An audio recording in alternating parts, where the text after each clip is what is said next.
Motorsports, and they've got 2 Porsches in the race. He's sharing with Martin Ragginger, and Dennis Olsen is sharing the sister car with Tobias Muller. But it was a job really well done. So the vagaries of the circuit, the vagaries of the weather, but at the end of the day, Ragginger and Picariello on pole by nearly 1.4 seconds from the sister car from Falcon Motorsport.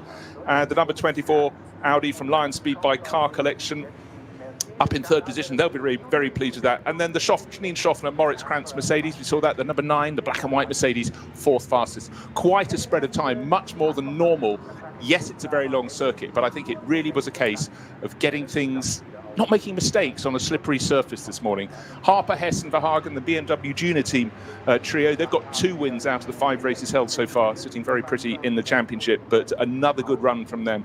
So great mix of cars, Porsche, Audi, Mercedes, BMW, Porsche at the top, and a Ferrari if you're a fan of the prancing horse in 8th place overall. That was Jochen Krumbach and the 2 Weisses, Leo and Jorg. And certainly some quick drivers further down the order. 10th place for the Walkenhorst Motorsport crew. Christian Cronjes, David Pittard and Ben Tuck. Expect them to go forward. And in fact, they were the winners last time out. So plenty to fight for. But more than that, Peter, we have 6 hours of racing for this all to be sorted out. Now, I do suggest the grid is a little bit scrambled at the top because of A, traffic, but actually no, B, traffic. A, quite simply, those mixed conditions at the start. Who dared to put what tyres on their car? It was a big question. Totally, and the big thing is things like the debut finally now of the new BMW, the M4 GT version, of course the SBX class, which sees it languishing down in 17th place. That was actually running second at one point with Enger at the wheel. But I understand, for courtesy of Dan Harper, who gave us a bit of intel on that, that the reason it dropped down the order was that they didn't take the risk with the new car, having had that incident in qualifying when it was supposed to come out in round 4 or 5, thereabouts, whichever one it was. I know that's probably not exactly accurate, but they had an incident in qualifying, so it got withdrawn. They got it up there, they knew it had got the pace for the race, that's the important bit. Rather than risking it in qualifying, they didn't take the risk of putting it onto a hand-cut slick to get it further up the order. It can start 17th, it doesn't matter, they know it's got the pace. So that's why that car's down there.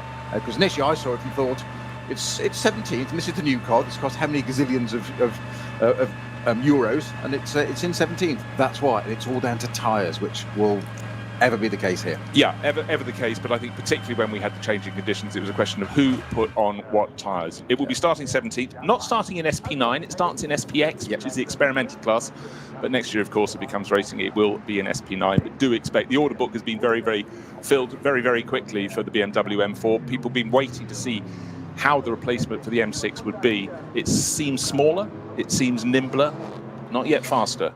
It's an interesting choice of platform going for the M4, having gone from the M6 had a massive footprint as a road car, and mine as a GT3 car. Starting groups, Bruce, we mentioned that we've got 3 starting groups, red, yellow and black, the German flag, naturally. And it is 143 cars in total, 43 cars in the first group, which contains the SP4, T7, 8T, 9, 10, SPX, SP Pro and ATG group, the highest number there being the SP9, 19 entries in that. Second group is 53 cars with SP3T, 456 VT, the TCR, the Cup 3 and the all-important Cup X, which I don't think we mentioned enough. But Cup 3, 20 cars, highest number in that one. And our final starting group of 47 cars has V5, V4, V6, Cup 5 and the BMW M240i group, highest number being in there. 12 entries in the V4 group. So that's how the starting order is. That's how they're all split out. Well, now, if you just heard Peter there going through the various classes, if you've never watched an NLS race before, you might be going, good grief, how many classes are there? Oh, that's why I mentioned it, to test you on the classes. Sorry, I thought you knew the structure. Sorry. Crikey, this early. I was just enjoying the fact that one of the BMWs pulling up onto the grid was sponsored by a nightclub. It feels like going back to the 1960s. That's the Pasha nightclub in Cologne. But, you know, you used to gather money from wherever you could. Driving it, has it? I know he's doing the safety car for British touring cars, isn't he?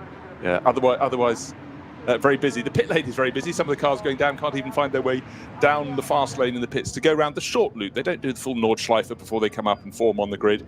But great to have it. And just looking at the weather, I'm always on weather watch for the Nordschleife races. We did start with a damp track. It went to glorious sunshine. Now it's drifted back to being rather grey. But, first sight this morning of the number 55, the BMW M4 GT3 we've just been talking about.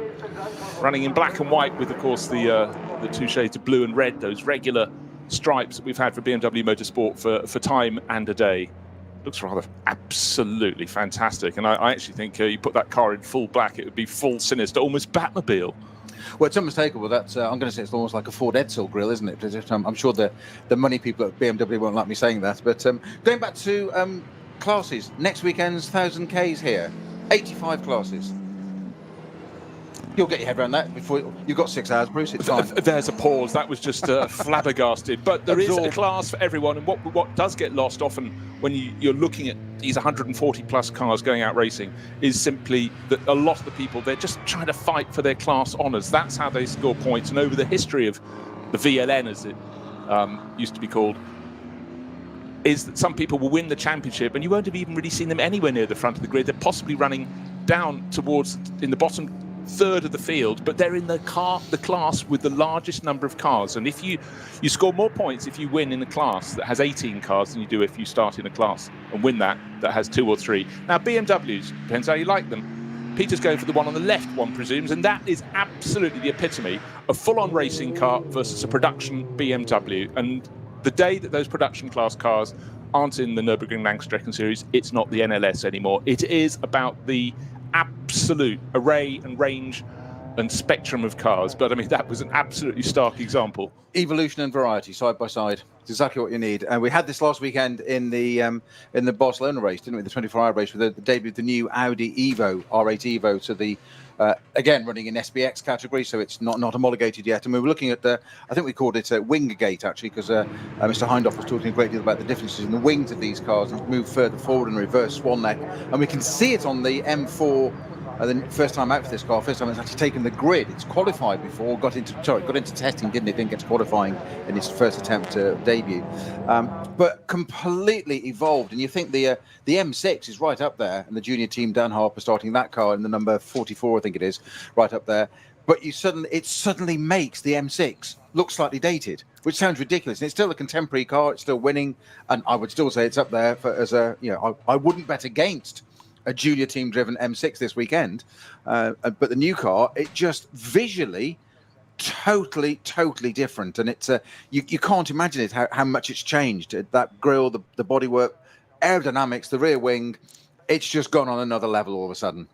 It's like comparing a standard family dog, a very attractive one in the BMW M6, to a snarling pit bull. To get, it's full aggression and intent with the shape of the M4. I'm not sure everybody loves it in the flesh, but in its racing form, it looks magnificent. But I've always been a fan of the M6. I like the fact in SP9 class, or GT3 as we call it globally, that you can have cars of such different shapes. And I like the fact there was a larger model, a bit like having the Bentley Continental. They sort of stood out against the Ferrari 488s and the Audi R8s. And long may GT racing have that variety of shape. Balance the performance by all means, and that's what makes the racing so good. But the variety is really something that I've always relished in all forms of racing. I absolutely agree, and I think one of the things I'm going to say I'm old school. You'll probably just say I'm old, and you'd be right on both accounts. But there's still something about a front-engined, rear-wheel drive GT car. Make it be winged and develop it, and you've got sequential gearboxes and paddle shifts and all sorts now, which is extraordinary the way the technology's come on. You look at a steering wheel on a modern GT car, I mean, even to the point of a fact, back to that M4, I'd forgotten that the steering wheel can be taken straight off that and put onto the simulator. The wheel from the race car can be transferred across and used on the BMW simulator. That's how things are. But it's in its DNA. It's a front-engine, rear-wheel drive GT behemoth, and what a fabulous car to drive. I bet it sounds glorious too. And sound is such an important thing. It is so visceral, and it's whenever I go for the first time in the season to a circuit, it's the thing that strikes me. It's not the speed of the cars, even though that does impress me. It's just that noise, and you realize, I've missed this. I remember standing in a paddock with our colleague Joe Bradley years ago, 20 odd years ago, when exactly that, the first bit of qualifying started. I've forgotten what cars it was going around, and he put his hand on my shoulder and he just went, "Snowy, we're home." And I thought, yeah, that's it. I was going to say sad but true, not sad at all. It's No, not glorious. at all, no. Glorious and true. But it is that thing, and sometimes even if I hadn't got into the circuit before the first practice session had started, I'd almost accelerate over the bridge to get in, to get out of my car, to get onto the banking.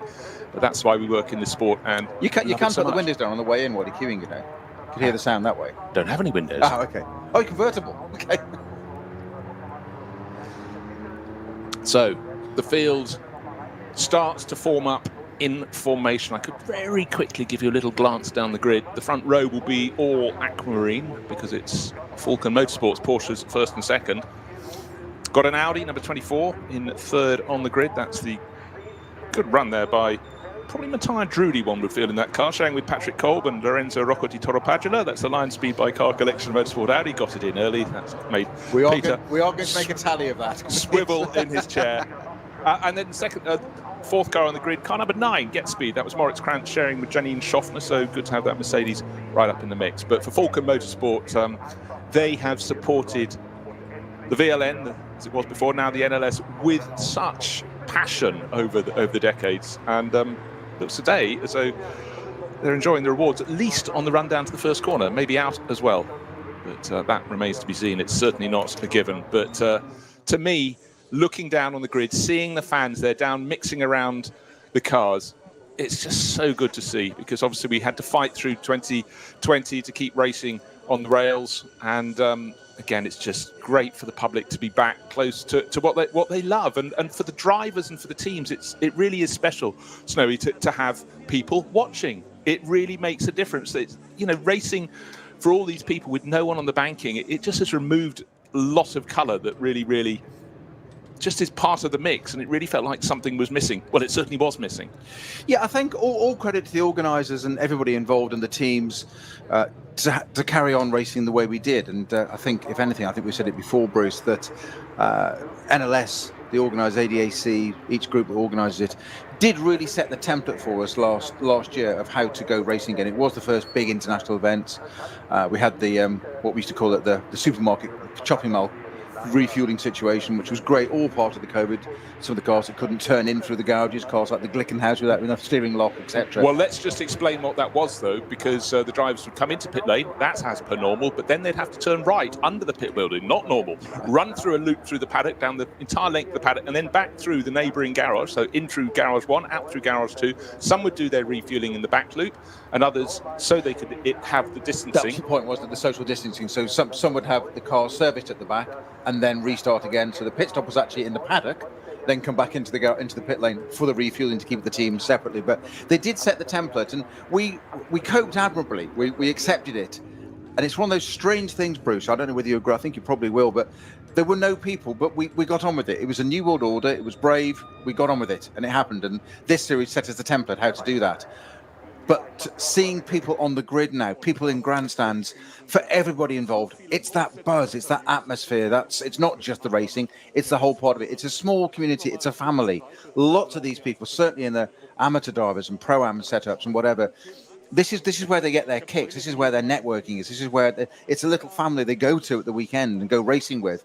And it's great to see people out there again, not just the cars, but that's the vital part. But it's all part of it. It's intrinsic. I can't wait for when we get things like the 24-hour again, and we have all the sort of barbecues and things and fireworks and whatever going on, fire pits going on in the woods throughout the night, which we've missed enormously. It's just great to see people back out there again. It is, and just looking at gaggles of mechanics around the car, you realise they've got a lot of banter, and some of them, their mates might be working in a different team now. They see each other, but for the public, and that's been the thing. I saw it for the first time with the Goodwood Festival of Speed, which was a trial event in the UK, one of the trial events that had a crowd, and seeing families, and you suddenly realise if someone's taking around a couple of children who are 8 and 6 years old, they haven't done anything like that for a couple of years. So big day out, and seeing that smile back on the face, it's really good. It doesn't matter what the event is, just going to an event, doing something special. But for the Nürburgring Langstrecken series, this is serious business to an extent. It is still a social event for a lot of the drivers competing. Some of them, if you're starting in a Renault Clio, you're not going to win outright, but you may win your class. But you're going to be racing with people you've possibly raced against for 4 or 5 years, really enjoy their company. You're in it for, as they say on the Emerald Isle, for the crack. I mean, the vast majority of us are social animals. There are exceptions, of course, but we like to mix and we like to get out there, and it's just fabulous. I'm just looking down the order. Just noticing some of the start drivers. We've got in P1, we've got Martin Ragginger in the Falcon Motorsports Porsche in second place. The other Falcon car was Dennis Olsen. That should be interesting. They've got to keep out of the other's way at the start, haven't they? P3, we've got Mattia Drudi in the Lion Speed Car Collection Audi. P4, second row, is Moritz Krantz in the Get Speed Mercedes. P5, we've got young Daniel Harper in the BMW Junior Team, the M6 we've just been talking about. P6, always somebody to watch at the start of a race or the opening session. The Manthey Porsche, very, very successful. And it's that pass on the grass, Kevin Estre, at the wheel of that at the start of the race. Now, we've seen it before, haven't we? I say pass on the grass, and you're smiling, Bruce. And the reason is because we've witnessed it before. And he doesn't do it at slow parts of the circuit and use a little bit of curb. I'm talking Dottingerhohe, the fastest part of the circuit, with a long, long run, which drops down and rises again up to Tiergarten. And as he approaches that, he puts two wheels on the grass because they haven't left him enough room to go on the right. And he says, well, we'll have two wheels on the grass and keep through and take the lead. Of course, having built him up now and painted the picture, he won't do it. No, but we've seen him do it time and again, going up the Kemmel Straight at Spa-Francorchamps, wheels on the grass. But the thing that always is in my mind with Kevin Estre, a lot of drivers, you think they're going to line up this move, he's done it. He doesn't wait for a second opportunity. He's coming through. He's an arch overtaker, but they're not starting at the very sharp end of the grid, so they've got to do some passing. But again, maybe some of the heroes today will be the team weather people. Alessio Picariello, big on your screen.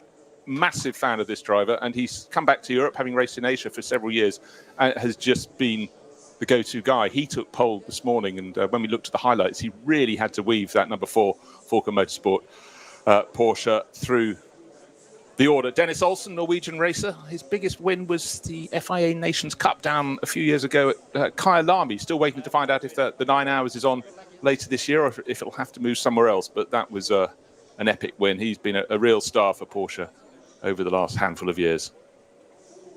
Now going across, that was the all Falcon front row. Then we go to Lion Speed by Car Collection Motorsport. Mattia Drudi, Snowy just mentioned, will be kicking off in that one. And there's the Italian. Again, a really, really tough little racing driver. Second generation racer. His father was fantastic behind the wheel, but Mattia, I'd suggest, has reached an even higher level. Interesting strategy there, though, of course, that you've just mentioned Alessio Picariello in the Falcon Porsche P1, but not starting the car. Well, now, okay, that's a point we should mention. Quite a few of these cars are running with only 2 drivers. You'd have thought for a 6-hour race they'd have brought a third one in. Vast majority are 3, and some of the cars further back have got 4 drivers. But the 2 cars from Falcon Motorsport are just 2 driver lineups. The Get Speed Mercedes, that's the driver getting on board, which would be Moritz Krantz, sharing with Janine Schaffner. They are a 2-car crew. Dan Harper just about to put his helmet on. He's one of 3, a really strong trio with Max Hess and Neil Verhagen. 2 wins out of the 5 races so far this year. So in the aging, outgoing M6.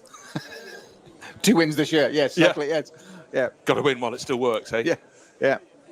If it ain't broke, that's the theory. Don't fix it. Now, here's the car that, well, they're very handily. It's in the brightest livery of the lot. It's the Grello, as it's called, the green and yellow livery of Manthey Racing. So much success for them over the years on the Nordschleife. And that's the car with Kevin Estre. Another one easy to pick out. Number 6, HRT Mercedes. Out racing team with the Bilstein livery. Bright yellow and blue. Not quite as bright as the other, but Hubert Hout, 2 wins in this particular race. The Ruhr-Pokal-Rennen, he won it in 2015 and 2018. Manuel Metzger sharing that one in 2018, and Patrick Assenheimer won it 2019. So they know what it takes to win this race. Now, you might say, Snowy, well, different clubs organise each of these races, but it's still an NLS race on one particular circuit. Correct. But, you know, I love the history of all of these different combinations.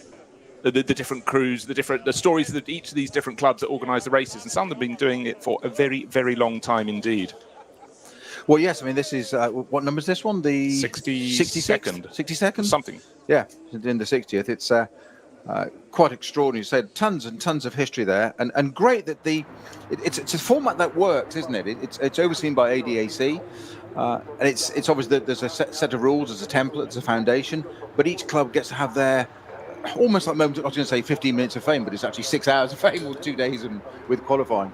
But you wouldn't know. But that's the part of it. I mean, again, another reason to be on site, because each club, each organising authority, will have their own way of doing a little bit. They have their own little bit of history, their own little stuff they'll bring to it, backstory, and just fabulous that they do that.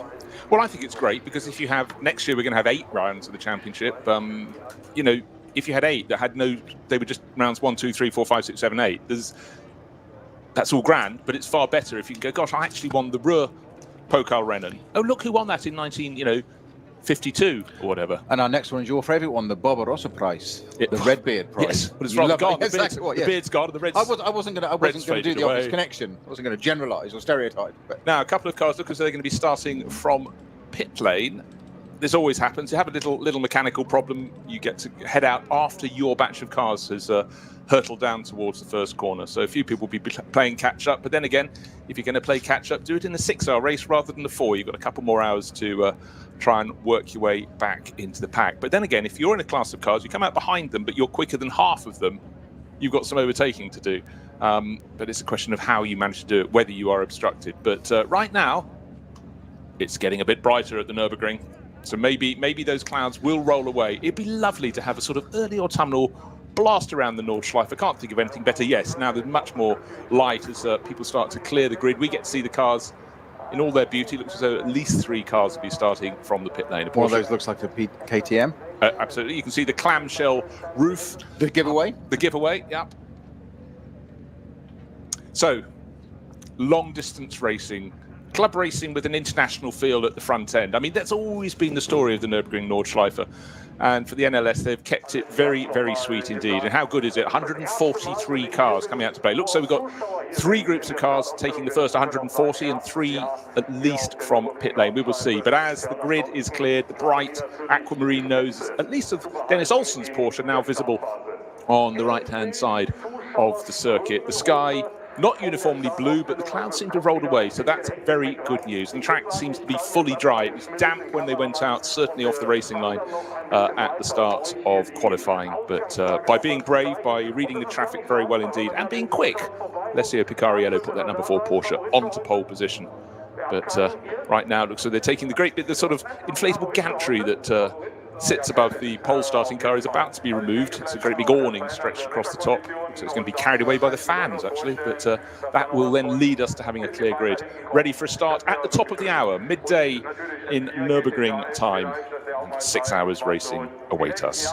The KTM that started from the pit lane is the 3 Teichmann KTM entries. One is GTX category, that's the 920 car, but it's the 927 GT4 entry of Stefan Brodmarket, Karl-Heinz Teichmann himself, Michael Munch and Tamino Bergmeier that are starting from the pit lane. Not sure who's starting in that car, but that's the one that's starting in the pit lane. Therefore, we can deduce that the 930, the other Teichmann GT4 entry, is out on track. I say there's 3 entries, 2 GT4s and 1 GTX all in the Cup X class. And they will be in batch. Now, it's interesting. Where do they start? Presumably they start just behind their batch, and they're in batch 2, aren't they? I think they're batch 2. They're certainly not in the production class batch. That would be a tad unfair, one feels. I can confirm that by the wonders of modern technology. The technology is perfectly updated. It's just I'm a bit slow recording it. Oh, very good. I thought there was going to be a snap answer. I was very impressed. There I am with my desk covered with bits of paper. I flattered to deceive. So there we have a clear shot down the grid. The 2 Forca Motorsport Porsches on the front row. Number 4 ahead of number 3. The Lion Speed by Car Collection Motorsport Audi. Number 24 up by Pit Wall and alongside the Get Speed Mercedes, the black and white number 9. And Peter Schmidt of Car Collection Motorsports enjoying his racing so much he's actually competing this weekend. He's been a big supporter of this championship, a big supporter of the 24H series over the past half decade and more. And Car Collection Motorsport just seems to go from strength to strength. So good to see Peter out this weekend. And I can confirm that the KTMs are starting in batch 2 from the pit lane in the Cup X category. That is the last, those are the last cars of the batch 2, and they are the only 3 cars in that category. 1 GTX and 2 GT4 cars. So as hard as they fight in this race, the winner of the class won't take a whole scoop of points, but someone competing in one of the better supported classes could very, very well take whole lot more by finishing 10th in their class. It's just how it goes. But you race for your class, and then if you're at the front end, you race to see if you can win outright. And so far this year, we've had victory for Mercedes in the second round. The first round, of course, didn't get to happen because snow fell, which wasn't terribly helpful. Well, we arrived, and we were here, and then were sent home.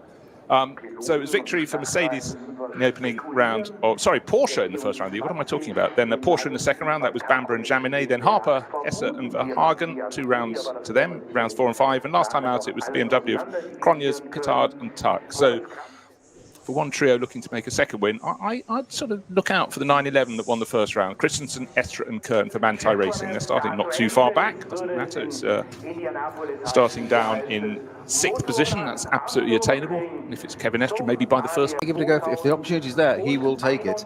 The grid's starting to clear, and you're absolutely right. Your point about the V4 category cars, which are in the final group, that 47 cars on the final batch to go.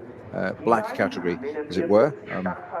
They're being red, yellow and black groups, as in 3 stripes with the German flag, only appropriate. But they are the last group. But that's where the championship winning cars, that's where the number 1 Adrenaline Motorsport car starts, and they're all BMW 325. No, there's the 390 in there as well, the number 407 car, but the mostly 325Is, and that's where the championship winning car comes from, right down in the 3rd category. So we focus enormously and logically, because they're the front of the quickest cars, the SP9, GT3 cars, but it's that the winning car, the championship winning car overall, comes from the last batch to start, Cup 4. Yep, so we will look out through the course of the race, and of course with an extra couple of hours of racing today, we've got more chance to look down through the less powerful, the less developed categories and see how their battles are unfolding. But of course the action at the front is always fast and furious. We will come to one point which I always like to throw across to Peter, which is the length of pit stops, and they have a role to play, but we don't need to worry about that. With actually slight a sort of glaring sky, it's bright, but it's a dark cloud hanging over the circuit as well. Can we save that for the last hour? It seems more appropriate then. We might bring it in at the end of the first hour, I feel. Oh, because mix it up. Because it's it's not just the last pit stop that that has an important timing. It's also the first one as well. It's according to, well, we'll get to that later. But right now, fabulous array of cars. It's bright in the arena section of the circuit. We haven't had the cameras out on the Nordschleife for a bit, and we won't until the first racing lap, because these cars being led around by the Porsche pace car, if you will only be coming around to take their start from the grid. They're not going the whole way around the circuit because, frankly, at this pace, they wouldn't get round in time to start the race. And of course, another new for this, not only we've mentioned the BMW M4 that's starting, of course we have a new corner name for this weekend for the first time ever. The end of the arena section you've just highlighted, Bruce, they're going on to the fabled Nordschleife, that's oblique hairpin left, is now renamed for, as of this weekend, the Sabine Schmitz curve. Yeah, Sabine, such an absolute star across the years on the Nürburgring Nordschleife. Famed first as a brilliant driver on that, and then latterly for being a Top Gear, very entertaining, much loved individual who died early this year. And great to see Fricadelli racing team there, number 30 Porsche, just outside the top 10, red and white, back out. Klaus Ablin, her partner, showing that this weekend. Missed a race, but fitting tribute. And it's such a tricky corner. You talk about it's a hairpin. It's effectively a double apex hairpin. About the narrowest part of the track, with the wall on either side as it goes over the bridge before you drop onto the Nordschleife. And we have seen, you talked earlier about people facing the traffic. We have seen cars sitting there facing the traffic. People spin going in, and then they can't be seen until the rest of the cars come around the corner. It's a horrible place. Just about thinking about it. And it's also uphill and very, very bumpy, because it almost signifies the start of the Nordschleife. There's that transition from. I've said this many a time, and I'm not sure I can convey it well enough, but the arena section is a modern Grand Prix circuit. The Nordschleife isn't. Well, the images showing the cars as the second batch of cars that are led around. Sorry, I've just got to contradict myself. They do go around the full Nordschleife on this lap, and we've just seen, just as the cameras cut away from the first batch of cars, they were turning into Sabine Schmitz, and as you said, from wide to narrow. Last night I was looking at some competition from the Indianapolis Motor Speedway. When you get on the infield, it's just so much space. The track almost gets lost, as it was considered here in 1984, when this part, the modern part of the circuit, was opened. Suddenly the balls were right back. But we're all set for the 6 hours coming up very, very soon, starting at the top of the hour.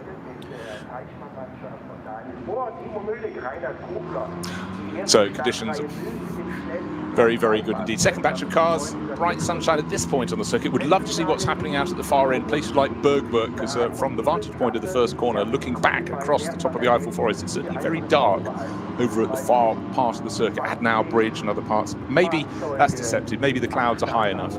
But as is often the guide point, if from the start straight you can see the castle over Nürburgring, Nürburg village, then things are going to be okay, at least for the next 15 minutes.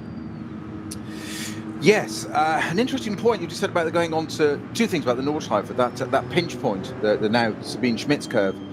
It is a great focuser, if you like, of suddenly changing from the arena to. So it's a very good way of.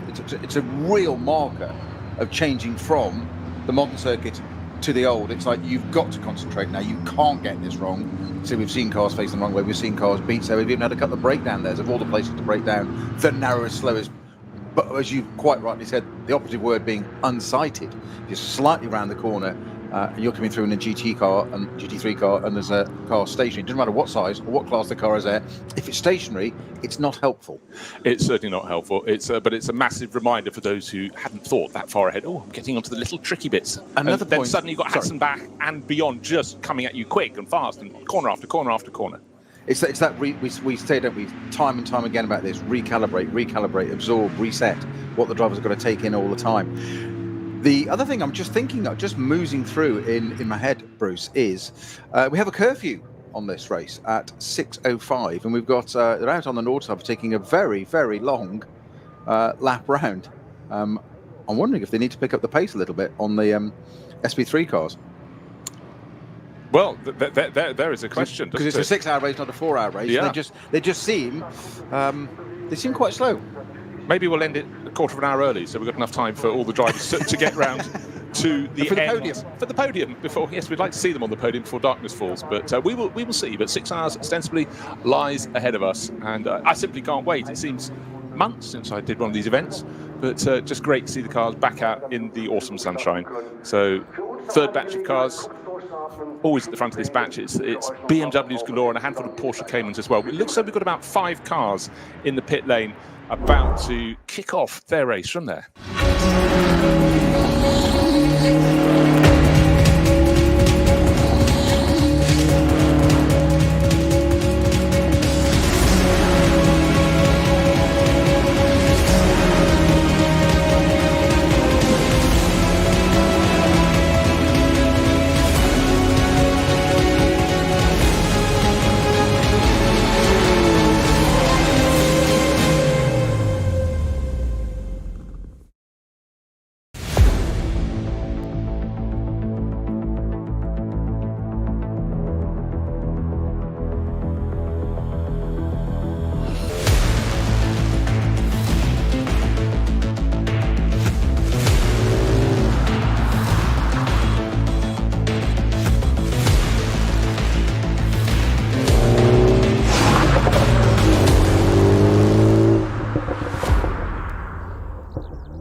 Zwei Familien.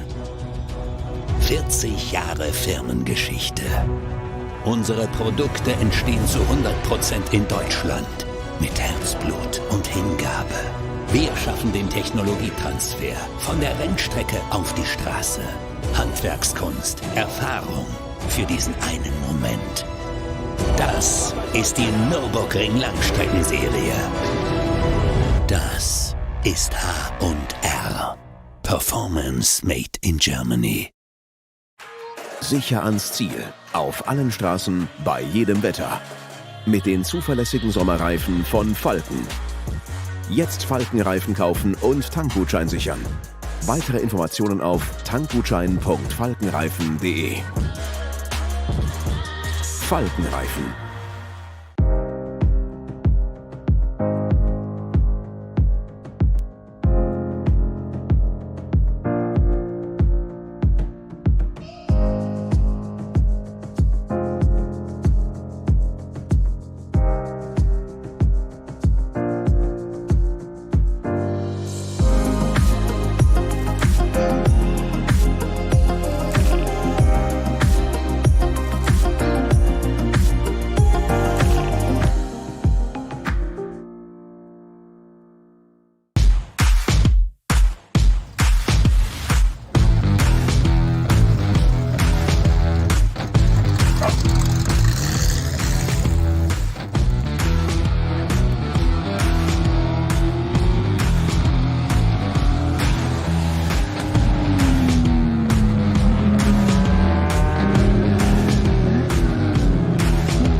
Ein hartes Duell. Kollision zwischen den beiden. Damit ist das der Führungswechsel. Zu dritt nebeneinander. Maximale Reaktion. Da brennt der Falkenporsche. Drama. Das Auto hat einen längeren Boxenstopp vor sich. Und hier kommt der Gesamtsieger. Der ROWE NLS Rückspiegel. Am Sonntag um 18:30 Uhr auf diesem Kanal.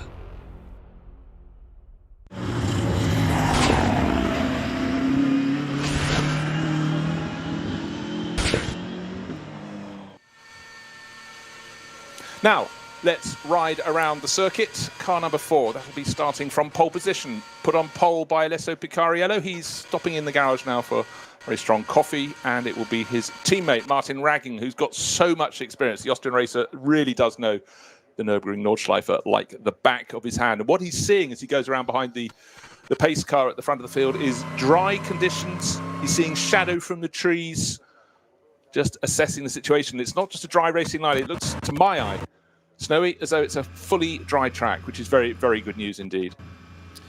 I would think so. I mean, it was certainly damp under the trees during the last bits of qualifying, hence those hand-cut slicks still being used in qualifying, not a full slick yet. I understand that full slicks are the norm for the start of the race. You say it certainly appears bright and sunny. Lead cars are currently down, heading down towards Adenauer, I think. Adenauer Force was now where it was quite damp still in qualifying. So again, we talk about these layers of this challenge of this circuit. You don't normally have a condition that fits a circuit. So it's dry or it's wet or it's whatever, or it's drying. Yes, you get that, but you've normally got 7, 8, 9 corners, a handful. A dozen's not normal. Yeah, here we've got 170 plus corners, and it can just change, and you go under shadow and things like that. I mean, just you said we've got our lead cars around at the moment, just coming through Adenauer Bridge, which is over the main road, and back up to the right hand side. They climb up a hill there, and as we turn right, there's trees overhanging, so there's shadow. So all of a sudden your vision changes, and it's like somebody turned the lights out almost, and you're sitting there and you're trying to race for position. And you've got 6 hours of this. You can't mess it up, for want of a better phrase, a broadcastable phrase at the beginning. But you've got all these considerations to take in, and there's 170 plus corners. And you've done a lap. We're talking, I say 10 minutes is a number. I know 10 minutes is everybody wants to beat 10 minutes, and that's very unfair to the drivers that go into sub 9 minutes. But you think of it roughly as a round number. It's a 10-minute lap, as opposed to, we normally think of 1.5 minutes is about a normal lap, isn't it? We go to Spa somewhere and it's 140s, 150s, whatever, depending on how slow you are or what you're driving. Some of the historic cars might even break 3 minutes, but that's another story. But it's all those layers again, and you can't imagine how much they've got to take in. And they do one lap, and that's just 10 minutes completed. You've got 5 hours 50 of this to go still. I know you've got, of course you've got to. I know you're going to say it's their job. No, I wasn't going to be. I'm not doing facetious just yet. But the point in all that, it didn't bring a wry smile to my face. But talk about the conditions, the corners, and then you said and then there's the competition. You forget the fact in all this analysis, and again, this could be a little bit dull, just looking ahead, you think about the setup of a car. If you've got a half-hour race, you pretty much know, is it damp? We're going to set up the car for that. But in this, is it going to be damp in the middle of the race, but only for 1 hour among 5 hours? You know, you've got to sort of stick your neck out a bit, commit yourself to where you're going, but you've got to guess with the weather. But right now, riding on board, we've got bright blue skies, clouds in the distance. They're white clouds now. The dark clouds that came in for an hour before the start of the race are dispersing. It's a very breezy day. Those watching at the back of the paddock, looking down towards the Vidal chicane, great place to watch on the opening lap, I would suggest. The wind blowing in from Nürburgring village by looks of things. It's blowing across the back of the paddock, so it could be a factor. But the good news is right now that wind is actually just blowing the clouds away. The circuit is now fully dry, so the wind's had its role to play there. And I'd say these conditions look fantastic. Enjoy the view now. When we come back for the next round, those trees that are so fantastic around the Nordschleife, they will be in their full autumnal hue. We can just see a few of them starting to change after this rather damp summer we've had across Europe. But I just love that. This view, this is how a racing circuit should be as far as I'm concerned. Couldn't agree more. Absolutely fantastic place. And a privilege to watch these cars around here. And as you've just said, all those elements. And then we just forget one other thing, and they're racing. And they're racing against 142 rivals. It gets better, doesn't it, the more you say it like that? I mean, on average, they get the GT3 cars, basically the SB9 category, they get approximately a clear lap before they start catching up with the third batch, don't they, and start to come into traffic. It's roughly of that order. It's about a lap, maybe a bit more, don't quote me exactly to the second, but it's roughly, they get one, when I say one free lap, one lap of racing with their peers, their contemporaries. Then that extra layer comes in of, now we've got the back markers, different categories. Back markers are perhaps an unfair description. The other categories, the batch 3 cars that have started. And then, of course, just as they get through those, they then get up with the batch 2 cars. And then it just becomes ever-changing. You never know what's next. You might learn the circuit. Pole position man, Martin Ragginger, as you say, knows the place like the back of his hand.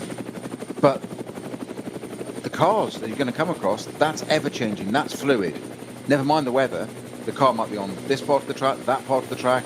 And you can never stop learning. You've got to be thinking all the time. You can never have a lapse in concentration.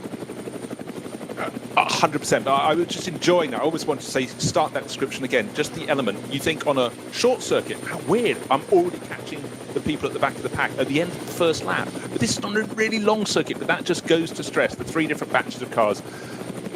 One of the key features of the Nürburgring Nordschleife is its natural setting, and the helicopter is flying at the moment over the top of the field, an amazing view down over Schwalbenschwanz, and you can see the track feeding its way with these 140 odd cars weaving around, getting heat in their tyres on this enormously long formation lap. But in the background, the little villages. Then in the distance, you can see some more of the circuit. This is an organic race circuit. Right alongside it, it's got a main road. On the other side, when they go down the massively long Dottingher, straight back towards the pits, there's a local road. On the left hand of the main road, there are all these factories set up in a rural development area full of race teams, of tyre suppliers. This is a massive industry.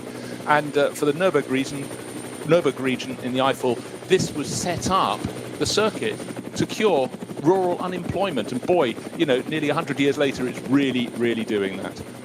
But they didn't build a Mickey Mouse circuit to do it with, did it? To cure rural unemployment, and they built arguably the finest and biggest circuit in the world.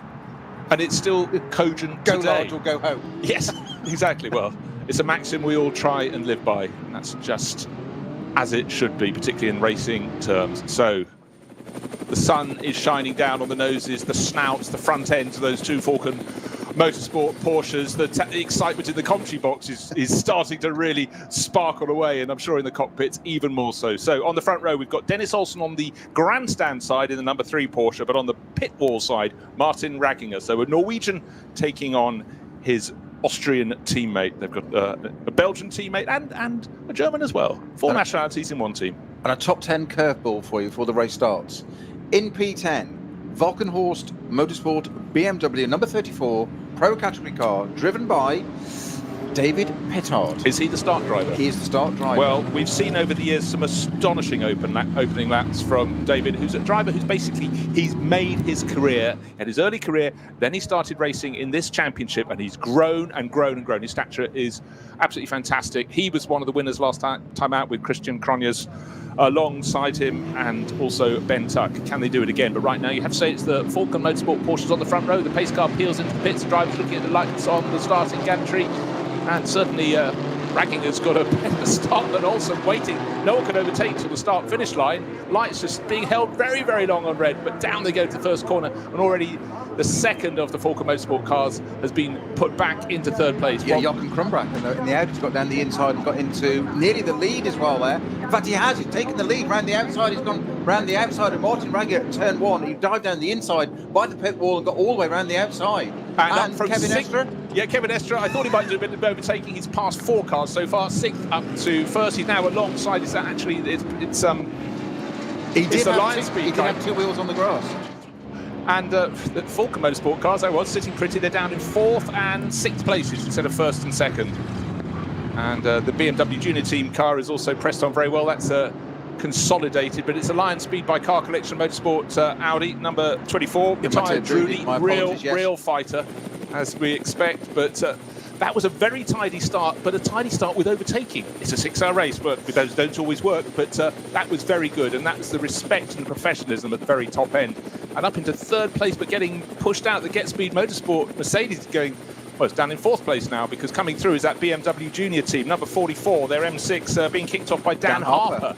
So lots of changes of places on the opening lap of the race. Cars, they've only just got off the arena loop onto that Sabine Schmitz curve for the first time ever. Racing cars through there with that name, onto the Nordschleife there. But the front 2 cars, the Falcon Motorsports cars, numbers 3 and 4 in reverse order, 4th being pole position, Martin Ragginger and Dennis Olsen, 1st and 2nd, and they're now already in 5th and 6th, can you believe? And they've only done a lap of the GP circuit. They're now onto the Nordschleife and down the Hatzenbach area. I noticed that Kevin Estre did have the second part. Is it the Vidal chicane? The second part. They're trying to go around the. I got the Audi wrong. My apologies. It was you quite correctly identified that. The Lion Speed car, the number 24 car, Matteo Drudi, that got into the lead.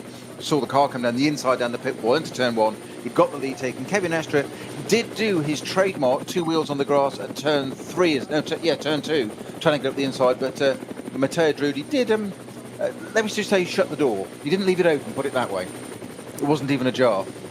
Had 3 locks on it, frankly. It was, but Drudi is again not the sort of driver who's going to be backing out. Now it looks as though down in about challenging the Falcon Porsches now is the Falcon Horse Motorsport BMW. It's taking a little look. That's trying to get up to 7th place, having started 10th.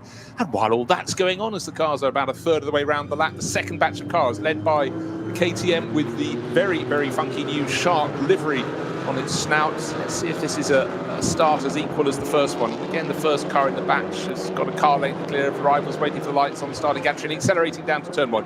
Very tidy start. Looks as though it's 2 by 2 down to the first corner. What could possibly go wrong? But I have my faith in these drivers. And a little further back, it's 3 by 3.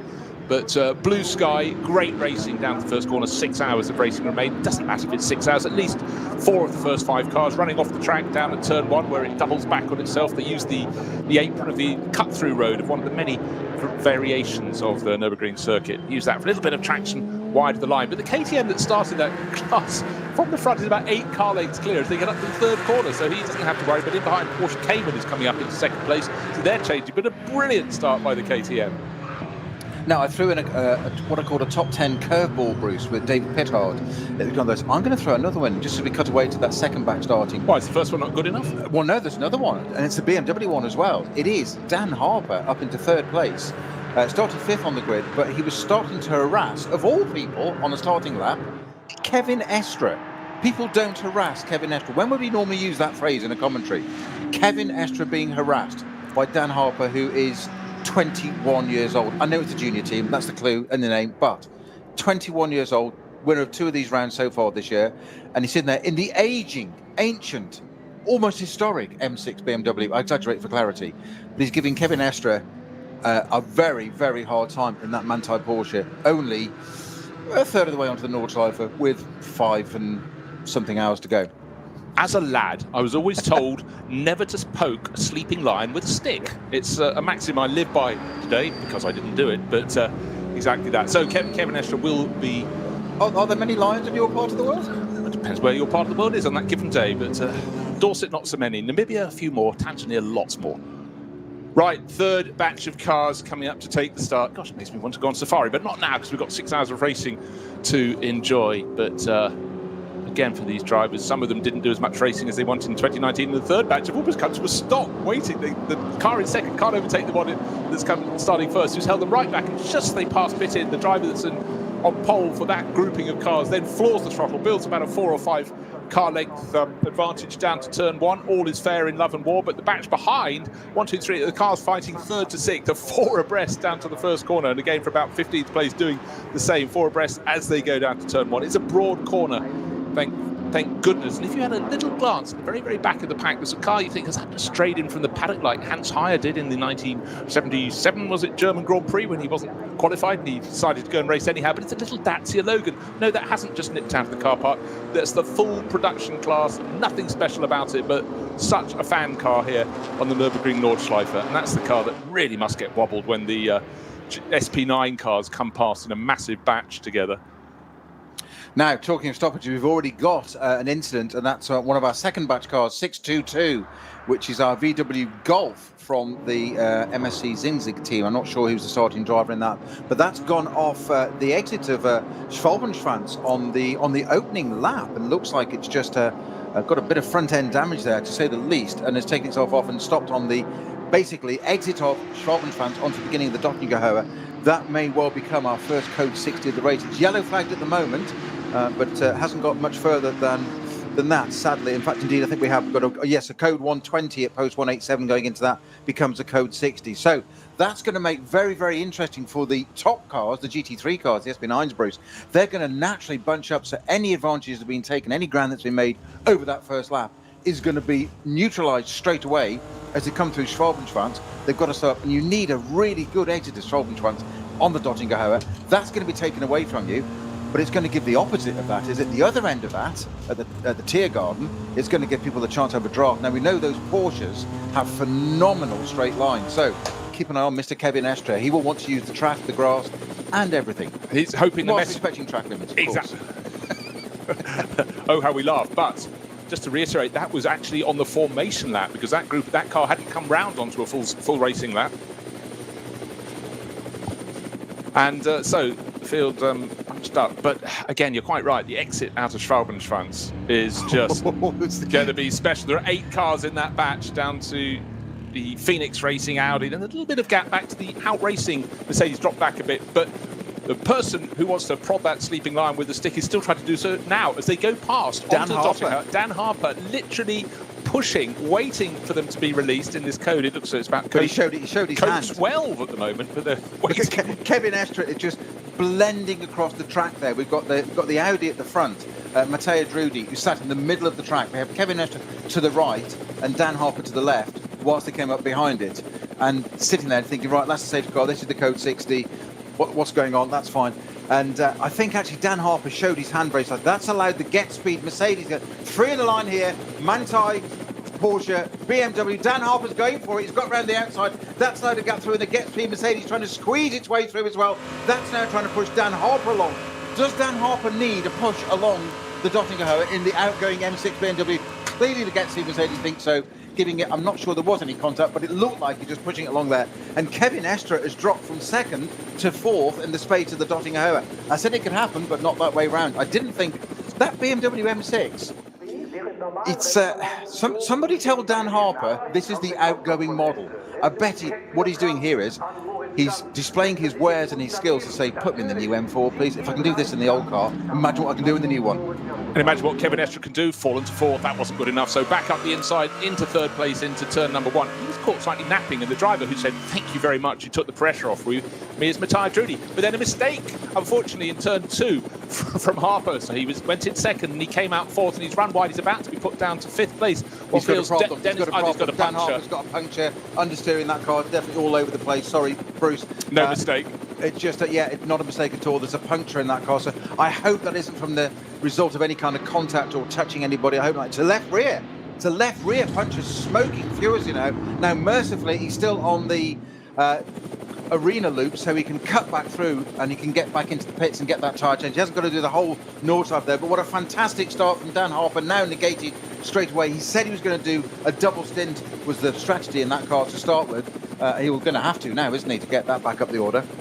Really, really is. I mean, those cars, that trio got very, very close with Krantz, I think, got very close to on one side, clearly, and on the other side was Kevin Estre, who wasn't really flying. But at the moment, it's Matthias Drudy. It's listed on my timing screen as David Pittard in second place, but my eyes do not deceive me. The car in second place is the 911 Porsche, Kevin Estre. It's listed as fourth, so we'll ignore that. It's clearly second on the track. It's Drudy from Estre. Third place is Moritz Krantz for Get Speed in the black and white Mercedes. And riding on board the Manthey Porsche, he seems to have his tail right up and he's closing in. But still trying to work out exactly what was happening, where the contact came in that battle over second place. And also trying to work out why David Pittard is being listed up in second place overall. Now, there was contact. David Pittard alongside the number 5 Audi, and that's Kelvin van der Linde. The Phoenix Racing went off the circuit. Maybe that's something that might be considered, because that, well, it seemed as though Pittard was pushing towards one side. 9th and 10th. They were reverse of that. They were 9th and 10th there, and Pittard through. What did you say? The Audi definitely running wide there. You know why Kevin Estre couldn't overtake at the start? There was no grass. Well, it's just tarmac in a pit wall. It's out of his comfort zone. Look, Harper's been watching all the replays, and he's worked out that Kevin likes to be on the right-hand side of the track there, and so he went down the right side. Kevin couldn't do it, but into the pits comes Dan Harper, the BMW Junior Team, number 44. That right rear tyre coming off, removing any debris from within that wheel arch. No obvious damage to the panel work or bodywork around that car, so I'm guessing non-contact, which is good. I wouldn't accept him to. I'd have thought the contact would have been at the front, actually, the way he was pushing. I don't mean physically pushing, but sitting so close, metaphorically pushing. Both rear tyres changed straight away. We've still got... We've got another car slowing on the Dottinger Höhe. Yeah. It's the second batch of cars coming through. Two cars slowing on the straight. One rejoining. One, can't identify it yet because it's coming very, very slowly. Front right wheel hanging off the car by the looks of things. In fact, it's about to park company, waiting for it to come through the heat haze. I always like to say that in September on the Nordschleife, but again, it's a long run in the sunshine. It's the Ferrari. It's the, by the looks of things, it's the one that qualified very well. Number 22, it's the WTM Ferrari. Yeah, look, that front right wheel is at about 35 degrees from norm. The bodywork is damaged, there's been contact. This has been limping home from clearly before Schwalben, well, before the start of the Dottinger Höhe. It's a long, long run.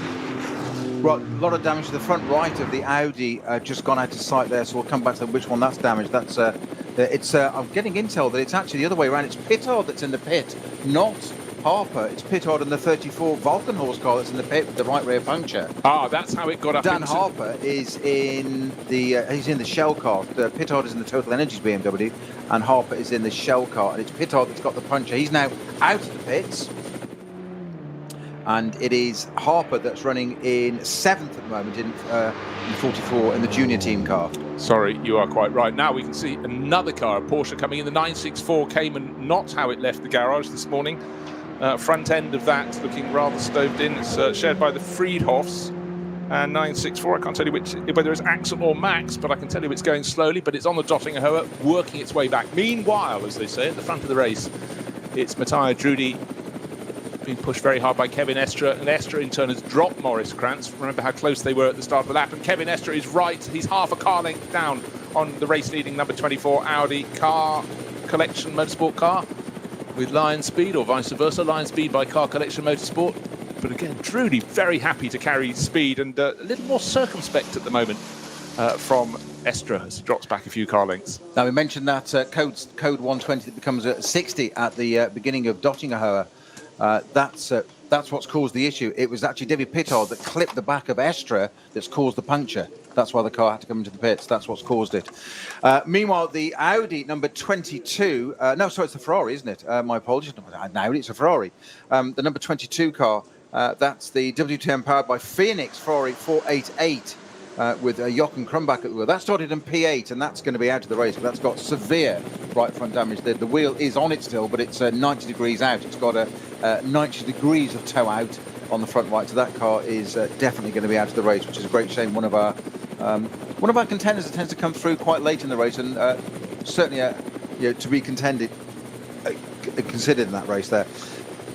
Just trying to see what we're getting back out of Falco Motorsport. They started first and second. They came through in effectively fourth and fifth, which is also ahead of Picariello. Picariello's got plenty of company now. He's got Dan Harper right on his tail. Sorry for misidentifying those cars right at the start. And in behind, we've got Kelvin van der Linde now back off the grass, trying to fight hard with Harper to get in on that grouping. Moritz Krantz falling back onto the nose, not quite yet, but falling back towards those Falco Motorsport cars. So I suggest this little bunch that is effectively third through to seventh place is going to close right up. And you know what? They're not that far behind the front group. Again, it depends on the shots as to whether you can catch Drudy and Estra, but Estra at certain points on the circuit carries more speed, but Drudy seems very, very good on the brakes and happy to just brake late into the corner.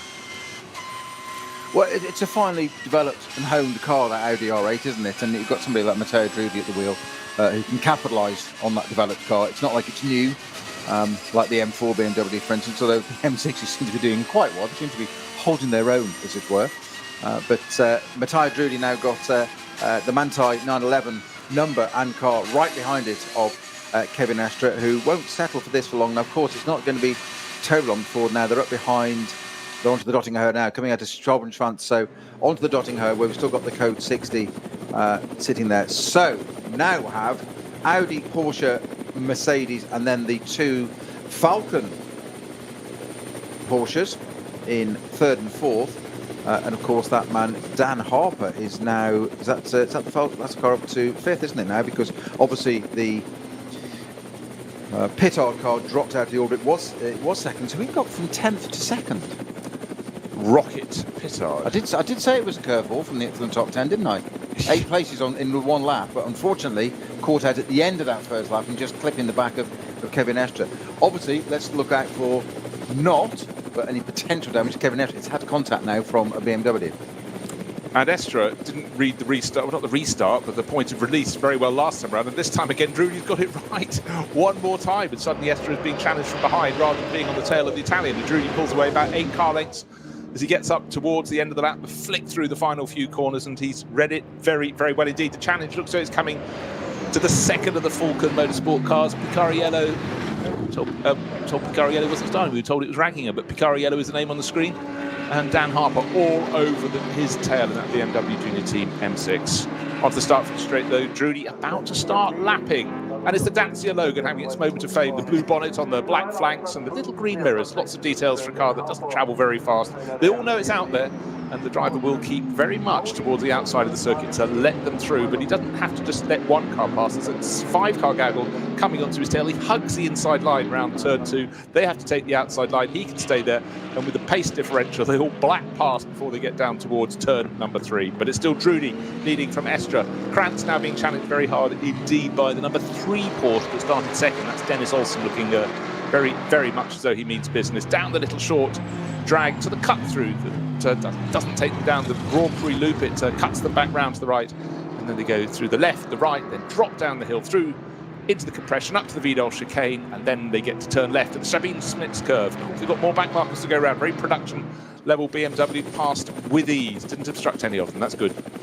New fastest lap of the race goes to Dan Harper in the junior team number 44 BMW with an 8:33.6 already. The car that stopped on the Dottinghoe is the number 960 Porsche 718 Cayman GT4 from the Cup 3 class. It's WS Motorsport car. That's the 960 that's parked on the right-hand side of Dottinghoe, and I think will be a little while before that's removed. Well, the big trouble is we've got all these problems at the same point of the circuit. They've only got so many rescue vehicles and tow trucks allocated there at the start of the race to pull them clear. So there's an element to get them off the track and then in time. Tim Shearbath at the wheel of that, starting that 960 Porsche. First 2 cars made a break through the traffic. Moritz Krantz in 3rd place, dropping back at near challenge for 5th place there, because Pittard, sorry, not Pittard, but we've been through this before, Dan Harper all over the tail of the second of the Falker Motorsport Porsche, that's Picariello at the wheel, and Kelvin van der Linde fancies a slice of the action as well. So suddenly that's the 3-car train, but importantly for Drudy and Estra, they pulled well clear as they got through that first gaggle of traffic. Advantage their way.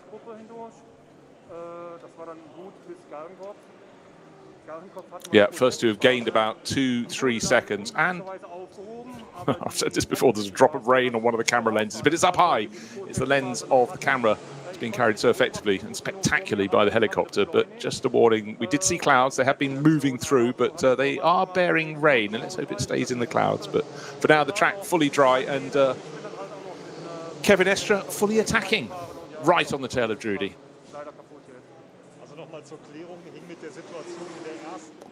And looking down through the classes, well, in fact, the car that's leading is an SP9 Pro-Am class car. How come, you say? But this is the Pro at the wheel, so no problem at all for Matteo Drudy.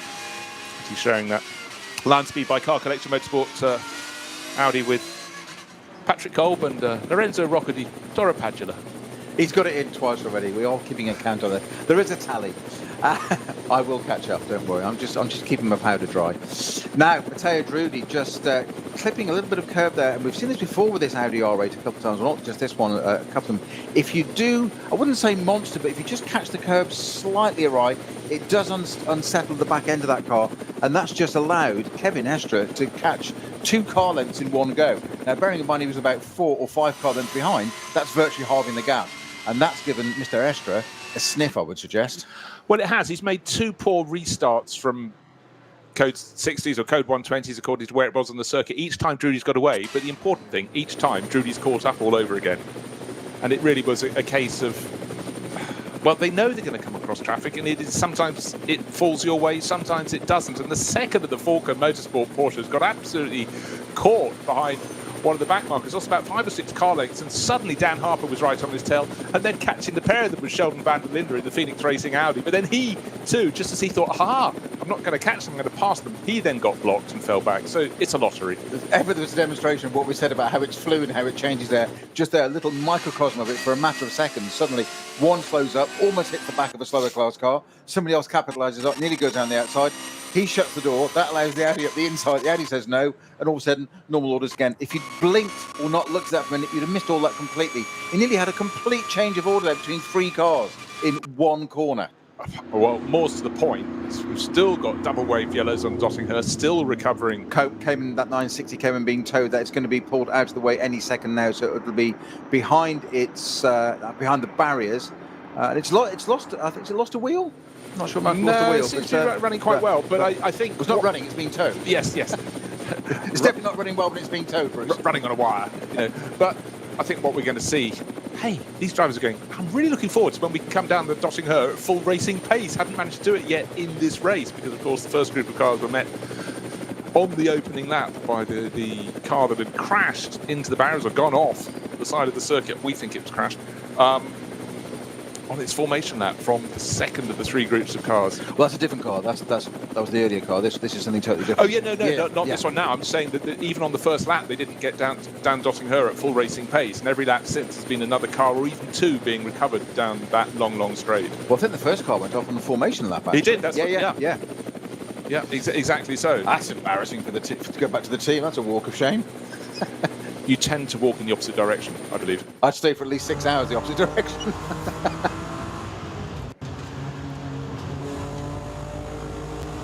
Riding on board, doesn't matter what car you're on, if it's a faster one, a slower one, it's just enthralling. You just realise even trying to keep out of the way is really, really difficult on the Nordschleife. If you've got one car that's much faster trying to come through, easy enough to do. And as a typical look at a bit of on board, one car going up the inside of the other, the car that's being passed turns in on the other one, spins across the bonnet, so we may have another slow zone coming very shortly. That was a low speed moment, but it was I was just saying how difficult it was to keep out of the way, but unfortunately the car in front wasn't trying to keep out of the way. It speared across the nose of 707, just trying to see who that was. It's which of the cars carrying one of the many cameras. No damage done because it's still managing to continue on its way, but a moment not required for Florian Quant or Oliver Frisser in the BMW 325i.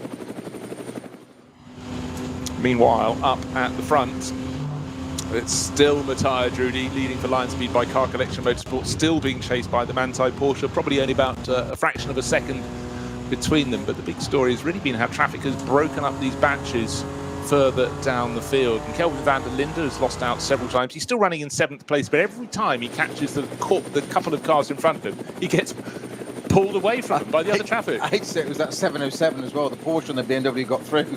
The poor old Kevin van der Linde there got caught up behind that Porsche again. I think it was just the way the corner and the traffic fell. I don't think it was a 707's error, but it was just like you say, he's just not getting the look at it at the moment, is it? Now, Kevin Estre it is that's sitting behind Matteo Drudi on the dotting earth, threading their way through the back mark to the Caymans. He's still getting a tow. There's a gaggle of traffic as they arrive on the uphill approach to the Tiergarten. Kevin Estre make a little move through. He's done it. He didn't need the grass. Kevin Estre gets the lead. He gets the tow on Matteo Drudi's Audi and takes the lead of the 6-hour race.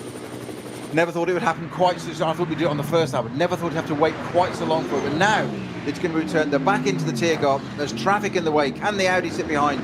And I think there's going to be a drag down the first straight here, down the pit straight into turn 1. Kevin Estre in the Manthey 911 has got the job done. They've come out of the traffic. They're clear now. Clear run down the pit straight. But it is Manthey Porsche from Lion Speed Audi in 2nd place. And that has allowed all that traffic. All of a sudden, we have the Get Speed Mercedes not far behind now, only 4 or 5 car lengths behind that. Followed by, with Grant Krantz at the wheel of that, by Dennis Olsen in the first of the Falcon Sport Porsches. Right, it's all starting to close up, Bruce. It is, and I was really looking forward to that, because as I was just saying, it'd be the first time they come down the Dotting Hoa at full racing speed, the first time we get to see someone using a slipstream properly. Before they've been abated, their pace cut back by code 60s and code 120s as cars are being rescued. But the first time of asking, Kevin Estre did what people have done over the years here, get a good tow, and you're past long before the track just kinks the left and then rises up for that final sequence of turns. Moritz Krantz in the second grouping of cars. He's got Dennis Olsen all over him, and that one could well shake it out. But again, that was Kevin Estre using all those years of experience and getting a great tow. And it doesn't hurt if you're coming up on a big gaggle of slower cars to be in something as bright and vivid as the Manthey Racing, the Grello, the green and yellow Porsche. It really stands out, and it's a day that has been bright. It's less bright now, so it's again a useful tool, and not just that it looks good in photos, it's really good on letting people know precisely what it is that's coming up behind them, and so they can plan their route accordingly. So as they go on to the north side, in fact they're down through the Hatton back part section of this, just the beginning of it. A new fastest lap for Farfus in the number 55 BMW. Why do I mention that? It's in 11th place. Why do I mention it's the fastest lap of the race? It's in the SPX category, but it's the new BMW M4. It is already established. It's outside the top 10. We know it started 17th because they didn't go for the option of using a hand-cut slick. They stayed on a wet tyre or an intermediate tyre for that, for qualifying. So that's why it was 17th. I know we said that before, but in case you've only just joined the show, that's why it was down there. It's now into 11th, so it's pulled up 6 places already, Bruce, but it's just set the fastest lap of the race. You know, it was always going to be a sort of long watch starting from 17th. Yes, it's got to 11th. It's actually a long distance. It's 50-something seconds down on the car in 10th, which is Romain Dumas. Yes, him driving that at the moment. Great Le Mans champion, won this race. When I say this race, this is the Ruhr-Pokal-Rennen, long-running race. He won that back in 2017. But good pairing this weekend with Matteo Caroli, Dynamic Motorsport Porsche. He's in 10th, but he's a long way clear of Farfus. But last time around, Farfus gained 8 seconds, or the best part of 8 seconds. Of course, traffic's part of that. Of course, it's a long lap, but still very, very impressive indeed. And we'll see how far that M4 GT3 can advance. SPX, we're looking at the cars at the front of the field. They're SP9, but in SPX, that's SP Special Experimental class, running in a class of its own, but with Philippe Eng and Augusto Farfus on board that one, it's going to be a very, very serious challenger through the course of this race. 6 hours of sort of effectively a mobile test for the drivers. The GT4 class, or SP10 as we call it, everything's slightly different nomenclature here on in the NLS. Some great battling going on. The Aston Martin from Pro Speed, lights are flashing, trying to clear people out the way. Being pushed very hard by the 165 Mercedes. That's the Schnitzelarm racing car. Marcel Marschwitz and Marek Bachmann on board that, but a great little tussle. And again, it just reiterates classes within the overall battle.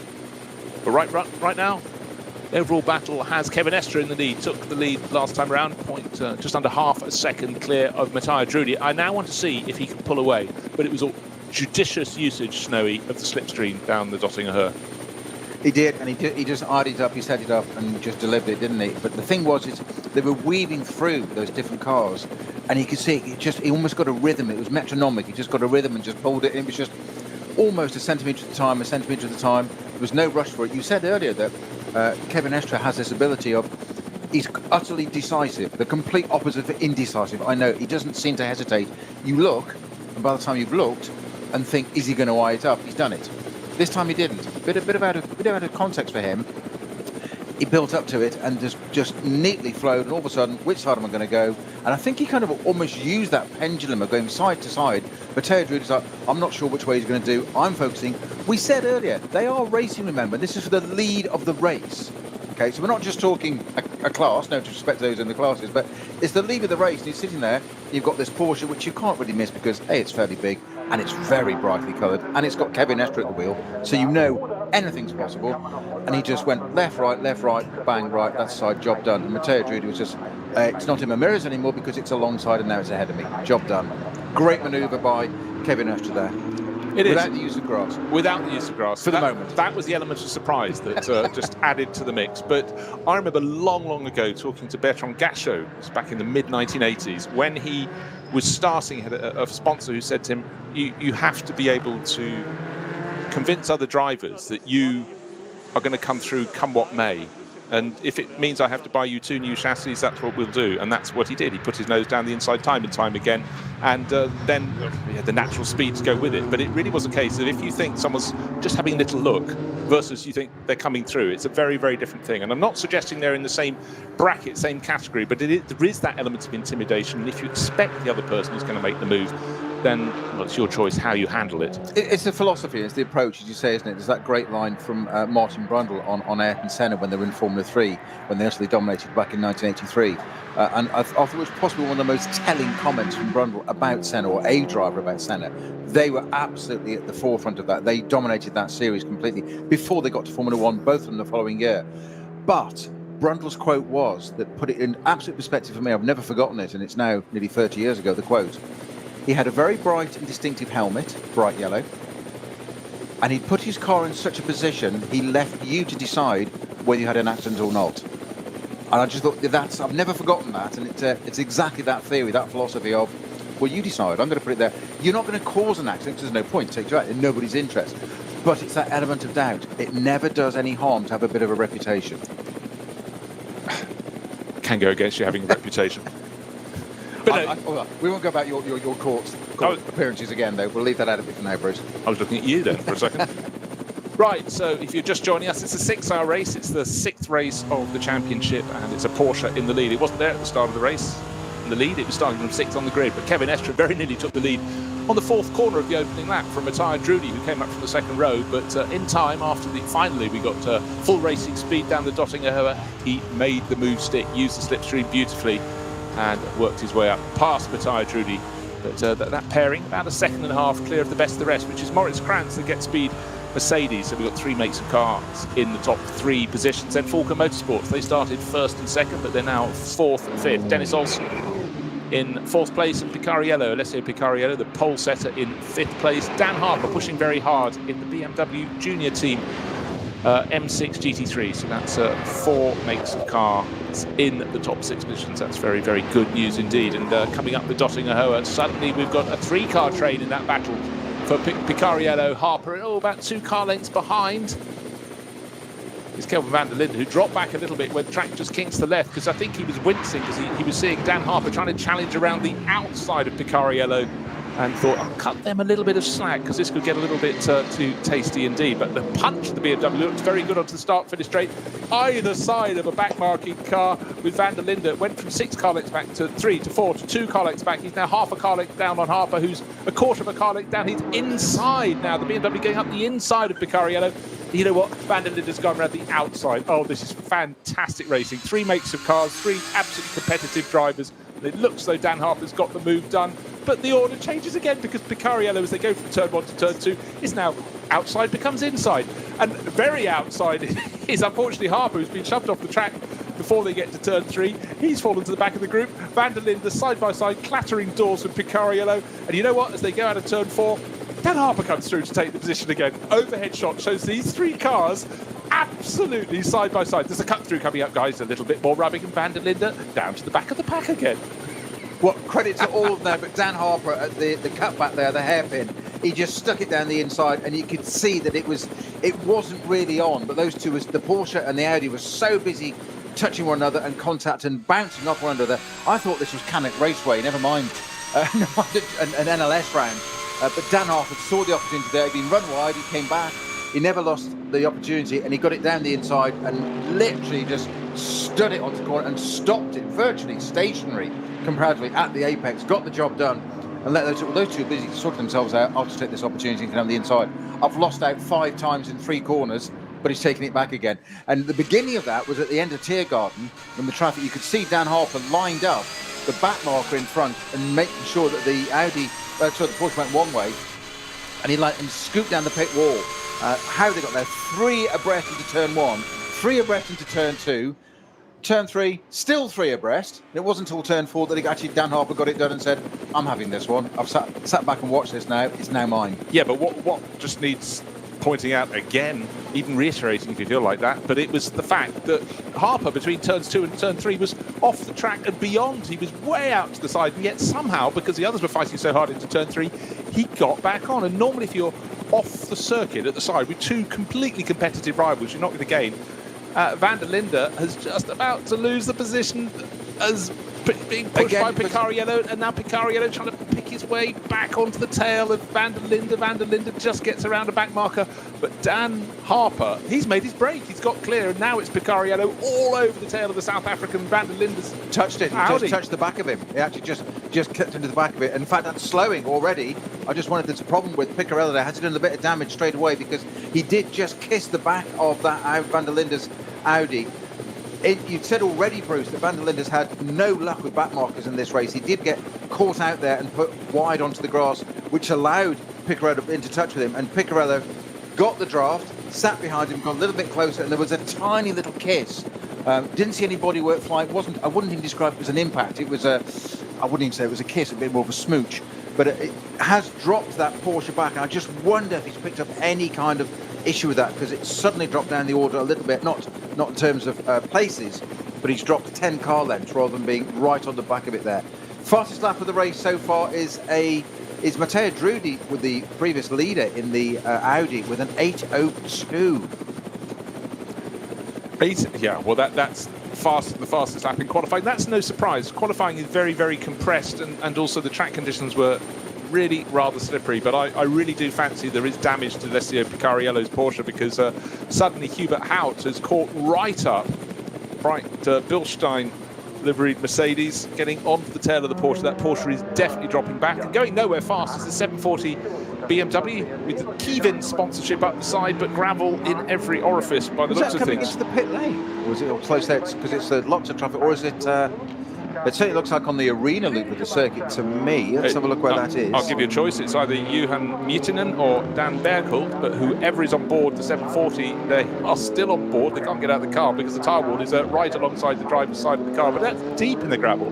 Is that turn 1? I think it's very, very deep in the turn 1 gravel.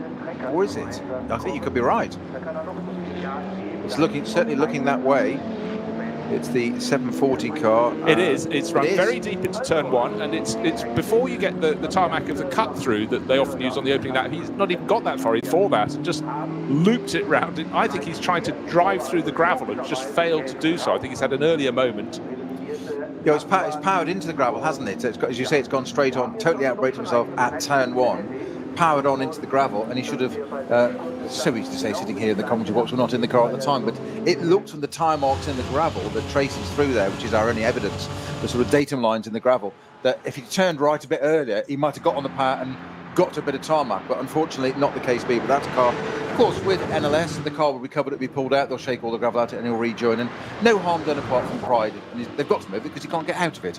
No, yes, pushing as hard as he might, but never easy to climb out the other door on a car. Great battle between a gaggle of 5 Porsche Caymans, nose to tail. I love it when you get these class battles. 977 very much in the middle of that grouping, going from third in class to second in class. But as he does that, the one that's running fourth in that grouping trying to make a move. But the Kramer Racing Porsche 977, I think, well, they're 3 abreast down to turn number 1. Great little battle between them. And again, it just emphasises no overtaking the start finish straight, though they've just seen the waved yellow flags because of the aforementioned BMW, which is already hooked up to a tractor about to be towed out of the gravel. But for that little grouping, there was definitely about to be an overtaking manoeuvre. But obviously they had to can any consideration when they saw those yellow flags on the start-finish straight. And again, at the Nürburgring, the start-finish straight, like many start-finish straights, is not flat. It's not level. And when you get there and you walk around the circuit, you realise you get to halfway down the start-finish straight and it starts to drop down to turn 1. So your visibility isn't always what you would assume if you've never been to a circuit, only ever seen a circuit map.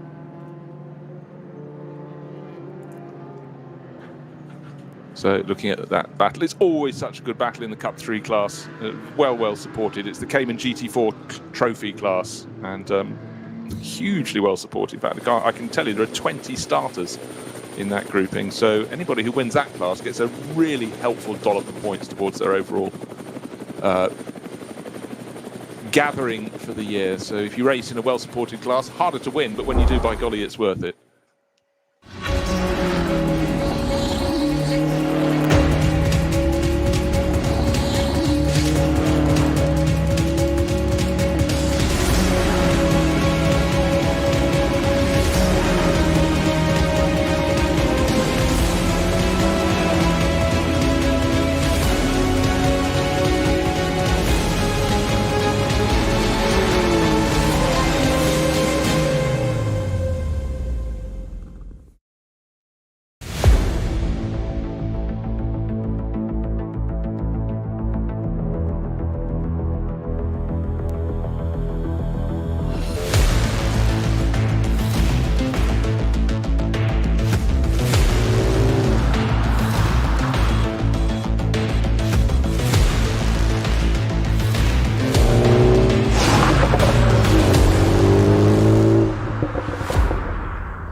Zwei Familien. 40 Jahre Firmengeschichte. Unsere Produkte entstehen zu 100% in Deutschland. Mit Herzblut und Hingabe. Wir schaffen den Technologietransfer von der Rennstrecke auf die Straße. Handwerkskunst, Erfahrung für diesen einen Moment. Das ist die Nürburgring Langstreckenserie. Das ist H&R. Performance made in Germany. Sicher ans Ziel. Auf allen Straßen, bei jedem Wetter. Mit den zuverlässigen Sommerreifen von Falken. Jetzt Falkenreifen kaufen und Tankgutschein sichern. Weitere Informationen auf tankgutschein.falkenreifen.de. Falkenreifen.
Hartes Duell. Kollision zwischen den beiden. Damit ist das der Führungswechsel. Zu dritt nebeneinander. Maximale Reaktion. Da brennt der Falken-Porsche. Drama. Das Auto hat einen längeren Boxenstopp. Vorsicht. Und hier kommt der Gesamtsieger. Der ROWE NLS Rückspiegel. Am Sonntag um 18:30 Uhr auf diesem Kanal.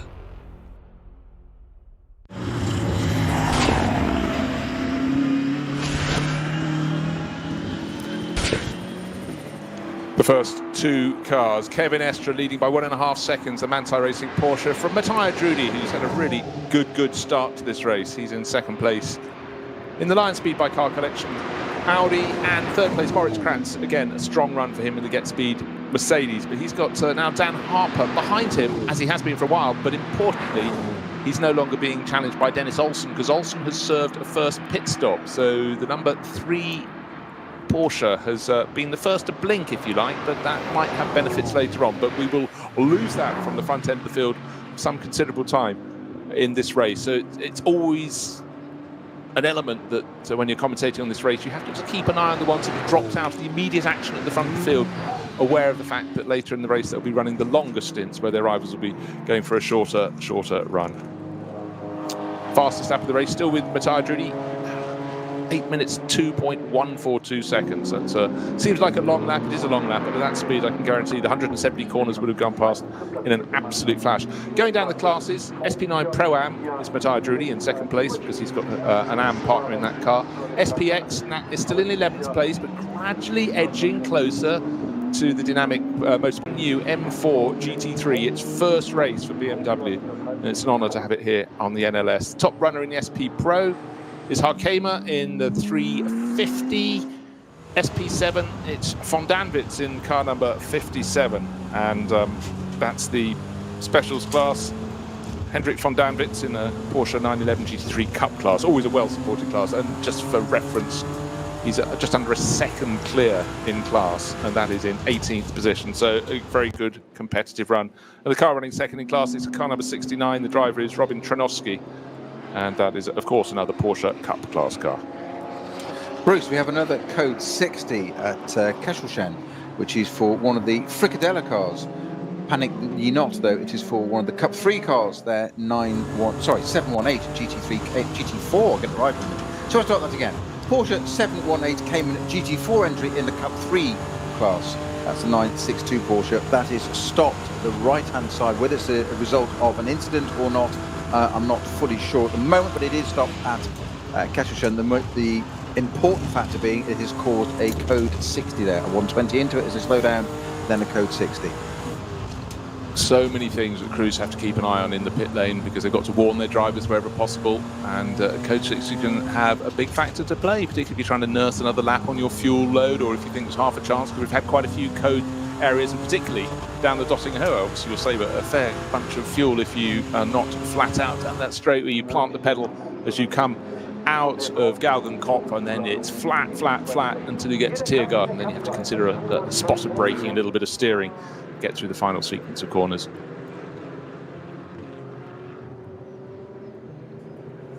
And another person I need to point out, running in 2 classes, that might seem a little bit greedy. SP4T and SP8T is car number 140, Gabriele Piana, who seemingly can almost do no wrong in the NLS. In fact, he was an outright winner of this very event a few years ago, Ruhr-Pokal-Rennen. Just having a quick flick to see when Gabriele won it, but he seems to base himself in Germany and does it with considerable style. He won it, it was 2018, sharing with, how's this for an illustrious crew, Adam Christodoulou, Hubert Hout and Manuel Metzger. Hout and Metzger paired together this weekend. Adam not on the entry list this time around, but he's done great things on the Nordschleife over the years. You wouldn't class them as amateurs, would you? Yeah, you might at your peril, but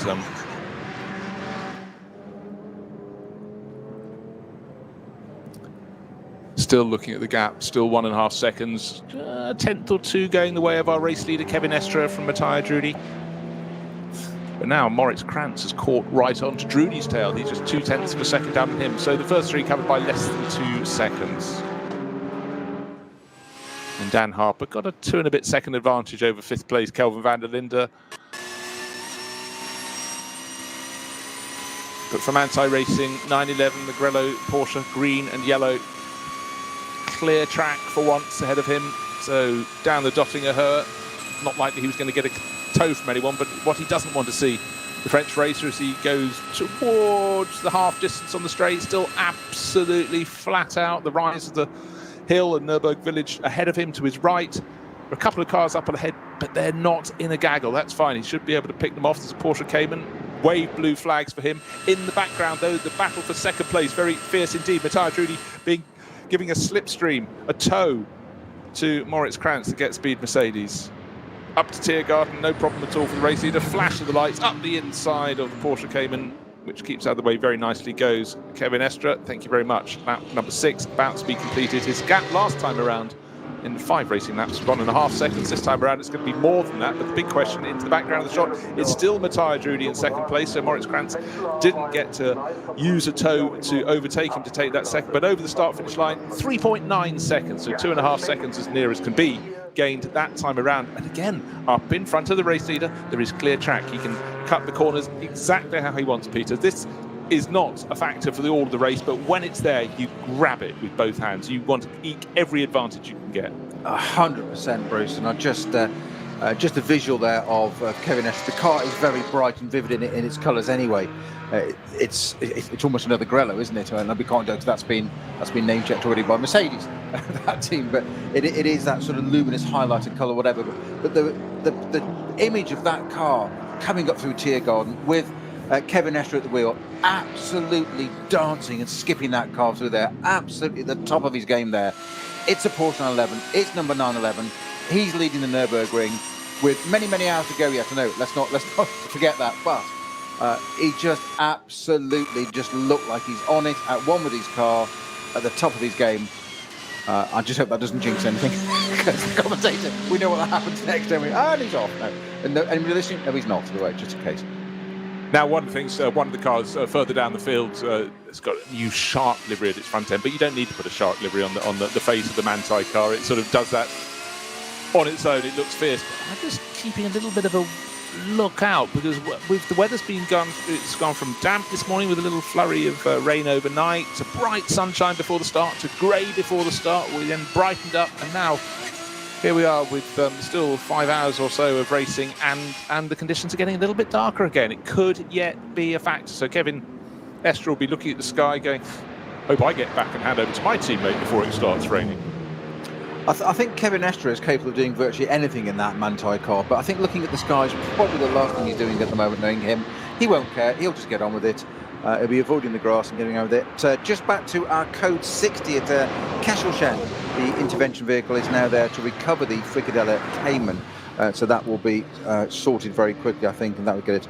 Neubauer is in the pits, number 35, in the Valkenhorst Motorsport M6 GT3. So that's one of our top runners from 8th position at the moment. So that's the first. That's going to potentially be a driver change. We'll keep an eye on that for us. Kevin Estre it is that's leading from Matthias Rudi at the moment. Porsche, Audi, Mercedes, BMW is the top 4 German mix. It is then, of course, Picarello in the other Falcon Motorsports. Porsche is in 5th position. That's our car number 4. Our pole sitter, we did question as to why he wasn't actually in the car for the start of this race, because he was a pole sitter, and that's because our timing screens told us it was otherwise. But when the race started, it was Picarello actually into that car. In 6th position, right behind him, is the number 5 Phoenix Racing Van der Linde driven Audi R8. In 7th position, Herbert Haupt in the eponymous Haupt Racing Team for Bill Stein Mercedes GT3. Just out of the pits in 8th position, of course, our screen will update. It is a driver change. Van Berlen takes the wheel of the Valkenhorst Motorsport BMW. And 9th position is Romain Dumas in the Dynamic Motorsport Porsche 911. And rounding out the top 10 currently is Espen Laub in the CP Racing Mercedes. I was going to say the first of our Pro-Am cars, but it's not. It's the second of our Pro-Am cars. Of course, the first of our Pro-Am cars is right up at the front of the order. I've forgotten that one for a minute there. Matthias Rudi in the Lion Speed by Car Collection Audi, number 24 car, currently running in second. Just 3.9 seconds after, we're just over an hour into this. We've only got 5 hours or 4 hours and 58 minutes to go. But it's still only 4 seconds at the front of this field, Bruce.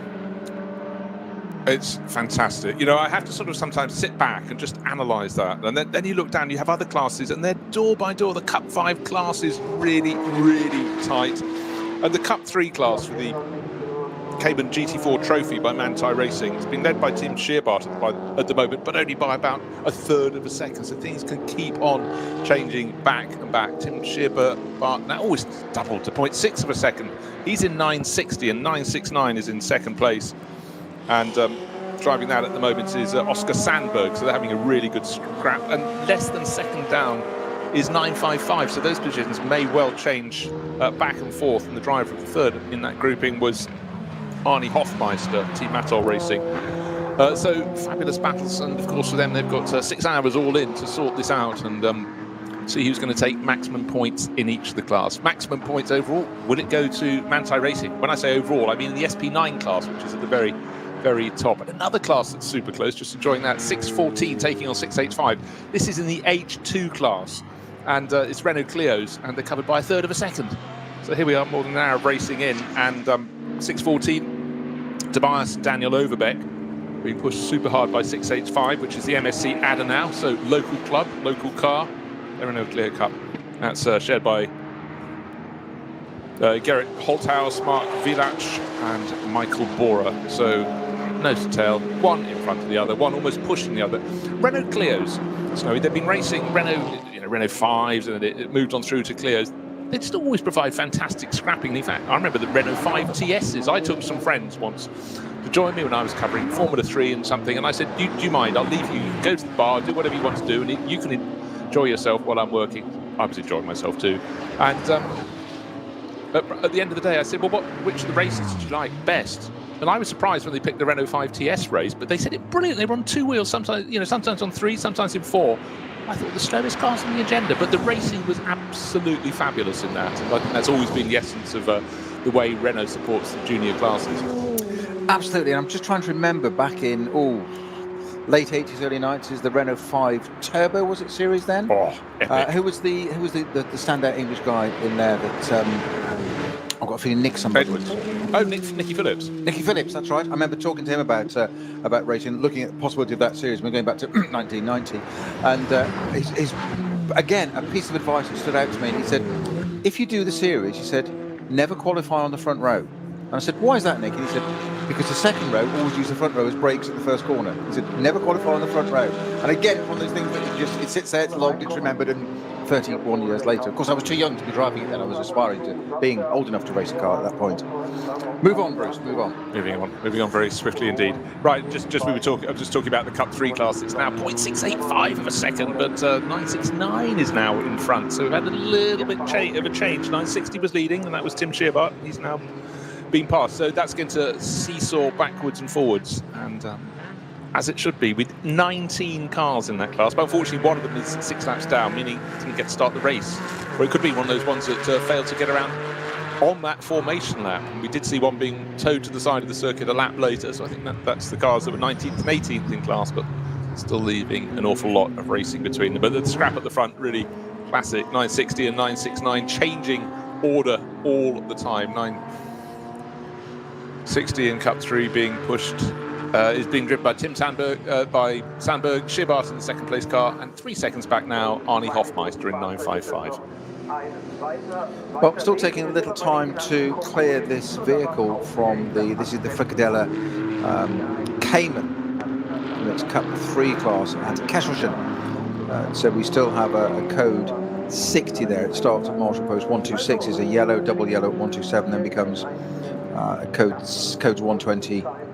Down to a 60 for literally on the left hand of Kesselchen there, on the exit of the car appears to be there. The intervention vehicles have attended the scene and have certainly, I think they've got the car hooked up, but it's moving along slowly, but they'll get that out of the way. It's not, I thought that would be deployed sooner rather than later, but it's not quite, it was cleared rather than later deployed, certainly.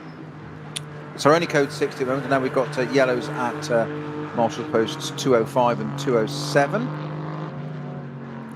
I always find it entertaining when you have numbers as large as that for Marshall's Post. We think so many circuits make do with a dozen Marshall's Post around their lap, and here we are at 200 and something, and you're not even at the end of the lap. Where would you reckon 205 is? How would you describe which part of the circuit are we looking at there?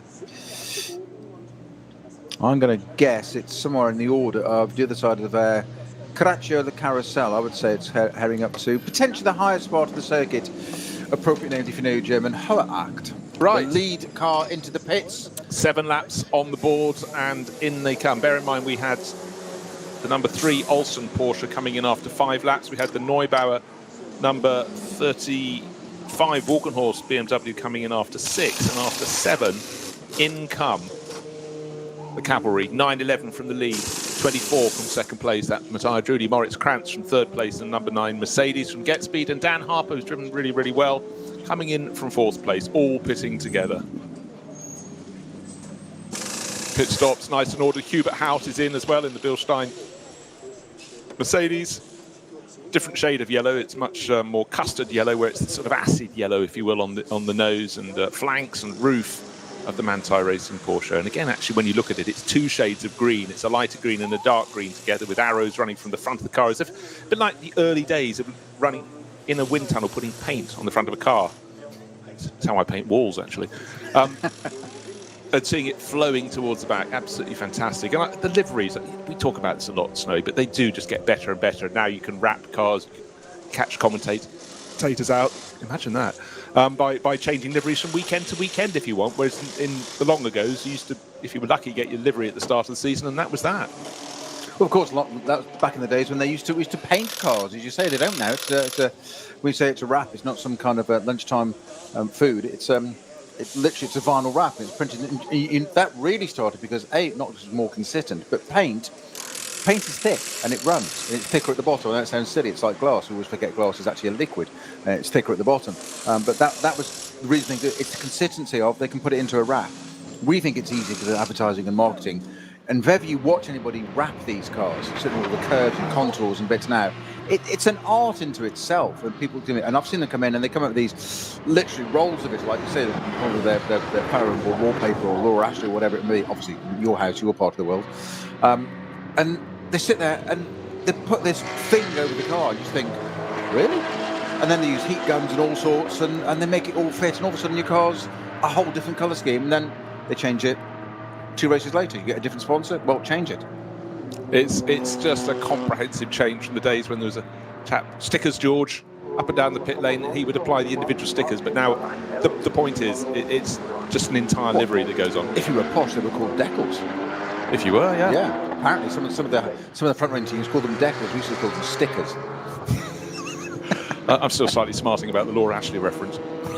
We're so concrete in our part of the world. Modern.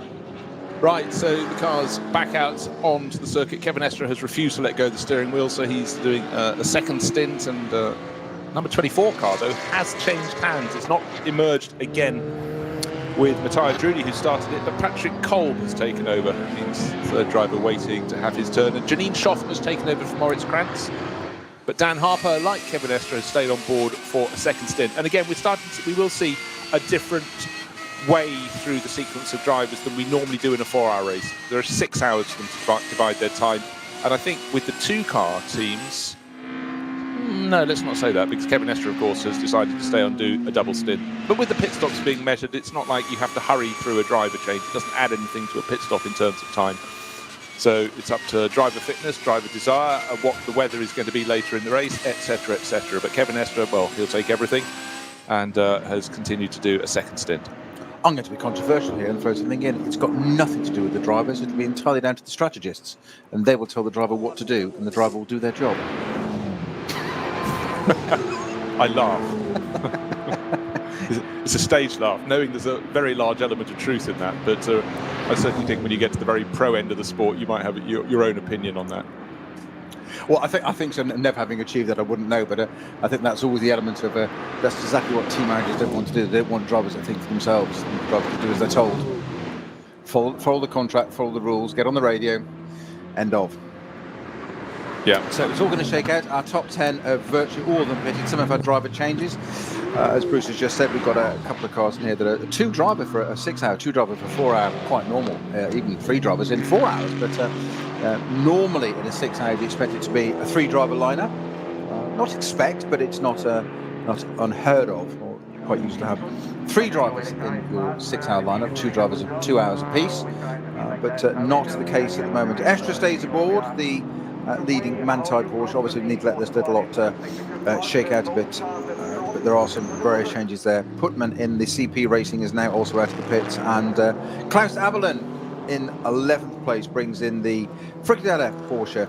And I confirm the other Frikadelle car, the Cayman 718 that went off at Kesselschön, the 962 car did indeed have an accident.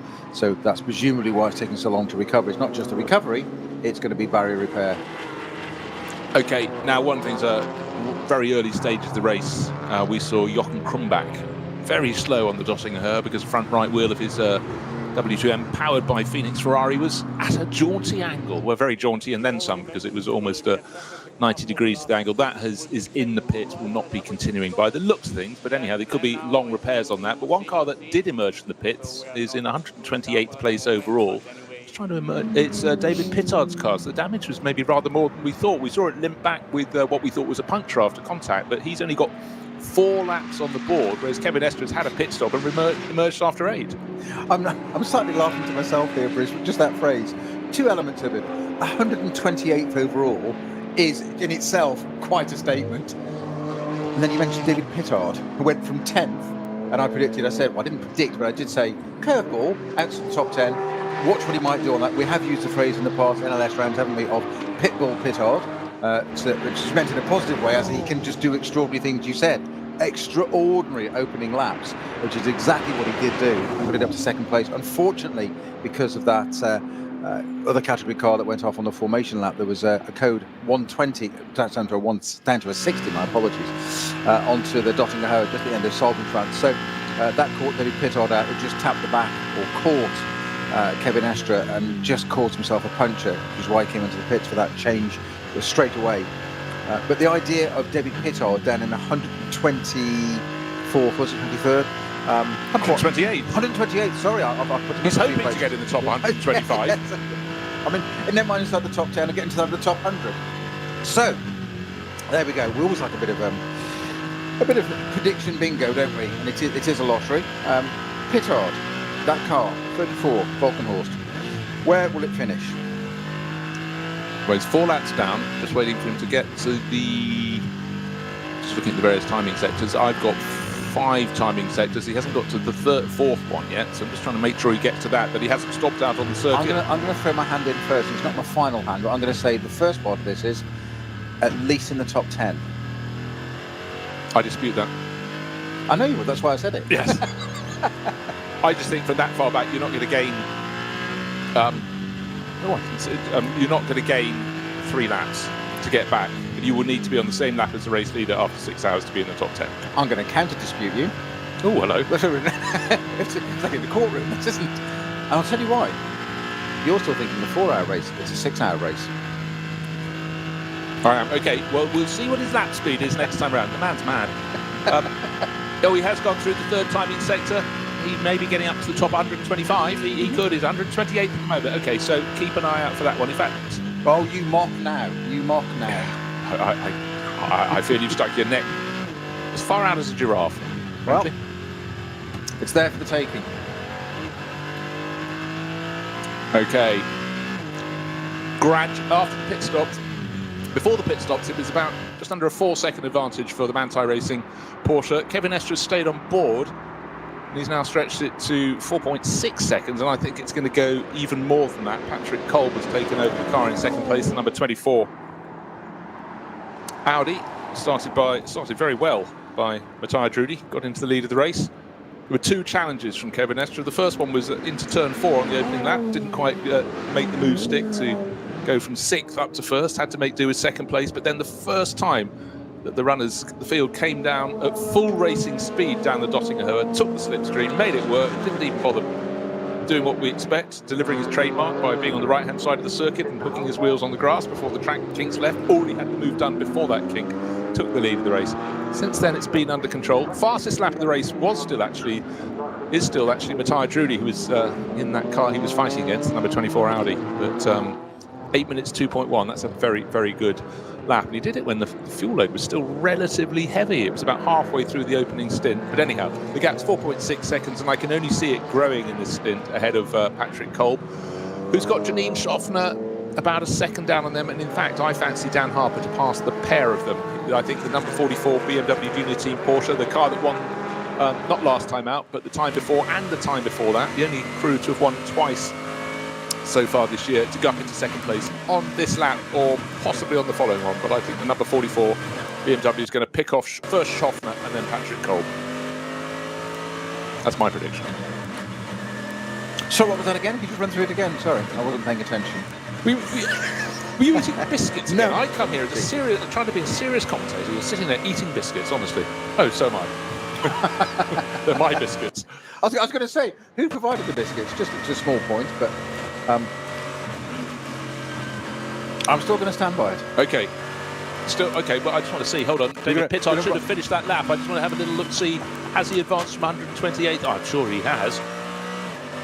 He's vaulted up to 124th. There you go. Oh, and in fact, his first time he's set around this lap is the fastest that anyone has done at any point in the race. So, I'll take the points now, shall I? Tim's going to disagree on that one, I'm sure. Twice. Just saying. Twice one of the cars carrying onboard cameras, in this instance the Get Speed Mercedes, flashes past a flatbed, and twice I haven't been able to identify. It looks like one of the SP9 class Audis, but I'm trying to work out which one it may be. Now, am I fancying slight drops of rain on the screen? Not yet, but looking at the clouds that are starting to gather, I think we could be getting a bit of rain within the next half an hour. You really hope not. Let's spoil the race, and also one does feel the Eifel region so heavily affected and damaged by the rain does not deserve any more until at least October. I think the Get Speed Mercedes Edge has got its pockmarks on the windscreen there. We saw quite a lot of this last weekend at the Barcelona round with the tear-off windscreens, and most notably the EDAC Mercedes as well, that had it looked like Johnny and I commented, Johnny Palmer commented it had been in a Bond film. It looked like it was a villain's car, which had all sorts of bullet holes over the windscreen. Then finally at one pit stop, it did have a tear-off screen taken off. Then we realised all the bubbles were on the first layer, so it was no different at all. It just hasn't improved it one bit. It was, why did you take the tear off? It wasn't really worth it. So it got air trapped in it. So I think that's that. I think they weren't drops of rain because they weren't moving either on the screen. It's a bit like I was looking at a photograph someone put up somewhere of a fantastic photograph taken at a cricket ground, and it's taken where a ball has passed through a window into the pavilion, and it's just looking through the shattered glass. So the difference between a good photographer and a less good photographer. Yes. Now, leader of the race, is it Kevin Estre? Or is it Dennis Olsen? There's a question for you. Of course, Dennis pitted 2 laps earlier and is listed at the top of our time screens at the moment by 23 seconds.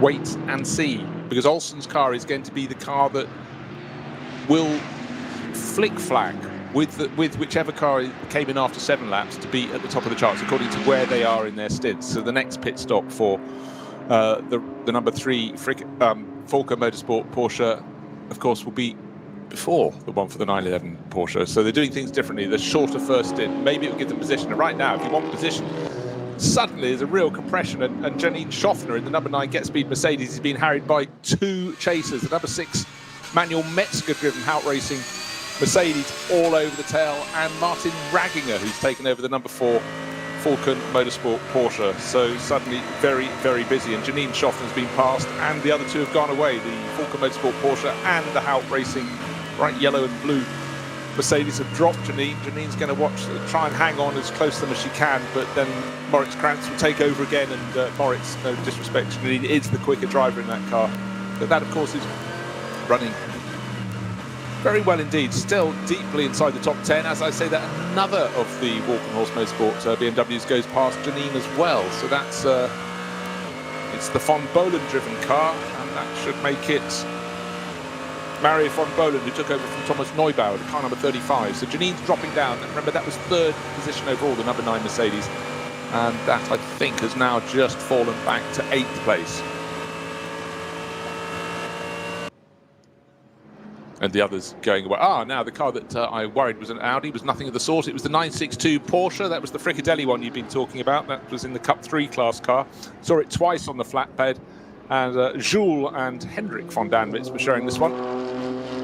And reporting back to the paddock, maybe not for duty. A little bit of front end damage. Are we seeing serious left damage at the left rear? Got a broken toe link. It's it's got damage a lot of the right rear. It's recoverable. There's lamps missing at the rear. A lot of the rear PU's damaged, and a serious amount of toe out on the right rear. I would say it's repairable. Repairable for the race is what I mean. It's always repairable. There's always an associated bill with it, of course. But it's now back into. So where do they park that? Of course, they parked it on the outside, don't they, of the what is now the Sabine-Smits curve into the car park, and you can choose to go and get them there. There's a 950 up there already, car number 950. So I think that 962 Fricadelli Cayman may well be the end of its race, unless they want to go and recover it and get it back to the pits from there. I don't know whether they can do or not. Well, 950 was the Black Falcon Team Techstar Porsche Cayman that we saw being towed in on the opening lap of the race. So that was one that was being pulled up, dotting a her. They don't go up towards the pits. They turn right before that and then drop it in what looks like a service station at the right-hand side of the circuit by the Sabine-Schmitz curve. Right. Waiting for the end of this lap, just looking to see the gap. Really, the one I'm interested in is the one between Kevin Estre and the driver I thought would go up into second place in that train of cars, Dan Harper. He's done so.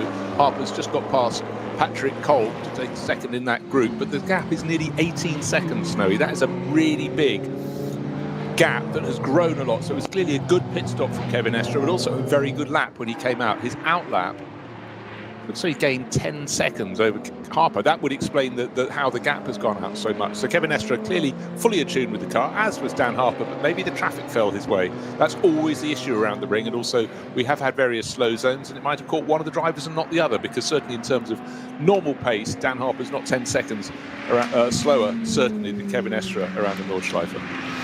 No, I'm just spotting a moment there. I don't know whether it was having a moment keeping out of the way, but the number 40 car collection Audi, from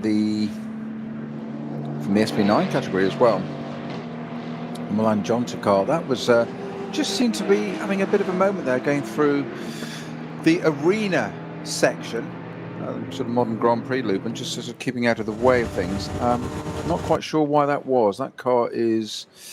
It's down in 21st position. Yeah, I don't see any particular reason as to why that be happening. Cock at the wheel of that car.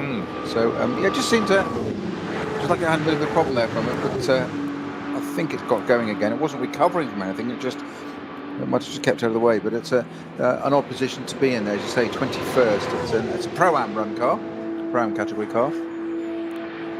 Yeah, and the quartet of drivers, it's Milan Doncha, very much a pro in that car. Klaus Kloch, Jörg Fieber, knows everything there is to do about Porsche, so he's racing an Audi. And Peter Schmidt from Car Collection Motorsport, man who's put together the incredible team that's just grown and grown over the past almost a decade now. But Peter on board this weekend saying, not all the fun should go to my drivers, I am one of my drivers. Yep, still the barrier repairs continuing at Kasselchen after the 962. I know when I say 962 to you, that probably means a Porsche, doesn't it? It is a Porsche, but it's car number 962, not a Porsche 962. We're not going back so 30 years. Confusing. Don't you like to throw a curveball there? Second one of the show. There will be more. Don't worry. I've got a bag full of them. Say barrier repairs continuing at Kasselchen there. So the car was. We commented it had some front end damage and a reasonable amount of impact on the right rear, but not enough. Not a huge amount, but it appears to have a lot more damage to the barriers because they're taking a lot longer to repair. But of course, the marshal's got to get out there, get a Unimog out there with needs a strip of Armco replacing. That's got to be unbolted if it's bent and all the bolts are strained or whatever. It takes a while to get on with it, and they're hugely efficient at doing this. 2 or 3 layers of barriers. It's nothing to go and replace. It's not the work of 5 minutes, quite literally, as we can see. So the car's out of the way. but unfortunately the marshals out there, and that's the bigger part of the Code 60, is the safety of the marshals out there on track repairing it. But hopefully before too long we will have that removed and we can get back to a green flag area at Kesselsham, where there will be a Code 60 somewhere else on the circuit. Well, entirely so. There's a very slow-moving car coming up the Dottinger Höhe. You think, why do cars always break down on the Dottinger Höhe? No, they don't. It's where you see them as they're limping their way back, and in the compression before the track, you drive along the Dottinger Höhe and it's far from flat. You go 2/3 way along and it suddenly starts to rear up, and the stricken BMW is limping along, left-hand wheels on the grass, trying to keep out of the way, but it's at the bottom of that compression, may not make it back to the pits. Now, just talking about barriers, a couple of weekends ago I was at Brands Hatch, and going off at Westfield, if you hit the barriers head-on, it's not a good place. And we saw Benjamin Goethe going off there, and it had about an hour's delay, because when you hit barriers head-on, they do an awful lot of damage to the supports. Most incidents, you're hitting it at an oblique angle, but major repairs needed to be done there, and really put the meeting on the back foot. But Benjamin was fine, the car wasn't. But again, it's the angle at which you do strike the barriers that can make a very major difference. Right, Dennis Olsen leading the race, but he's going to owe us another pit stop. Well, he could go as far as lap 13. He did the first pit stop, or maybe only lap 12. He did a pit stop after lap number 5 laps of racing. He's got 9 laps on the board. He's 19 seconds the good over Kevin Estre, but he's going to be coming in at least 2 laps before Kevin Estre. I'd say 2 laps before Kevin Estre. So this is going to seesaw. So for Falcon Motorsport, they had the 2 cars on the front row. This is the one that started from second place. Kevin Olsen, last time around, 8 minutes 42.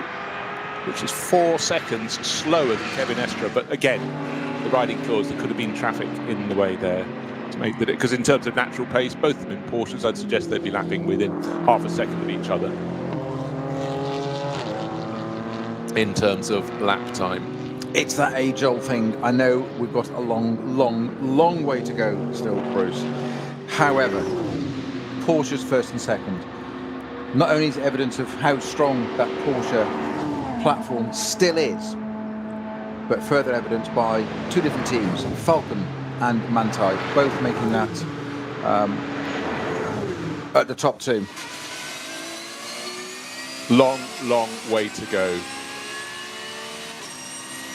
But it's 2 Porsches, a BMW. I still actually really rather fancy this BMW Junior team. They've done it over 2 of the 4-hour races so far, and I think they're really well-balanced lineup of young drivers who've learned to race together. Dan Harper, who's starting, Max Hess and Neil Verhagen. So 3 nationalities, a Brit, a German, and Verhagen from the US of A. And they're over here doing great things. And I think this championship is something that any manufacturer that has a junior team should put your drivers in for a couple of seasons, because I think you learn so much racecraft, there's so many possible pitfalls, and it's learning to avoid the pitfalls that I really think makes a young driver. Doing lots of 20-minute, half-hour races without much that's different, I think you learn less. You learn skills, undoubtedly, but I think the scope of what you can learn on a circuit that has endless corners, endless gradient change, lots of different classes of cars, plus the weather, you can fall over so easily. It's about eliminating those mistakes. 100%, and we said it before, haven't we? We saw it, I think it was Dan Harper, wasn't it, earlier in the season, where they popped him from the M6 into an M2. Was it him that they put into what's in one of the junior teams? It might have been Ben Tuck, actually. I think it was Ben Tuck. I think you're absolutely right. But I knew it was one of the junior team. But they said, right, you're not in the, for no reason that we know of. And feeling comfortable. Yeah, exactly. Know your environment. Okay, going to put you in an M2. And as you said, though, but the point was that what he could learn from that opportunity of being mid-class, it gives him an insight into when he goes back into the M6 of what it's like to get around that traffic, understand the car. It's just information, it's knowledge, it's data. There, he now goes back into the M6 thinking, right, and he comes up behind an M2 or another car, Cap 3, I think it was, category. He now knows what they do, what they behave. He's got an understanding of it, and you can't buy that. You can sit behind it and watch, but you can't learn that any other way than having your bottom in the seat, putting it bluntly, and driving the car and doing a stint in the race. There's nothing like a race to go and do it. You can go testing, you can even get into qualifying, but there's nothing like being in the race. And that experience outside of your comfort zone it's to be encouraged and absorbed and to watch. We've got I think we've got a KTM going off with an engine actually on fire as well. That's the 921 KTM. That's one of the 927. 927. My apologies. And that was a car that started from the pit lane. One of the Teichmann Racing, the 3 entries in that category there. I think that's the GT4 car actually. GT4, they had one that was not a GT4, didn't they? So this is... Yeah, 1 GTX and 2 GT4 cars. Well, the driver's away from it as it billows into smoke. It looks like it's potentially put itself out already. I'm not sure. No, Tamino Berg flames, put it that way. We couldn't see the driver for a second, but he's about 5 metres from the car. He's now going back to... I don't think it's fully out yet. Tamino Bergmeier going to have a look. He's sharing that with, or was sharing it with... there are flames. There are most certainly flames. Is there a marshal behind the car? Or is it the colour licking of a flame? So he hasn't managed to do that thing you really try to do, but he maybe had no option to get it by a marshal's post. Well, he has. He's done that. He's got it by the right place. He's got it at the side of the track, but there is no marshal's post there. There's an opening in the barriers, but for the drivers coming through, he's about 100 metres from a marshal post getting agitated. He's jumped over the barriers now to get on the grassy side, but for drivers coming through, there is now a pall of heavy black smoke. A marshal is now approaching. He's found a marshal who's jogging in. Fair enough, he's carrying a heavy fire extinguisher, but so frustrating. You know the moment when you're driving a car that's on fire? I've fortunately never had to do it, but you don't realise it so much to start with because you can't necessarily see it. But when you finally see those flames licking, and it's on the Grand Prix loop, which is a good thing. There's a fire tender now approaching from left-hand side of the track. It's going to shoot across the track in front of the traffic. Always it's a great manoeuvre there by the marshals, looking left, check both sides and pull out onto the track diagonally across the track to get to that KTM before it completely destroys itself. And it's not just a complete insurance write-off, but there's a fire truck there to attend to that straight away. But yeah, it's I think it's the one thing that drivers fear the most is fire. It's from a purely commercial point of view, even if you're out of it and safe, if it engulfs the car, it's a total loss. If you've been involved in insuring racing cars, that's the total loss. If it's destroyed by fire, that's what we're insuring against. Not accident damage, that's always repairable, but the total loss of fire is not good. Well, the marshals have done a fantastic job. I mean, there's a lot of smoke billowing around the car, but that's actually extinguishant being sprayed from the rear. The gull wing door, well, the clamshell door is up. Tamino Bergmeier got out pretty quickly, but at that point he must be thinking, Marshal, I've got to find a marshal. Now we've got more course vehicles, 3 course vehicles around it. There's a medical vehicle, but importantly, Tamino Bergmeier is fine. Don't know at what point on the Grand Prix loop he spotted the flames, but thank goodness from his point of view, they got the fire tender across very quickly, because just one marshal with the fire extinguisher I don't think would have done the job so much was the blaze. But of course, how does that affect the race overall? The race over and out for the number 927 crew from Teichmann Racing with that Expo. But for those behind, will you be delayed when you come up across the incident? Because certainly for those who were soon afterwards, when the flames really took hold, the black smoke, they would have lost speed as they had to back off. Looking, have we had a symbol saying yet the message? We got any codes around it? Not as yet, as we wait on that one.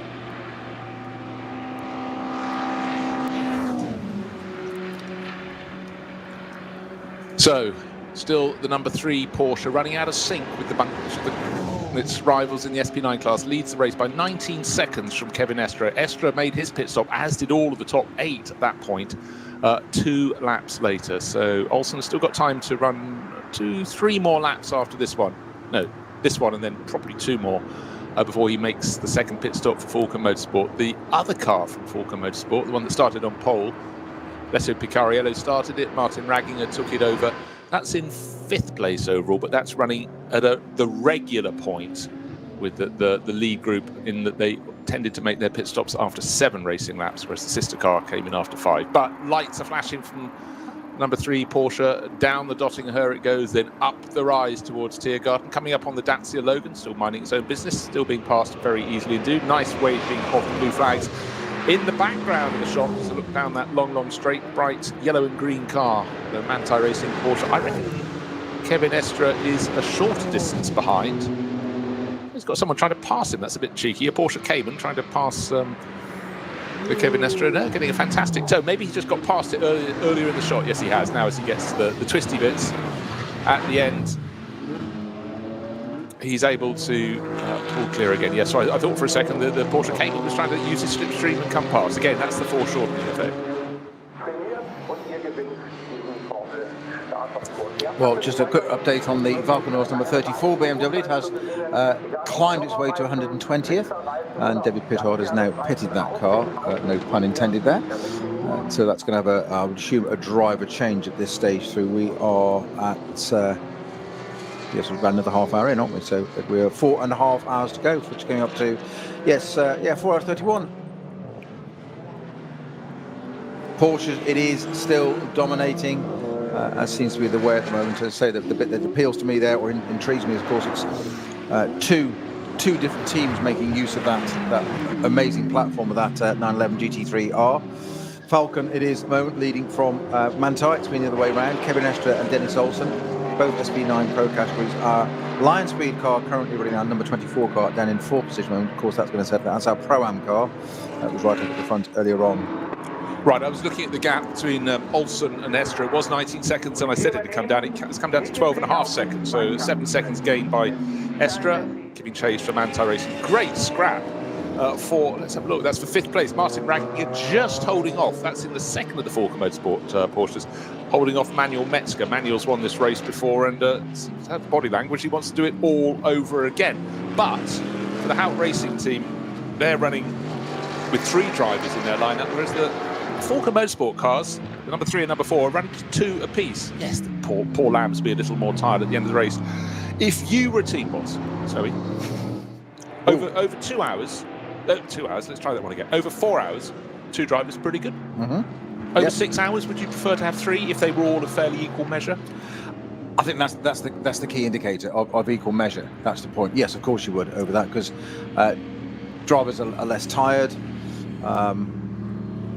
Have we got a code 60 coming past the... Oh, we do now. We do have a code 60 going past the KTM, and so they've all just suddenly slowed down. That's exactly why. That's good. For the KTM, the 927 car, the Reichmann car, is still sitting there gently, little wisps of smoke coming out of it. But what is most important, firstly, is the driver's out of it. That's fine. But car-wise, now switching back to the driver's okay. We get that bit established first. Is the car looks like a KTM still, it's not partly dissolved and burnt away. So the other side of that, of course, is that the marshals have done that fantastic job getting that fire truck across there and putting it out. But you just know the mechanics, sorry, they're called technicians these days, we're looking at that just going, that's a clean-up and a half, isn't it? Or other words to that effect, or phrases. Other phrases are available. Other phrases apply language according to your nationality. But just to let you know where that was, we didn't describe it fully. It was when you drop down into the... We're on the Grand Prix loop, we're going towards the end of that loop, you drop down into the dip, and then just before the track, when you're just off the Schumacher S, isn't it? So yeah, up the hill and down. Before you come up the hill to the Vidal chicane, before you take that kink, he'd pulled off just on the left-hand side of the circuit, on the outside of the circuit, which made it harder for the marshals to get to it with the vehicle, because the marshal's post on the outside was further up the climb, and the marshal had to run along with the fire extinguisher. But the fire tender, and the driver will know that next time around, is on the inside of the circuit, effectively behind the paddock, on the back slope of the paddock. There's a gateway through, and the fire tender came from there. So for Tamino Bergmeyer, he will have learnt that lesson.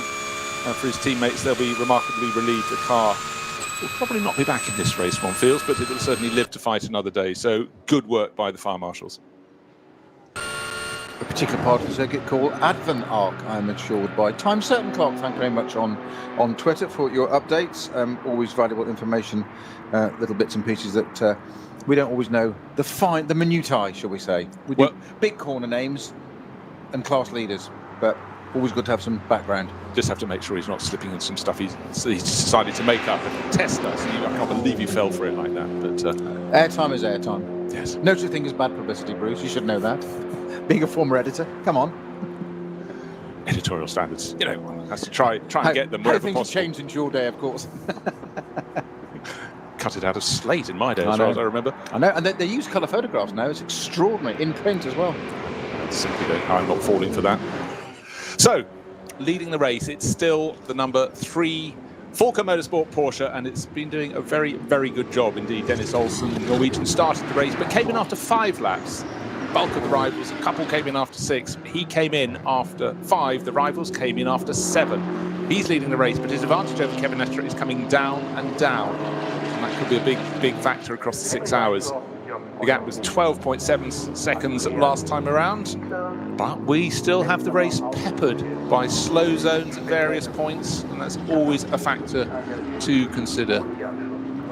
Car number 36, one of the BMWs trying to pick its way up the order. That's Henry Walkenhorst, the boss of Walkenhorst Motorsport, running 13th overall, but we haven't really talked about this class. We've talked about SP9, SP9 Pro-Am, but SP9 Am, Walkenhorst is second in that, but leading with a big leg up, Janine Schroffner, because her car, Get Speed Performance Mercedes, was started by Moritz Krantz, who came in from third overall, so he gave her a big leg up. But Henry Walkenhorst sharing with Jörg Breuer and Andreas Ziegler, number 36, Walkenhorst BMW. Nice, tidy job. As the sun starts to shine in the Grand Prix loop again, so the weather's been fickle. It's been going backwards and forwards. There were little possibilities of rain, but only rain seen from the helicopter. And that's good to see that things are a little bit brighter right now. And in fact, the flatbed is on the track alongside the stricken KTM, and the car's coming past almost at walking pace. So it's down to code 60, but it looks like code 30 at that point. I would disagree with you again, actually. I would say the recovery vehicle's not on the track. I'd say it's breaking track limits because it's got two wheels over the white line on the grass, and it's stationary. That's another issue. I would concur. I'll throw that back. Or not concur. I would disagree. If you've got two wheels on the track, that's Make fine. your mind up. Make your mind up. I'm trying to give you an option, so you can start your excuse. I was going back the Get Speed car, the number 9, Moritz Krantz, and Janine Schroffner, Mercedes AMG. I would say that's the very definition of a Pro-Am car. Totally. Absolutely, 100%. That's exactly what it should be about. As you said, Janine Schroffner getting a great leg up from Moritz Krantz in the 30 part of the race. But that is the very definition of Pro-Am racing. It gives somebody that's not pretending or alluding or aspiring to be a pro driver, but out there doing it, and it gives them the opportunity. And sometimes there's a different way of looking at it. If you have your pro driver puts the car so far up the order, it puts you in an area outside of your comfort zone, and it's for then rather than trying to aspire, you're automatically in there. So it's exactly what we said about the sort of Ben Tuck situation of the going from the M6 to the M2 in the junior team. Learn, absorb, take in, recalibrate something. It puts Janine right up there, and that can only be a good experience to learn. Okay, what's it like? She may not hold her own amongst us. You wouldn't expect her to be honest, but it will give her an experience that can only build on. If she takes it the right way, she can only learn on that. Learn from that. No, exactly so. And we saw when she took over, she suddenly had the likes of Martin Raggi going past, Manuel Metzger. They come past, and you expect them to go past. She can look at their cornering lines for a few corners, see how they tackle traffic, and again, just bank the experience. And in a 6-hour race, in just a 2-driver lineup, she's got plenty of racing. As I've often said to amateur drivers and co-drivers and things of gentleman drivers in more historic tracks, watch, listen, and learn. Just sit there. It's all, take it all in. It's all information. You're not expected to do the time. You're not expected to gain position or keep in touch. But as you say, somebody of that quality there for Schroffner, Janine, Ragginger going by, watch what he does. You might only get a few seconds of it, but you'll learn something from it. Don't waste the opportunity. David Pittard is in the pits, but he's risen to 121st. But expect after that, he was a place higher when he pitted. I did mention that. Oh, okay. Don't diss him.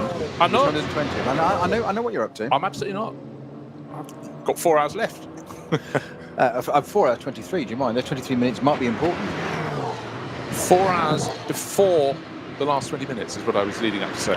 My apologies. Then. Right, sorry. The gap at the front of the race, it was 19 seconds. It was last time around 12.7 seconds. Dennis Olsen, is he going to start diving for the pits? It looks like he's going past, but I'll tell you what, it looks like he's got Kevin Estre right on his tail. It's down to about 2 seconds, I would surmise. 1.4. Or between friends, 1.395 seconds. So clearly there are elements at the side of the circuit that have forced them to slow. The stricken KTM being cleared up, but that's been a remarkably good lap for the chasing Kevin Estre. But just get this, to give you an indication of how much they've had to slow on this lap. The fastest lap of the race, 8 minutes 2.1 seconds.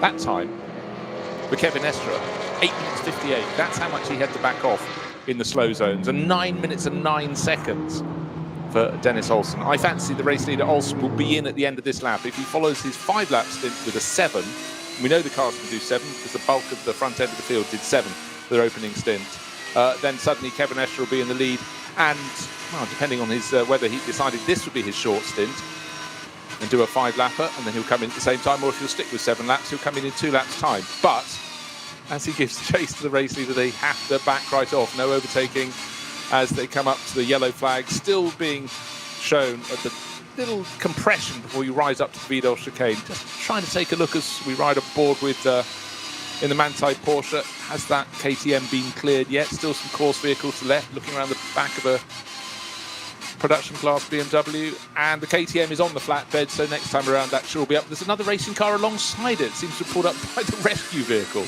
unless it's a course vehicle that's got a very racy race livery. And as soon as they're released, of course, Olsen floors the throttle, nips past the little Peugeot, and Kevin Estre just sort of tried, seemingly almost clattered into it, but didn't want to lose even a fraction of a second. Into the Sabine Schmitz, a 2-part curve being used for the first time in racing this weekend. 2 left-handers, and then the track drops away. And this, to me, Snowy, is where the magic starts, onto the Nordschleife. Oh, just fantastic. As you say, it's that reset as you come through the Vidal chicane on the modern Grand Prix circuit, onto that double left-hander, now named Sabine Schmitz, one for each apex, as it were. She always hit an apex. She won the 24-hour here twice, and of course was VLN champion back in '98, I think it was. In more than incontestable credentials in her car for that lady, and great that a corner, if it's going to be named after anybody, then I can't think of anything more appropriate. But as you say, they come out of that double left-hander and onto Hatzenbach, and that's where it suddenly starts. It becomes a roller coaster, but it's narrow, and even at the end of the Hatzenbach, it suddenly narrows, and you've got the tiniest strip of grass either side, where you suddenly get up to a maximum speed. They go over a brow at that point, and that's where you lift off, because otherwise it doesn't like going over the top and skipping around a bit, so you just lift off a little bit over that and down into a dip, and then you get some real fast flowing bits, and then it just changes again. And it's just to me, we criticise quite often the Tilkedromes, but it's, if you can imagine all these circuits, it's almost like the Ascari circuit. Take every corner you like in the world and put it into one big circuit, and here you've got it at the Nordschleife.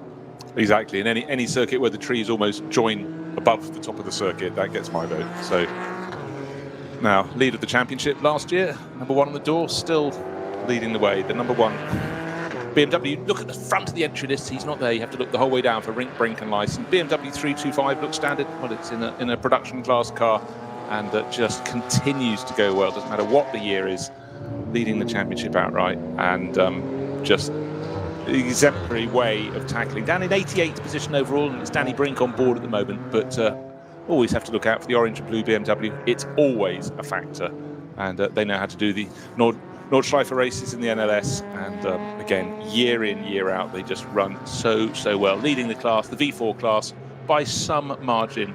Second place car is 707, which is one of the camera cars that we've been watching the action from, but well clear.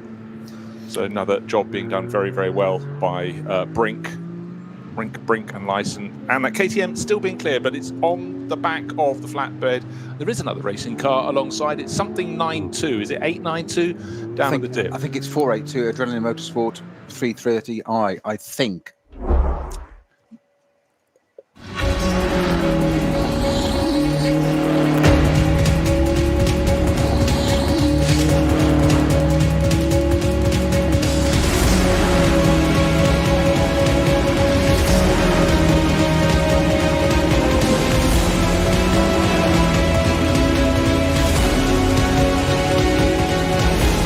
Talking about the shape of the cars earlier, I was saying how I really like the larger GTs, which obviously the Mercedes AMG, the BMW M6 and the Bentley Continental, versus the smaller ones, the Audi R8 LMS, the Lamborghini Huracan, etc., etc. But it goes back to the days when I just thought the BMW 635 CSI was the finest thing out on the circuit, and then suddenly I never quite approved as much. I'll suddenly be a bolt of lightning, I'll be hit by it. The BMW M3, it didn't cut it for me, though absolutely supreme out on the circuit, but I still preferred the classic shape of a car that, you know, you'd rather hope your father would buy, would be something like a 635, just a more elegant, sort of tourer sort of car. But I think it's great they're in the mix of GT. And on screen at the moment, we've got a little Audi 8 RM8 LMS, just to prove the point, and the CP Racing Mercedes AMG. That massively long snout looks great in the white, red and blue of Charles Putnam's team. And again, variety is so important in motor racing. I'm like you. There's something about a big front-engine GT car. I know I'm old school. I know it's a die-hard sort of view. There's nothing against the modern stuff. I love absolutely. the Ferraris, Lamborghinis, the mid-engine stuff. I love the mix and the variety. I think that's wonderful in this series. But I am naturally drawn. I've got an affiliation and a sensitivity, if you like, for those big front-engine GT cars. The Mercedes. I was never a massive fan of the SLS road car or race car. An extraordinary piece of kit. It never just quite gelled with me. Technologically, undisputable. But it never sort of got me going, wow. It didn't have that wow factor. Then they produced the GT, and I suddenly thought, oh, now that looks interesting. And then they suddenly turned it into this. I didn't think you could make another car or the front end of a car look more aggressive, more menacing than the front of an AMG GT3. I think BMW might just have done that with the new M4. Absolutely agree. I was about to throw that in. Actually, talking BMWs, I'm afraid that David Pittard's car, the number 34 M6, doesn't appear to have left the pit lane. I think it's got more damage. Third pit stop. I think it's possibly the original damage has manifested itself further. So unfortunately, it's still not below 120th. But we won't say over and out. But which means I have to obviously readjust my position. That's not going to. I wasn't expecting a third pit stop so soon. Don't argue. Right, out of the lead, out of second place in the race goes Dennis Olsen. Remember, last time around he was only just passed for the lead by Kevin Estre, but Kevin Estre will continue on his way. He's got 13 laps on the board, but he's not coming in for a pit stop this time around. Would he get one more or would he get two more? That's the question is. But one expects, of course, this battle will swing backwards and forwards. But just remember, the 3 laps before the pit stop all went the way. Maybe traffic, maybe just sheer speed. Kevin Estre hunted down Dennis Olsen. The other Falco Motorsport Porsche, though, Martin Ragginger has got Patrick Kolb right on his tail, and Patrick Assenheimer is in third place behind over the start-finish line. It's great. You've got gaggles of cars still fighting for position, covered by a second after, we've been bang on 2 hours of racing. Yeah, and Bruce, interesting, we've got another Code 60 back at Kesselchen again, but no vehicle off at the moment. It is an intervention vehicle, or do we have? Actually, no, we do. We have 159 and 510 that are off at Kesselchen. So. While you're just checking that, I just want to apologise. It wasn't Patrick Assenheimer in that group. It was the second of the Kolbs. We've got Ragginger in fourth place in car number 4, like that symmetry there. But then we've got the number 24, Line Speed by Car Collection Audi, with Patrick Kolb, and then Vincent Kolb in the Phoenix Racing Audi. He's sharing with Frank Stibler, who hasn't driven yet, and Kelvin van der Linde, who started it. He's right on the tail. So that's a great little 3-car battle covered by 7/10 of a second, 4th, 5th, and 6th. 2 cars off at Kesselchen, or certainly stationary at Kesselchen, a better way of putting it, they may not be off, is the 159 Yeti Racing M4 GT4 in the SB4T and SB8 category. And with that is also the number 510, which is the Mannheimer Racing BMW F30 from the VT2 category. Now, whether they've come together or not, I don't know. They're not actually side by side at Kesselchen. We'll try and get a little bit more information on that, but those 2 cars are certainly stationary at that part of the track, which has caused the resumption of a Code 60 there, which we only just cleared a couple, if only probably a lap ago, to be honest. So totally different thing, but they've chosen the same. They've got 179 corners to choose. They've chosen the same one again. So those marshals they're earning their luncheon voucher today, aren't they? You could just imagine, you're just patting yourself on the back metaphorically. Well, that was a good job, we got that. Oh, someone else has done it. Gosh, just what you think. And relax, maybe wave a flag for a bit, and just do what we need to do, but then back over the barriers. They need that sort of car park attendant sign. You can't park here, you can't park that there. Sorry, move on. Go pick another corner, we've done that bit. Yes. But yet again, you consider the weather conditions people have to stand out in as marshals over the course of this season. The first one, they waited through sleet turning to snow. There's not going to be any racing at all. They have to, in their wet kit, walk back to their cars, and that was back in early spring. But then in the summer they bake, and now actually probably the nicest conditions you'd have all year. Just autumn sunshine, not too hot, not too cold, but just a fantastic job they do. And the way they clean up the incidents around this circuit, a modern circuit, it's far easier to get cars out of the way, but years of practice on the Nordschleife certainly taught them how to clear cars up. There are intelligent gaps in the barriers for cars to be removed, but it's still far harder around a circuit as long as the Nordschleife, with as little space around the outside, because bear in mind it's running through a forest, the vast majority, plus areas where there's a little bit of meadow alongside, but not easy to get access to the outside of the circuit. So the number 3 Porsche has rejoined the race. 13 laps on the board, and it's been handed over to Tobias Muller. Dennis Olsen, the Norwegian racer, did the first 2 stints. Now it's Muller's turn. But let's look at the gap back from Kevin Estre to Dan Harper. Harper running effective second place if we ignore for now the number 3 Volker Motorsport Porsche. But in the battle for those who've yet to make the second pit stop, there's a 10-second gap last time around. Kevin Estre over Harper. There was 1 lap in which Harper lost about 10 seconds, but last time around he gained 7 of those back again. So it is where you hit the slow zones. But Harper's driven very, very well indeed. And I think the big question when he comes to make his pit stop, who's going to take over the 44 BMW Junior Team M6 next? Will it be Max Hess or Neil Verhagen? The choice of 2. We'll work out that possibly next time around.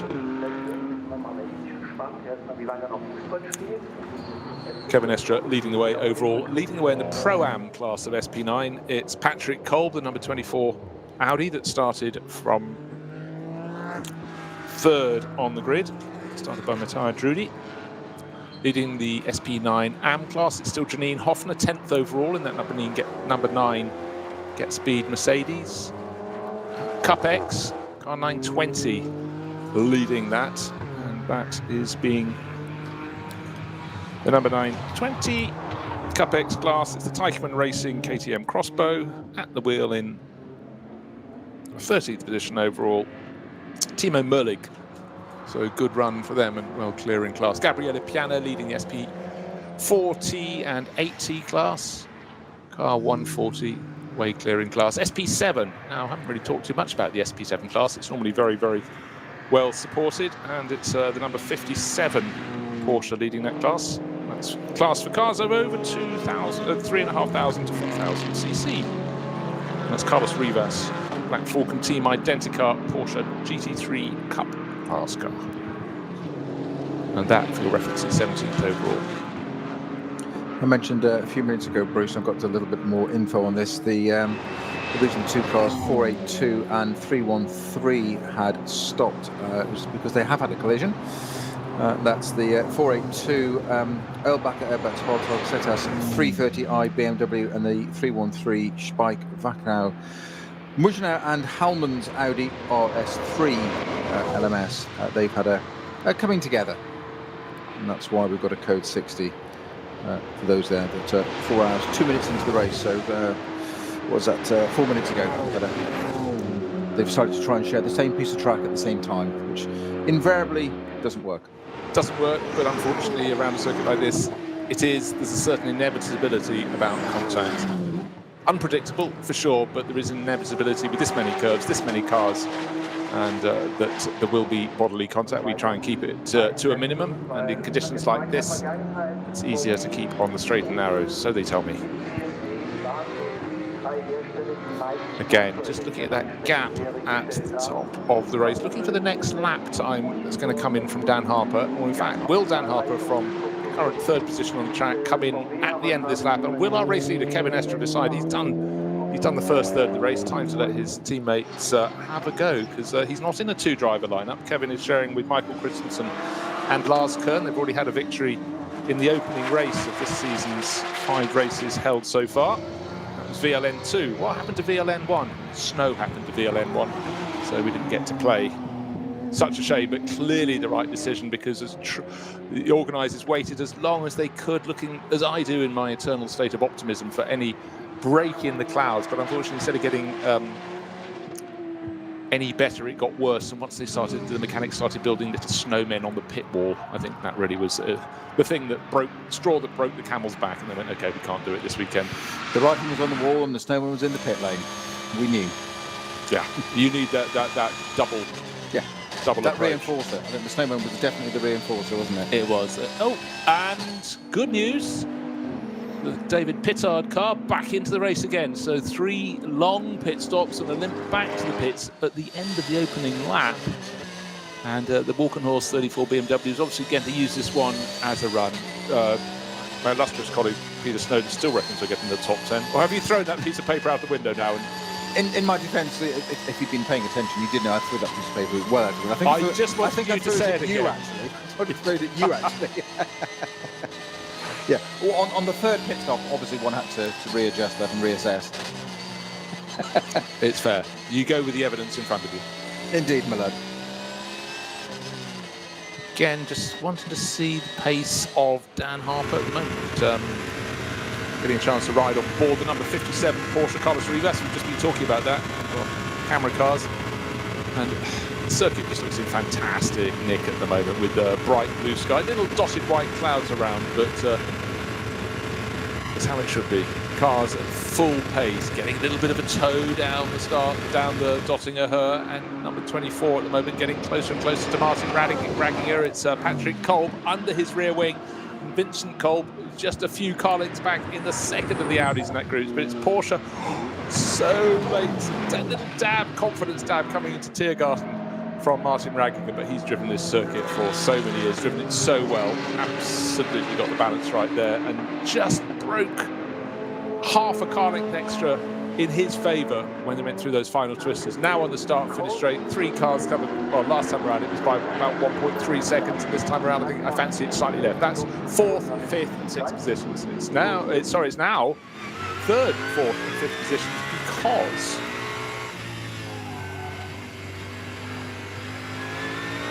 number 3 Porsche Tobias Muller is now with that second pit stop. That's why it's fallen down. Of course it has. It's the pit stop last time around. That's it, sorry.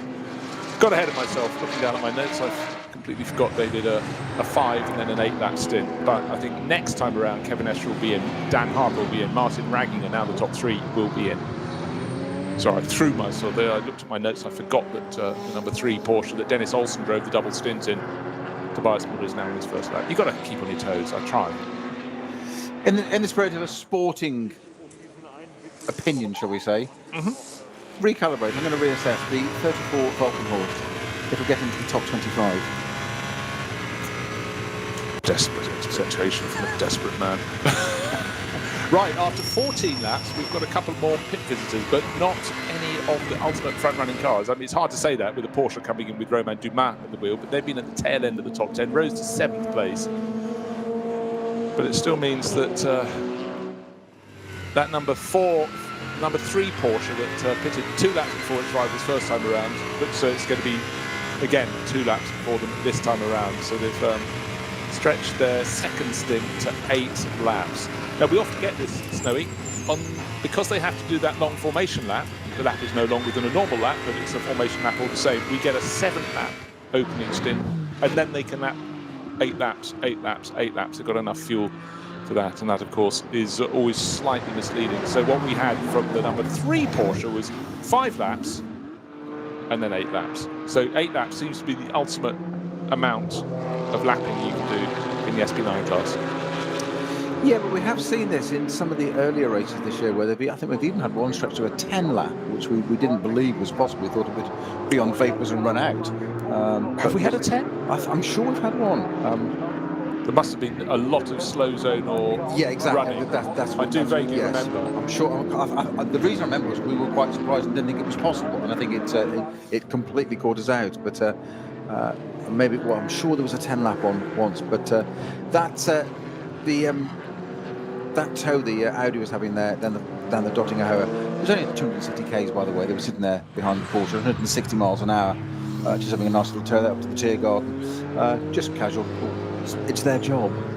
Yes, it's what they do. That said, the number 24 Audi that we've just been talking about, further around on the circuit, certainly on some of the slower technical corners or mid-speed corners, it just looks to me like it's struggling a little bit of front end. Coming off the Grand Prix circuit or arena loop onto the Nordschleife through the double apex Sabine Schmidt's curve, it it looked like he took 3 or 4 bites at the cherry to me, and a little bit down Hatzenbach. Just seemed to be struggling with the front end. Whether it was just but aero being disturbed from the car in front or not, I don't know. But I don't want to try and predict something that isn't there or look for a problem creating that isn't there already. But usually no smoke without fire. It just seemed to be struggling compared to the Porsche that was ahead of it. Just having I know we have seen this, haven't we? Over stints, certain manufacturers, certain cars seem to be more suitable at the front end of a stint, and others better at the end. And the Mercedes seems sort of rock solid the whole way through. They don't seem to sort of change their performance as much. Yeah, quick flick down my list, because we've got a change in the Cup 3 class. It was 960, 969 fighting it out, but it's now even Jacoba leading that in car number 75. So he's certainly worked his way through that grouping in the Cup 3 class. That's just, as we said, just so well supported at top of the class for Jacoba. And that's in 20th position overall. So gradually, they were fighting, I think, a little bit higher up the order a short while back. But we're now starting to get those second pit stops coming through. One car we haven't talked about too much, but we did talk about a little bit early on. Cup X class, SPX class. Philippe Eng, BMW M4 GT3. Hey, what's that? It's the new BMW M4 racing for the first time. Shane with Augusto Farfus. That's done 2 pit stops, but that was running before that second pit stop. It got up to about 7th place. Chipped away.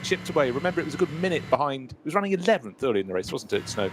Then it was about a minute behind the car in 10th, but it's chipped away.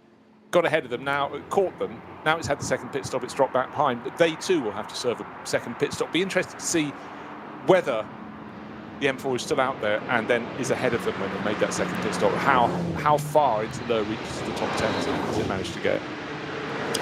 But it's a new product. It's the ultimate testing proving ground, as we've said. Getting out there, I think finishing is an achievement to start with. And don't forget, this isn't a 4-hour race. It's 50% longer. It's a 6-hour race.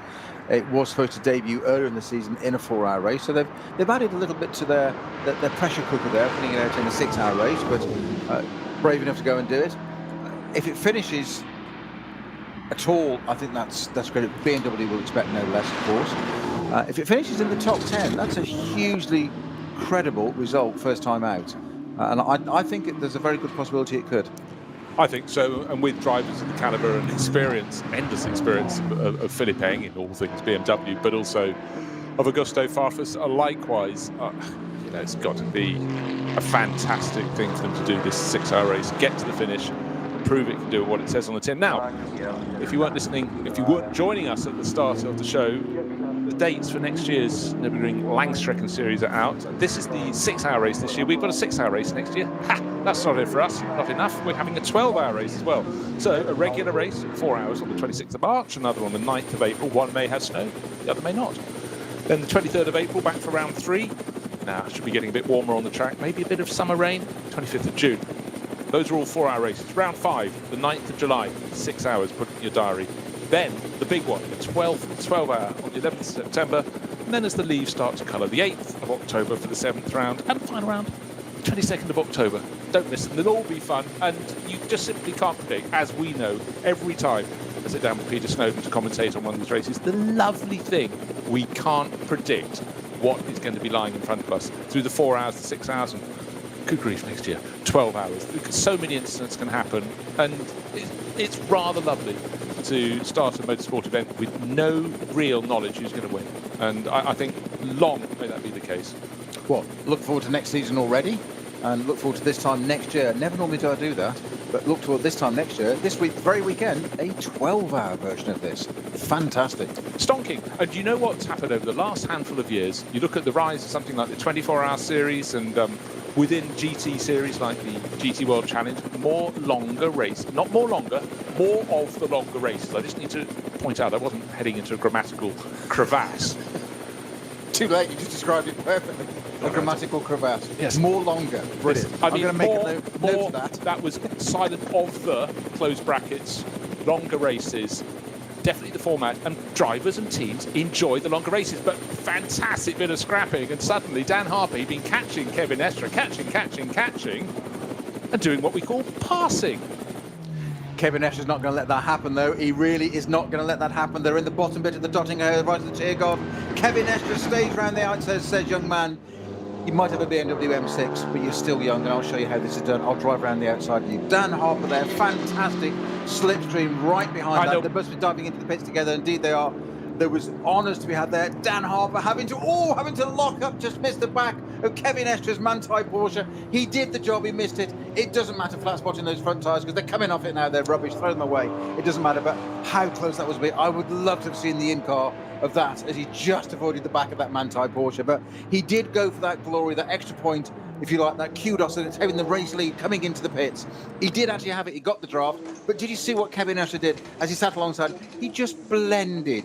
I think it's a phrase that David Coulthard uses in Grand Prix races sometimes, if they open out the steering. But he just blended, drifted casually across. It was a little bit of crosswind, wasn't it? Just took him across the left-hand side of the dotting area and just said... So light on its if tyres. You want these Porsches, they're so light, the rear end, you've got a nice front engine BMW there, it's nice and got a nice footprint. I've got this Porsche, it's not going to do it. They're in the pits now. There was there was a change of order, but Kevin Ester just went, I'm quite good at this, and do you know what? I'm going to go around the outside of you, and just to prove how well I know this car, I'm not going to use the grass I normally do. There you go, Dan. Watch, listen, and learn. It's becoming my catchphrase, isn't it?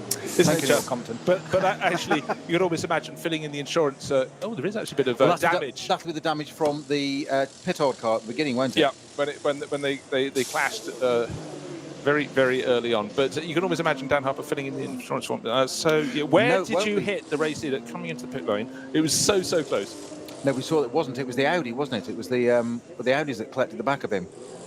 Ah, yes. Second part of the race, because that wouldn't do the same damage to the Petard car. That would have been on the rear. That would have done too much damage. No, that's in from the back. That was when it was tapped in when we got caught out in traffic, and he just got collected, didn't he? It was one of the Porsches, wasn't it? It was the Picariello car. It was. My apologies. You're right. It wasn't the Audi. Yes. So 307 is now facing 90 degrees across the track, which it shouldn't be. And that's the Seat Cupra. That's the UTS-driven UTS-driven 307 from the SP3T class Seat Cupra, and that is let's turn 3.5. 3.5, isn't it? I was going to say 3. Well, he's done the half off. He's done 3.5. He has, exactly. He's added it on. So at least we don't have to work out which if it's Michel or Mike Halber, brother and sisters, but it's Mike Uch who is. Almost had Uch into the barriers. Don't know why it's not going. We've got lights are flashing, but nothing's moving at the moment in that Cupra. So it's not sitting side up, on. No, it's been stalled, waiting for any signal, any moment of life, but it's not in a position of danger. But it is going now. It's now got. It's always difficult when you've come to a halt with your nose quite close to the barriers. You haven't got much steering space, but with the help of the marshals. With the German flag painted on the roof of that Seat Cupra, it's largely underneath. The lower part of the car is green, black, and yellow, but it's not very much German. I'm a bit of a fan, actually, of national flags being painted on roofs. I think it's rather handy, but also it's patriotic. It's good. Well, put aside the German roof of that car, German flag roof. The rest of it's almost kind of Jamaican flag colours, isn't it? Yeah. You think about it? Well, that's got you thinking, isn't it? It has. No, it really has. You immediately start thinking of that movie Cool Runnings, but. Right, so into the pits, absolutely together, the 911 Manti Racing Porsche and the 44 BMW Junior Team M6 BMW, and out from the pits, and it looks at about a second and a half has been gained by the Manti Racing Porsche, and we could be dealing in fractions of seconds as small as this. And I believe it's Kevin Ester still on board the Manti car with Hesse in second, but that's what my time is going to tell me. I saw him get out the car. That's why I'm very good at that, but I didn't see that. But I was going to say, I'd be amazed if Ester's on board that car still, but our time is hasn't updated. It has for the second place car, though, with Dan Harper vacating that car, and it is now with Hesse at the wheel of that BMW M6 GT3 Junior Team car. And let battle recommence, because that was an extraordinary battle on the last third of that lap and into the pit lane. And to say the second place car there of BMW Junior number 44, Dan Harper so nearly collecting the back of Kevin Ester. I mean, it cannot not been the thickness. I was going to say the thickness of a respray, but of a vinyl wrap these days to make it more up to date. But it was that close, and I bet that was I'd love to have heard the in-car on that one. I'm coming in. Yeah. No, but again, I'm here, ready or not. We've just seen it over the years. Drivers will try, if they're really on their toes, to maximise their ins and their outs from the pits, and that really was maximising. But also just having just taken the lead and having it then immediately taken back from you by Estre. But, Estre's the experienced runner there, and Dan Harper is the young gun really shooting for him. And, it's his chance to race against him. He showed he caught him really well over the previous handful of laps, and that was impressive. Yeah, it's that double-edged sword as well, of that maximising the ins and outs laps. The in laps, I always think it's yes, you need to. You can't afford to waste time, most certainly. But it's a long race. It's a 6-hour race, and the downside and the damage of making a mistake or an error and costing you position, or even worse, is not ideal, especially on an in or an out lap.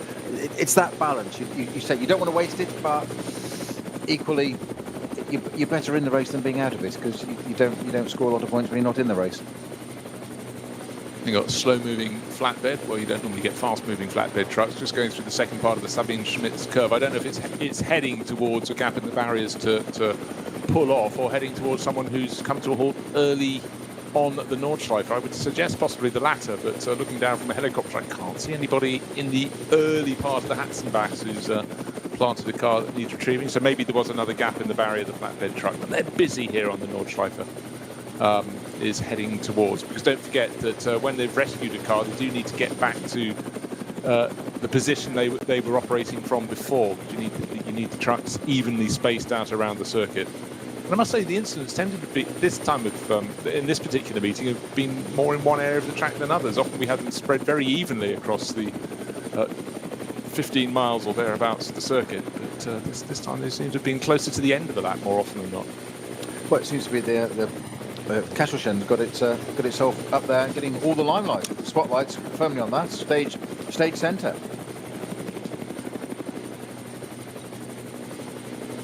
Yeah, so Kesselchen, we're talking about nearly 2/3 of the way around the lap, and a few other spinners thereafter. So just having a quick look to see the Pittard car in 124th position, just next time around to see if it can start to pick its way up the order. But out of the overall reckoning, at the moment it's waiting for my screen to upgrade. It's still telling me Dan Harper is aboard. It's a lap ago, needs to refresh that one, but after 15 laps we know it's Estre from Hesse. The gap between them when they left the pit lane when they came into the pit lane was 0.36 of a second. And the big question is that number 3 Porsche back into the lead of the race, but the way it was hauled in, Kevin Estre hunting down Dennis Olsen, closed in 3 laps of gaining, and went past. But of course the number 3 Porsche was on a different pit stop strategy. It generally pits two laps before the rivals, so that's going to be interesting to see how they've split their numbers across the race. It could mean they do one long final stint where their rivals are doing a shorter final sprint, but 6 hours very different to 4. The mathematicians have a little say on that.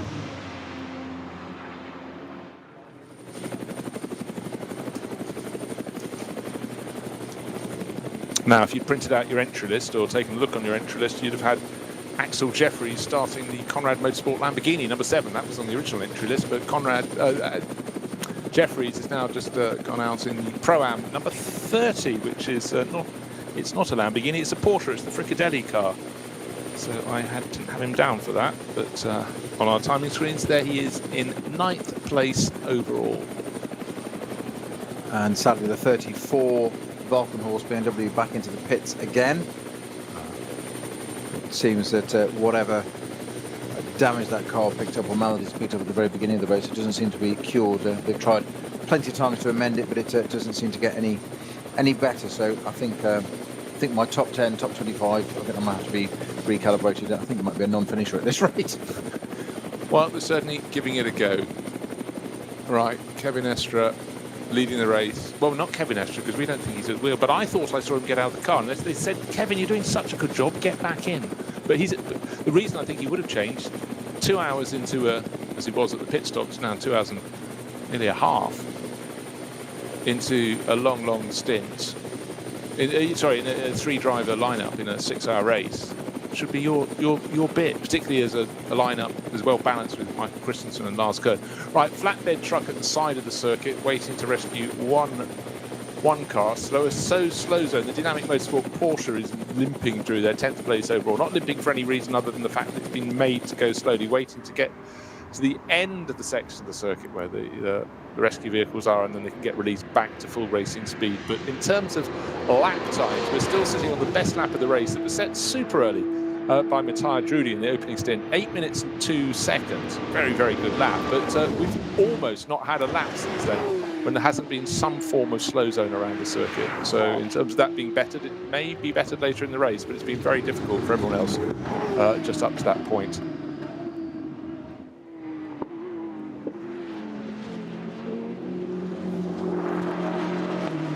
I'm not convinced that Estra has changed drive of that car. Well, I'm double checking various screens, but I'm sure I saw someone with a yellowish helmet walking near the car, unless it was something to match the yellow flanks. Could have stretched his legs. Could have done. I still favour the theory. They said, no, you're doing so well, get back on board. I rather like that image. Yeah, bizarrely, just going back to the Pittard car, the number 34 car, the Volkenhorst BMW, just before that's pitted, it set a personal best at 8:47, then a new personal best at 8:42. So 5 seconds quicker, but then seems to have pitted again. So whether that's just getting back into a schedule, or maybe they've got a different strategy, because there is still 3.5 hours to go. We haven't even got half an hour of approaching half distance, let's face it. So who knows? Who knows? I may get time to reassess yet. There may be points awarded yet. The May. I know I don't get to decide, but the eternal happy optimist in me. I like that. Hope springs eternal, Bruce. My hope's been slightly dashed. I reached behind my laptop to the bowl of jelly babies. I'd had one earlier on, but there's only one left now. Something's been going on around here. Right. That's the curse of the long arms of our executive producer, Tim Bray. It must be. It must be. It must have an extension arm to reach under all the screens. Still waved yellow flags down the Dottinger Her, and they're being waved to our race leader, which still is listed as Kevin Estra. Right, we've got 3 course vehicles, including a flatbed truck that's taking the rise now up towards Tiergarten. And so everybody else having to slow down. Double waved yellow flags as the race leader climbs the hill. Is it still Kevin Estra? Sometimes they take a while to flick the driver ID button over, but I'm still fairly sure I saw him. I saw him enough, to my mind, to think, right, he's out of the car now. Look at timing screens, look at whatever. I tend to concur. I just don't think in a 6-hour race you stay for third. I agree. I think it would be an old strategy. Not that he's not capable of it. I think it would just be an old strategy. And I tend to be with you on that one, Bruce, that I think as it crosses the line now, we might see a change of driver. It's through the right and left of Tiergarten. And a big off for the Audi. It's the Phoenix Racing Audi. That should be number 5. Frank Stippler, of all people, has clattered into the back of a gaggle of cars, double waved yellow flags. Just been talking about those. I think just a little bit caught up by maybe someone slowing slightly in front of him, but that had just been Vincent Cole would be driving that. Frank Stippler just taking it over. Yes, he's done a second pit stop. It was started by Kelvin van der Linde, and it's facing backwards, front end damage. Now, how bad is the damage? The car's been driven across the circuit to the other side. No, Bruce, I'm sorry, I'm going to slightly disagree. I think it's been rear-ended, because the other car that's pulling off has got front end damage. The Audi has turned itself around, nearly visible to see the front. The front does not appear to be damaged, with lots of rear end damage. There is shards of carbon and damage all over the track, just coming down the Dottinger in the dip just before they approach the rise to the Tiergarten. Of course, naturally, there's a code 60 there. There is damage to the front of that car. I think you're absolutely right. The incident was caught the very second that it happened. Great camera work, but didn't see the preamble, and front end damage is off the barrier. Off the barriers. That was hit the barrier. Yeah, that's caught us out there. But he's been rear-ended, as you say. Quite how that happened, I'm not really sure. But it's taken out. Well, the Audi is now limping back. They will try and get that repaired. Obviously, the Porsche that collected it, I haven't got a number on that yet. We'll have a quick check of that, and I'll have to do the research on that for you. We've got Castle shown at the moment. I'll come back to that and find out. But the Frank Stippler Audi, it's been tagged pretty hard. This is number 5 car. Tagged pretty hard from the back, the Phoenix Racing. The rear wing straight, so it's bodywork only there. The front end is collected with the barriers, and it rotated 2 or 3 times round on the spot. It was a proper thump in the back of that will have caught Frank Stippler out, and it is now smoking as the right rear tyre is starting to deflate and catch on the bodywork because of the damage from that.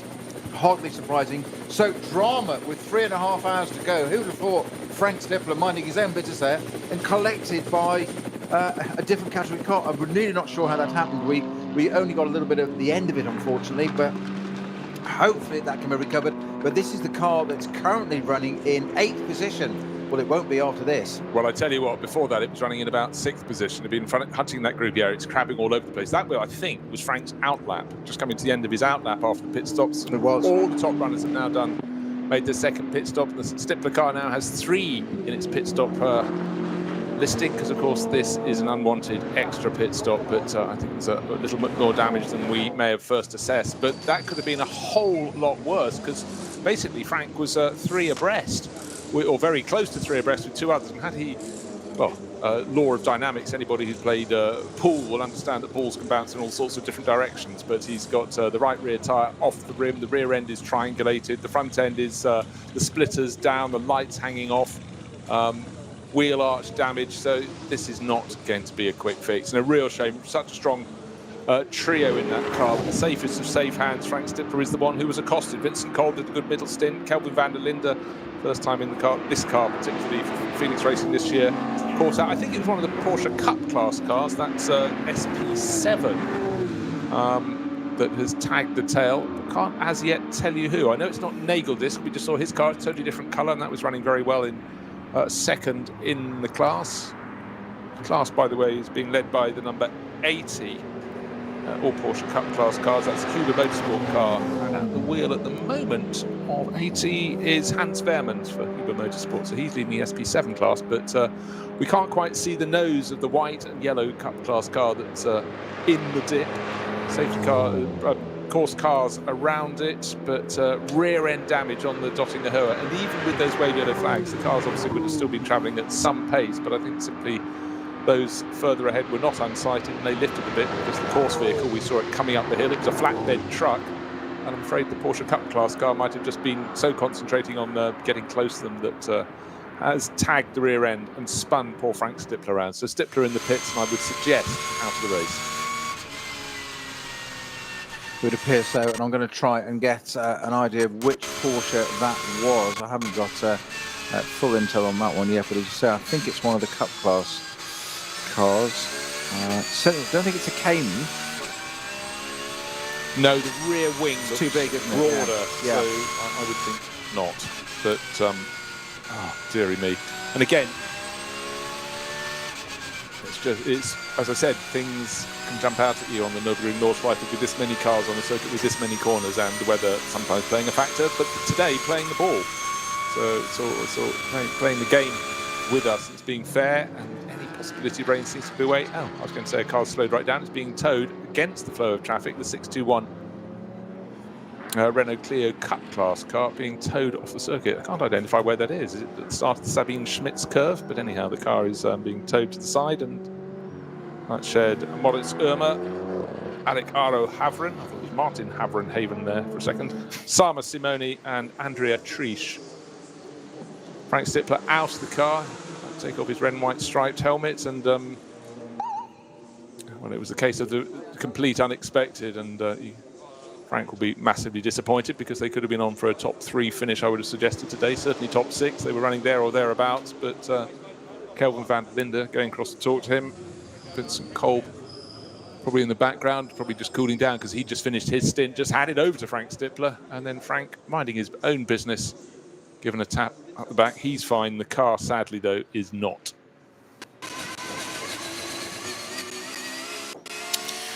Still no intel onto which of the Porsches it is that appears to have taken that number 5 Audi out. Yeah, we'll keep an eye for any messages coming in. So much to be looking at the moment. It's still being listed as Kevin Estre. Maybe my eyes did deceive me.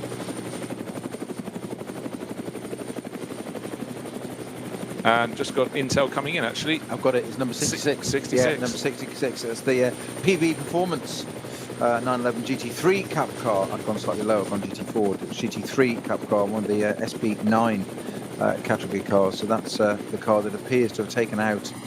We didn't see the beginning of it, so let's not speculate. SP7, actually, SP7 class. It's the 66. Yes, I said SP7. Oh, yeah. So yeah. That's the one of the Peter Bonk-driven cars, isn't it? Peter Bonk, and not sure if it was him, we could double check, or Marco van Ramshorst. They're sharing that car. And I think a bit of scrolling down the screen might work that one out. So you can scroll, I'll try and see what's happening. Still being listed with Kevin Estra, 10.5 seconds ahead of the BMW Junior team. Entry, the M6 driven by Max Hesse, who's 7.5 seconds up on Tobias Muller. So at the moment, we've got Tobias Muller for Hawken Motorsport in third place in number 3, and the number 4 sister car, Alessio Picariello, back on board that. He's another 23 seconds down. But he's got Patrick Assenheimer for company. Those two being very close together, number 4 Porsche and the 6 Mercedes for quite some while. And then leading the SP9 Pro-Am class, it's Lorenzo Barocco. The Toro Padula. There you go. He's wanted to say that all year. I never get a chance. That's the problem. I can say it, just never get the chance. So there are only 2 drivers at number 66, and it isn't Peter Bonk. It's Marco Bramshorst. Unfortunately, who's in that SP7 category 911 GT3 car that has certainly been part of that incident. Whether he equally was unsighted, first let's give, as we haven't had a proper look at footage or whatever, let's not say the wrong things, but you never know, he might too have been caught out. We just saw the tail of it, so you never know. Get the benefit of the doubt until proven otherwise. But at the end of the day, it's taken out the number 5 Phoenix Racing Frank Stifler driven Audi, who was on his outlap, and just a phrase of yours you've used many a time during these NLS rounds, Bruce, is the Nürburgring. It giveth and it taketh, and it just has taken us away from Phoenix on this occasion. It really has. It was very close to 2 cars that we're looking at on screen at the moment. Alessio Picariello, who was running 4th. He had Patrick Assenheimer, who was right with him, and right with the pair of them, almost at the point of the circuit where they are right now. Her was Frank Stifler. Waved yellow flags, and somebody presumably slowed slightly more than someone else, and the train of action happened. So Marco van Ramshorst, unfortunate, but even more unfortunate was Frank Stifler, who got hit by him. And scuff marks on the track, and there was a lot of debris from that impact. The Porsche hitting the back of the Audi, and then the Audi hitting the barriers, then bouncing back across the track. And Picariello and Assenheimer 4th and 5th overall, just now working their way past some of the vehicles involved in the tidy-up. Now, part of the Radio Show Limited Collective, we have Alan Titchmarsh? No, Alan Prosser. We'll not do the gardening, we'll do the autumn. We'll get to the change of colour in the trees, that'll be fine. But Alan Prosser has just sent us some stills of that incident, and it does appear that the number 66, I think what's happened is, I've got a feeling that Frank Stifler has got caught behind a different class BMW first. This is what I just said a moment ago, might well have happened. He's had to do sudden retardation and lift, and that's caught out the number 66 Porsche behind, who's had nowhere to go, quite literally. So it's cause and effect, if you like, a double cause at the beginning, which is, it's no consolation to Frank Stifler, but it has got a little bit of consolation for our number 66 driver, who we said was Marco van Ramshorst. Thank you. I love it when a team works together like that. It's brilliant. I start, you finish. Yeah. You get the points, though. You get the points. My eyes were shut. I know, but that's how good you are. Doing it from memory. Right, now, there's been no further pit stop for the race leader, but indeed, my eyes did not deceive me. It was Kevin Estra getting out, and it's Michael Christensen, as we suspected to be him or Lars Kern, who'd taken over. That's the race leading car, 8.1 seconds to good, so a little bit of gain for the 44 BMW with Max Hesse at the wheel. He took that over from Dan Harper, did a double stint. Dan Harper did a double stint. I expect Max to do a double stint, and then Neil Verhagen, the American racer, to finish it off. Will he be aiming for victory? Will he be in the lead when he takes it over? But certainly looking like a really strong run again for the only grouping to have won 2 of the VLN rounds so far this year. They haven't won any of the VLN rounds. Let's try the NLS. Let's get with the program, get with the year. Nürburgring Langstrecken series. The series was christened, renamed, and the content exactly the same as before. Different organising clubs working under the ADAC. This time it's a race with 60+ years of history. It's the 6-hour race this time for the Ruhr-Pokal-Rennen. It was a race that was won 12 months ago, or certainly last year, by Matthias Druni, who led the race early on, Christopher Mies and Kelvin van der Linde. I think they do these name changes just to keep us more experienced commentators of a certain age, shall we say. That's what I'm implying. Keep us confused. Keep us confused. So it's like you've known it for years as this. We're going to call it something else. It's rather like Formula 3, which Formula 3 is now called GB3. And you've got all those years of getting used to it. Something. Let's call it something totally different and see if they catch up. Or how long before they notice? How many rounds can they have where they go? I think you had a catchphrase last year that was NLS, don't call it VLN. If you remember, you went through a phase of that, Bruce. Well, I hope I didn't last year. I was a year ahead of time, though. Good Lord.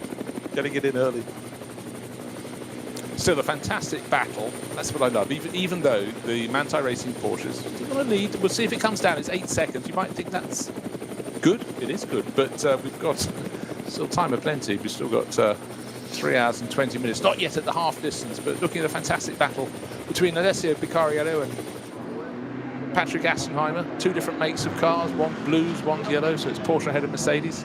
Useful, but they're covered by a fifth of a second.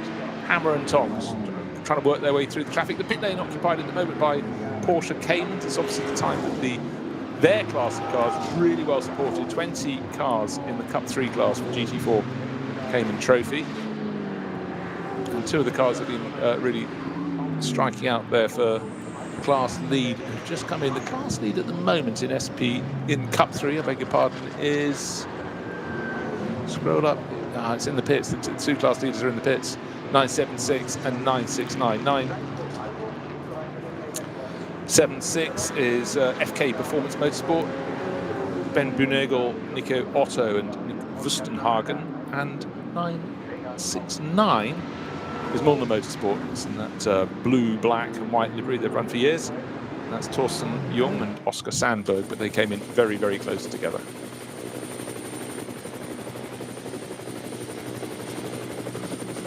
So it's still 8 seconds between first and second, and it's then a further 8 seconds back to third place. It's the 911 Manthey Racing Porsche from the 44 BMW Junior Team BMW, and the number 3 Falken Motorsport car, Tobias Müller, at the wheel at the moment.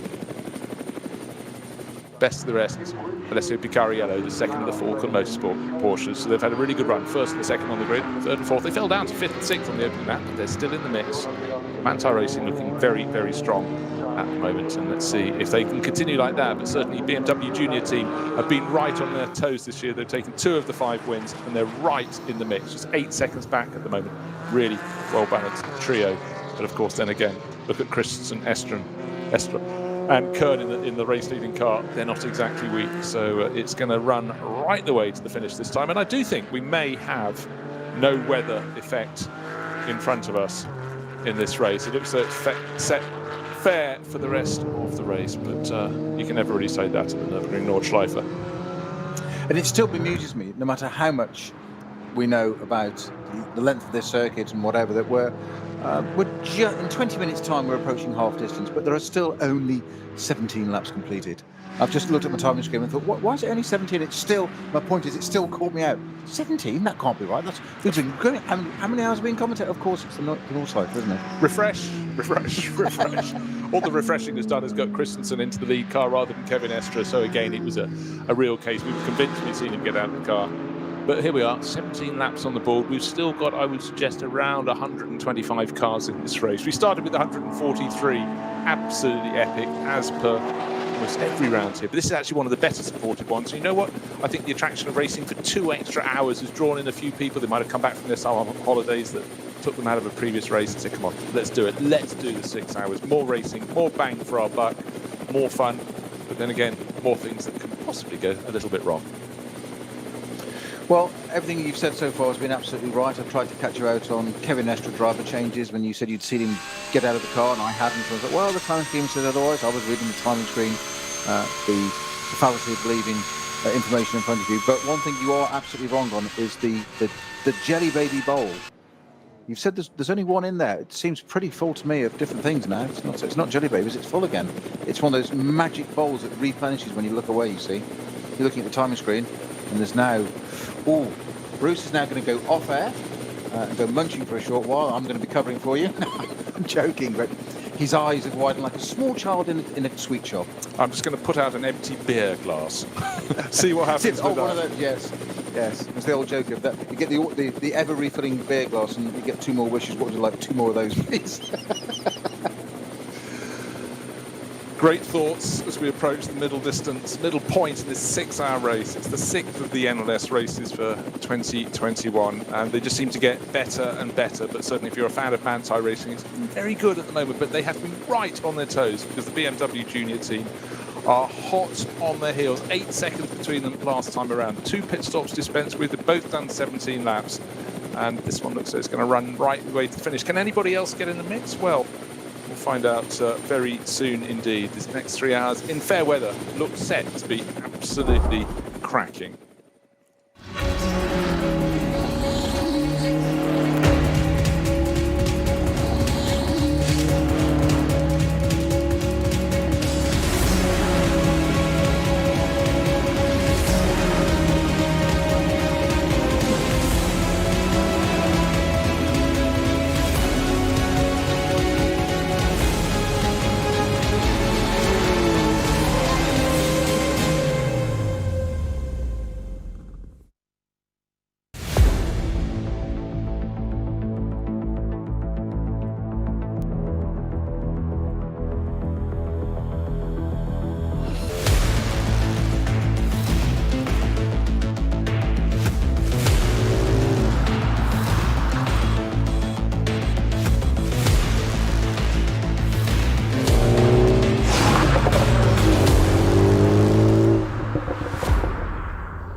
Zwei Familien.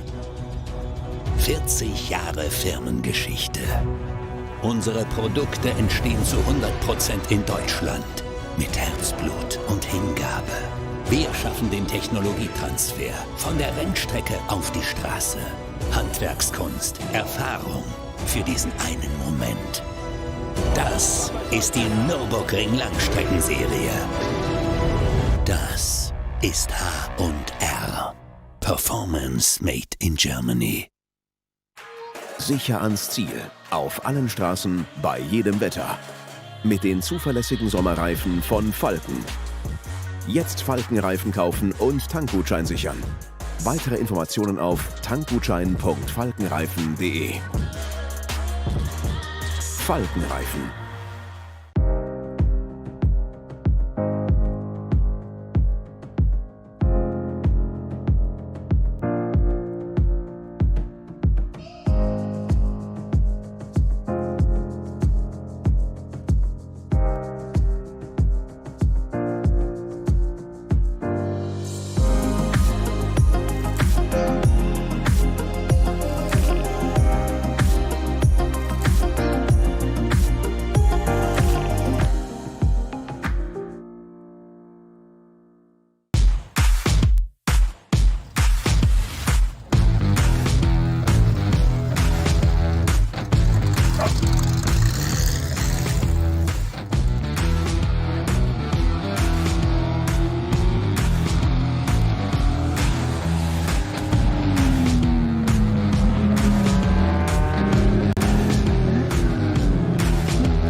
Ein hartes Duell. Kollision zwischen den beiden.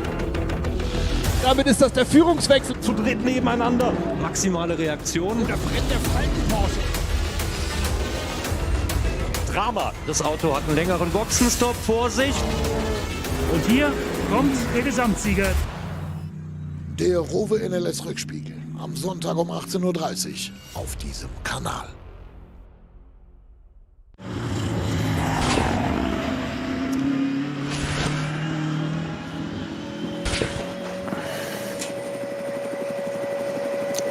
So back to the racing action. Weather conditions started to become a little grubbier, a little darker, less sun than we had earlier in the race. We've had a bit of everything, but we haven't had rain. That's a good thing. Haven't had snow, which is even better. Of course, that can be a feature and always a factor. Snowy, you see what I did there? Across the course of a Nürburgring Langstrecke series, we tend to get every single form of weather. It's like a summer's day in Norfolk. How do you follow that? I don't know. Yes, well, rain is always a possibility. Snow, less likely. So we did have the first round of this year cancelled because of that, but not before we'd managed to go on air and have what we thought was going to be morning warm-up. I think we did the test day was supposed to be a week before NLS1, wasn't it? And it was moved to the Friday before they did the testing, but we never even got as far as qualifying, so it was out. So. Right, just taking a look at the circuit, we've got very slow-moving Porsche Cayman on Dottinger Höhe, but we have a course vehicle in the middle of the circuit, and there's a trail of oil that's been concrete, given the powder over the top. Probably fluid from where the impact of where the stipper car would have been hit at the back there, so it's obviously broken something on one of the two cars at that point. Yeah, but just looking down now towards the end of the Dottinger Höhe, suddenly the Porsche Cayman is able to get back up to speed, but I only saw one course vehicle sitting in the middle of the track, so maybe the whole clear-up has very nearly been completed. A little bit of news, car number 45, race control sending a message that the CP Racing Mercedes has got a stop-and-go penalty where it has to stop for 30 seconds for, guess what, speeding in the pit lane. The big curse of all racing teams, and it's always by the smallest of margins. Sorry, there is no excuse. That is the speed limit. Unfortunately, if you've gone over, you've got to take the punishment, and it really is when you've had to keep out of the way of traffic, overtake slower cars, perform around the 170 corners of the Nordschleife lap, and then you get it wrong in the pit lane. It just seems makes your toes curl, really, doesn't it? It is. It's the devil in the detail, isn't it? It's that thing, as you say, all the discipline out on the track. All these drivers have to practice all the time, all the different things. There's so many layers of things to be thinking of. Never mind just driving. We said at the very beginning, we went through a lot of the description. Then, as you said, added in and they're competing. Certainly opening lap of a race is frenetic at the best of times, but there's a mentality of you get that first lap out of the way. Well, that's a bit longer here because it's such a longer lap. Sounds stupid, but you don't get that chance to reset at the end of that lap until a while, and then you do something, and it's almost like complacency. I've done everything right. I've missed all the track limits. I've got all that. Got into the pit lane, 1k over. Drive through. Oh, really? Yeah. And you feel so bad. That happens, and you've got to serve it. Job done, and it's there, but it affects the result, obviously. It really does. I mean, I think it'd be annoying on any circuit, but I think when you've got the possibility of having so many mishaps on something like the Nordschleife, and then you don't make the mishap on the circuit, you make it on the straight, narrow bit that you're supposed to be running at a controlled speed. Anyhow, we'll draw a veil over that. We won't guess which of the drivers it is, because often you look at a timing screen when a punishment comes up and it wasn't the driver driving, it was the one before, or possibly if they've done a really short stint, the one before. But for the team and the four drivers there, for Charles Putman, Charles Espinal, Joe Foster and Shane Lewis, it's a setback. Or even better, look at the timing screen when there's a driver in the car that you've clearly seen get out of the car, and we've got photographic evidence. That's the belt and braces so approach. The point is, listen to Bruce Jones. He's always right. I don't have a T-shirt saying that. We shall manufacture such an item for you, sir. Put it on your Christmas list, as we say in our house. Shirts always have to have collars, dear boy. I know. We are agreed again on something. So it's been a race in which I think we could, with the race leader on the 19th lap, that's the Manthey Racing Porsche, 17.5 seconds to go, but we've practically, I would actually debate we haven't had a lap, we must have had one lap where there hasn't been a slow zone on the circuit. That's when Matteo Drudi, running in the lead of the race, set a time of 8 minutes 2.142 seconds. Here, that's how much faster it was than last time around. They were doing, the fastest car was doing 9 minutes. The fastest was the race leader, Christensen, 9 minutes 34. That just goes to prove with the slow zone on the Dottinger Höhe, they can't be up at absolute max velocity there. That hurts big time for lap time. But I would love to see it back to full racing action. Of course, it's full racing action now. It's just interrupted by the slow zone. But I want to see the cars back stretching their legs, and those slipstreaming battles, particularly down the Dottinger Höhe, Snowy. There's so much a feature of the ring, and they really, I just find them so exciting. And also that moment, like you never wanted in the old days, pre-chicanes, very old days at Monza, pre-72, you never wanted to lead into the parabolica if you're in a slipstreaming pack. You wanted to get the tow coming out of it and then use that up the start-finish straight. Well, it's the famous race, isn't it, of Peter Gethin winning back in 1971 at Monza, and I think he went into parabolica in fourth or fifth. And came out and won it by the closest finish in history still. It proves the point you said of you don't want to be doing that. The last place you want to be is leading it. You'd think normally, wouldn't you? Last corner. Got to lead. I'm in the lead. I've got it done. It's and it's not so. Somebody from fourth comes through and says thank you very much. All by it's a tenth or a thousandth of a second that win. It's I'm going to have to go and research. You are. Yeah, five cars, top five, covered by about half a second at the very most. And Peter Gethin won it by sticking his hand up to convince that his car was in front. That was the BRM long ago. From second place person was Ronnie Peterson. Correct. STP March. That's why I've even looked it up as well. I've seen photographs because I was too young to. I actually wasn't too young at that point. It's not very often I can use that phrase. No, I was quite staggered. No, that's why I thought I'd better pick up. You had to blow the dust off that phrase. 1 second. I'd seen you pause there and I thought that's just shocked him. It wasn't fair of me. I do apologise. Conditions sunny, racing good. Just waiting to see the timing intervals around this lap. Is the BMW Junior M6 able to keep up with Michael Christensen, who's stretching his legs very tidily at the front of the field now, just refreshing the screen to see the timing intervals around the lap. And it's looking very pretty even around the lap, but the next lap's about to be put on the board, and it's 5 seconds gained back by Max Hesse. That's what I was looking for. But all along, Tobias Muller in third place. Last couple of laps, he's gained a second, then half a second, then a second that time around. Great battle still for fourth place. It's still Alessio Picariello in the number 4 Falcon Motorsport Porsche, but the battle with Patrick Assenheimer, a 5-time winner and races in the VLN and then the NLS that we have this year to follow on in the trail of the VLN. Same thing with a different nomenclature. He's been a winner here before. Won this Ruhr-Pokal-Rennen a couple of years ago, actually. Metzger, no, not a couple of years ago. 2018, sharing with Hubert Hout. He's driving with the same team. Long overdue a win then. Yeah. But, Hubert Hout. Oh, we've got a spinner, a GT4, or as we call it here, SP10 Mercedes, right in ahead of that fourth place battle. It's car number 140 over the curbs and beyond as he tries to rejoin. Not enough lock to stay on the black stuff. Black Falcon car. Yeah, that was the one that's been going well. Gabriele Piana set that up fair at the start of the race. I think by now they've prized his hands off the steering wheel. Yes, it's Mustafa Mehmet Kaya, Turkish racer, who had the little loop, but no damage done. If you're going to loop the car, do it in the Grand Prix part of the circuit with the space and grass around rather than out on the Nordschleife. So he's got that done. And that Mercedes sounding that wonderful low rumble as it powers up the hill to the Vidal chicane. It's certainly a safer area of the circuit to learn the limits of the car, isn't it? Yes, it doesn't necessarily go bang as soon as you don't have things so close to hit. And it's funny how when the circuit was launched, 1984, when it was opened, people only knew the Nürburgring for the Nordschleife, and before that, or as well as that in the early days, the Südschleife as well, which went to the opposite side of the circuit, down towards other villages in the opposite direction. But 1984, people just still were horrified when they turned up at the Nürburgring, but that they didn't realise that was the way that circuits were going. The barriers would be pushed further back.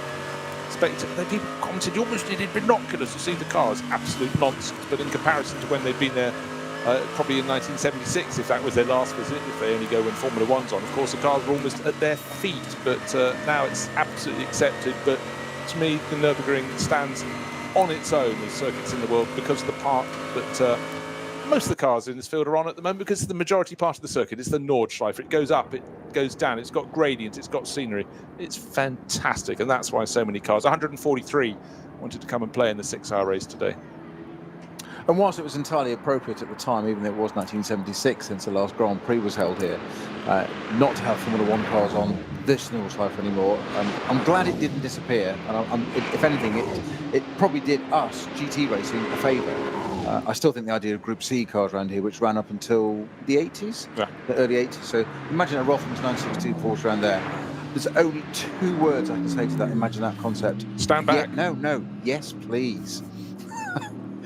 Give me a Group C car around there. Just a lap. You just need one lap around there. Just be absolutely awesome. Well, to drive a car like that around here.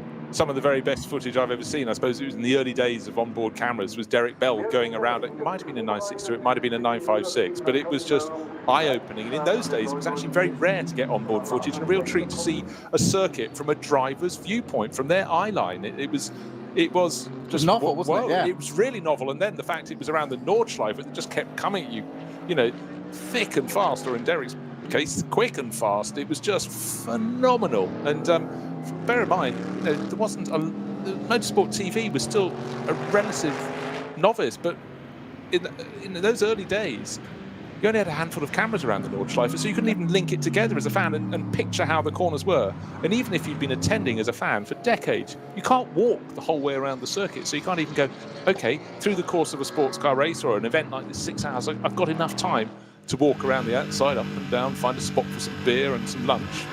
But you can't do that. So for me, as a voracious sort of imbiber of all things motor racing, it was once onboard footage came around, I learned circuits that I didn't know very well, and it was brilliant. And this place was the absolute zenith of that.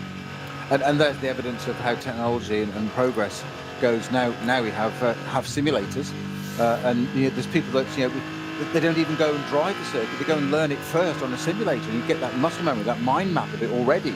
Some of these younger drivers, certainly we mentioned this junior team program of BMW and Mercedes and the like, and Porsche, and they will go and spend hours in a simulator first, which is of no cost. If they go off and make a mistake, literally press reset, which can have its downside if they don't learn quick enough. What it allows teams to do is, it's a hugely cost-effective way of finding out whether this driver is any good or not. That's a bit of an exaggeration, but testing them, the metal, the traffic, and they can go and do it on their own initially and just drive themselves around and get the idea of it. But you haven't got to go put them in the car. And people often say this to me when we're sort of outside of the sport. I often talk about lay people, if you like, the people that are involved in the sport. Why does it cost so much money? Why? They've heard the figures that are involved to get drivers to Formula One, which is what most of the public know. And it's the running costs of the vehicles and the potential risk and the damage. People don't understand this. So the cost to run a racing car of a certain category at this level on a test day, Tuesday or Thursday, at whatever circuit may be, UK, Europe, it's thousands of pounds plus the risk. So the very minimum is that their backer, whether it be their father, family, sponsor, whatever it be, has to pay the insurance as a minimum. And that's just going to ensure repairing the car. If that driver, that hotshot that's 18 years old, we're talking about the Dan Harpers, the Harry Kings of the world, put them in a car, they've only got to make one slight mistake, and you've got a multi-thousand-pound bill. And talking of mistakes, completely on cue, as ever, we have a Seat Cupra, which is slightly less of a Seat Cupra by the looks of things. Front left damage, the front left wheel. Well, if it looks like the tyre carcass is has departed, we've just got the sidewalls. The tyres. I think the tyre has done the damage right a little bit. Still attached. 804 by the looks of things, and it's the noise Net, they pick up. Net, Hamill and Pats. It's one of the nets. Not sure whether it's safety or otherwise, but it's one of the nets driving the car. I couldn't resist that. It's more your kind of level. Actually, I know it's below your level, isn't it? That's why you didn't. I know. I just haven't commented, frankly. I know. That's the bit that worries me.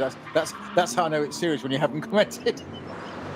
But I'm just looking to see which of the cars in the TCR class that is. But 804 isn't actually on my entry list. So late entry and now at the half point in the race, limping in. 2 nets, but yeah, did the tyre go first and damage the bodywork, or was the contact? No, I think you're right. I think the headlight's been, blasted out. But if that's a flailing tyre carcass, that's easy to understand. But the good news for the 804 crew, that car is very nearly back. Just going through that final chicane, the right-left flick. It's a Matilda Racing entry from the TCR Pro class with Jürgen Net, Joachim Net, Heiko Hamill or Michael Patz at the wheel, and it's one of the nets. So Jürgen or Joachim, and it's Joachim. It's quite interesting because it's J as well, so it's one of the J nets. Yeah, no, parents do that. But do you think they're twins? Anyhow, I was looking for 804. That's 806. Why did I not notice that? Matilda Racing, one of 3 cars in the class. That's why you couldn't find out on the entry list, because there wasn't an 806. There we go. We're done. It's down on the entry list as 806. Ah, there you go. I shall I'll correct my notes there, because you start to feel madness approaching. Get that old-fashioned thing out called a pen. strike out 806 and put a 4 instead. There we go. I'm feeling a lot better now. Yeah. It's like being back at kindergarten, isn't it? That's how I feel most of the time, don't worry. So, keeping an eye on the lead of the race. Last time around it was 12 just this time around, 12.9 seconds. The gap between Michael Christensen, he's gained a second and a bit over Max Hesse. Tobias Muller absolutely was nothing in it in his battle. He's 7 seconds down in third place now, so his pace almost identical to Max Hesse. Hesse in the white, red and yellow shell liveried BMW Junior Team M6, picking his way through the traffic, going through turn 3, turn 4, it's on the Grand Prix loop, and then just a little short blast until you don't drop down the slope and turn to the left and then the right and down to the hairpin at the bottom. You cut through and effectively rejoin on the leg where the field will come up to the Schumacher S. 5th place car, the number 6 entry, the Patrick Assenheimer Haupt Racing Mercedes is in the pits. First of our front runners to do that change. We'll just have a look how many laps he's done in that car.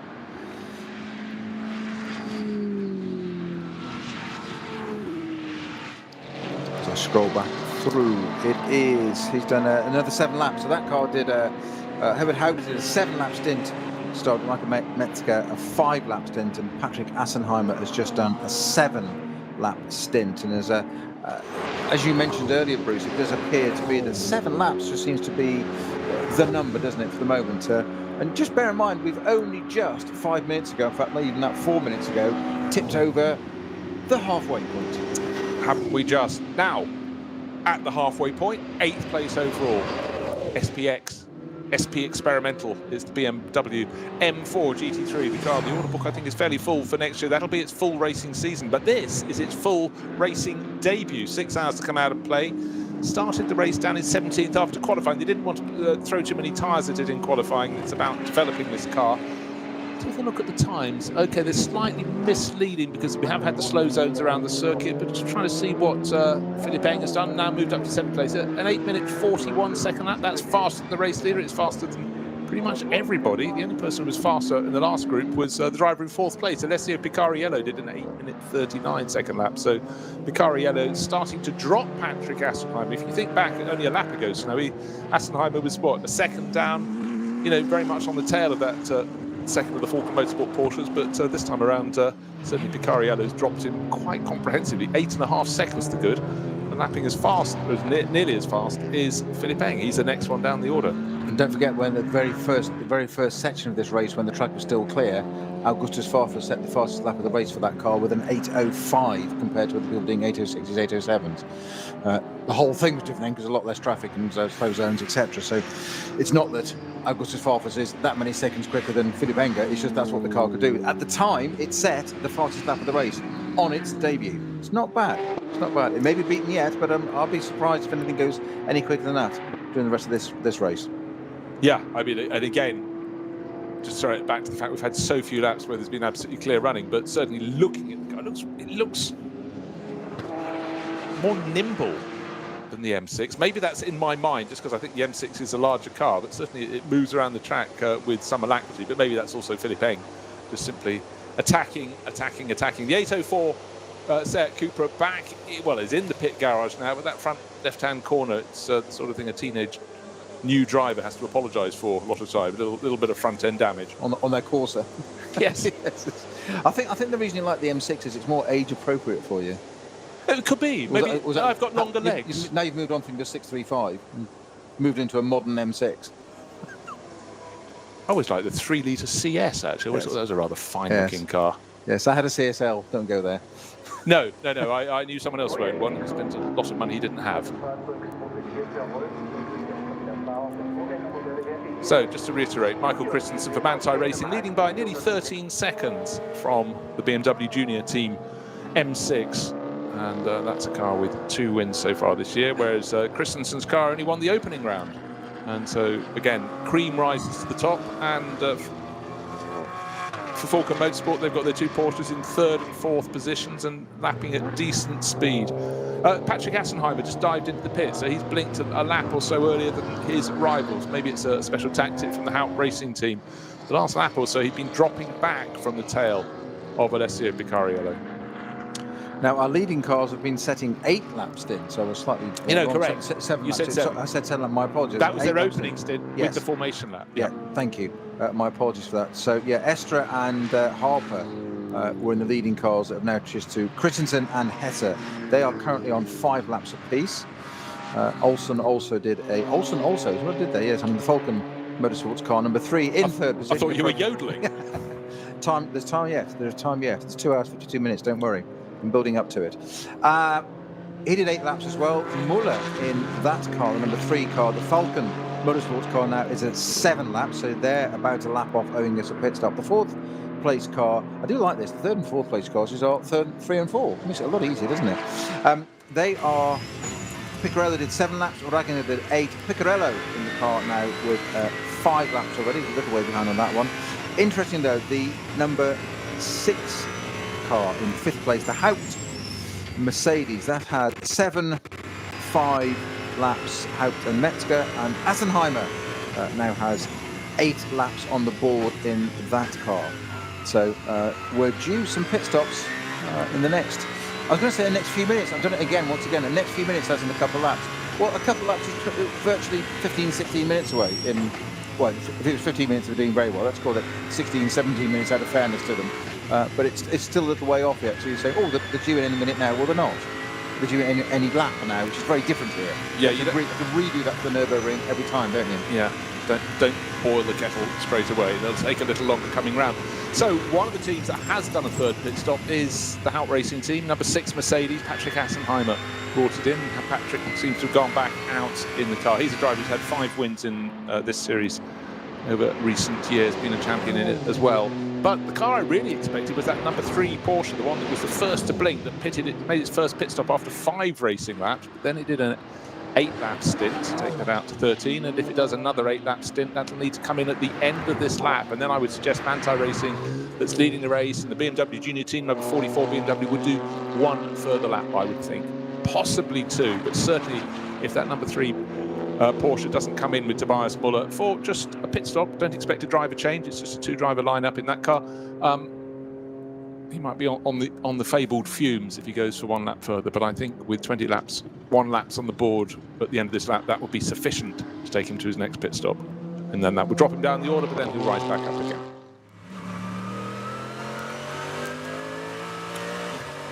Just looking at back down the order, talking of front-running cars, we've still got the Valkenhorst BMW number 34 has Ben Tuck at the wheel, am I correct? It is only 12 laps completed, so it's quite a way down the order now. It's 8 laps down, but it is running in 118th, so it sounds odd that it's dropped to over, it was 128, I think it was. So well, it effectively went down to last place, which was, we had 135 starters, so... But one had already crashed on its formation lap, so it was effectively 134th, so... But anyhow, it's good that Ben's in the car and that it is going to get some more laps in this race, and we'll see what they can do. But frustration there, because clearly after a start that almost just denied logic, from 10th on the grid, challenging up for 2nd place on the opening sequence of corners, was certainly very, very positive for David Pittard, but then what followed wasn't, which was coming back to pits. It not only defied logic, it utterly confused the both of us, which me, I understand, you less so.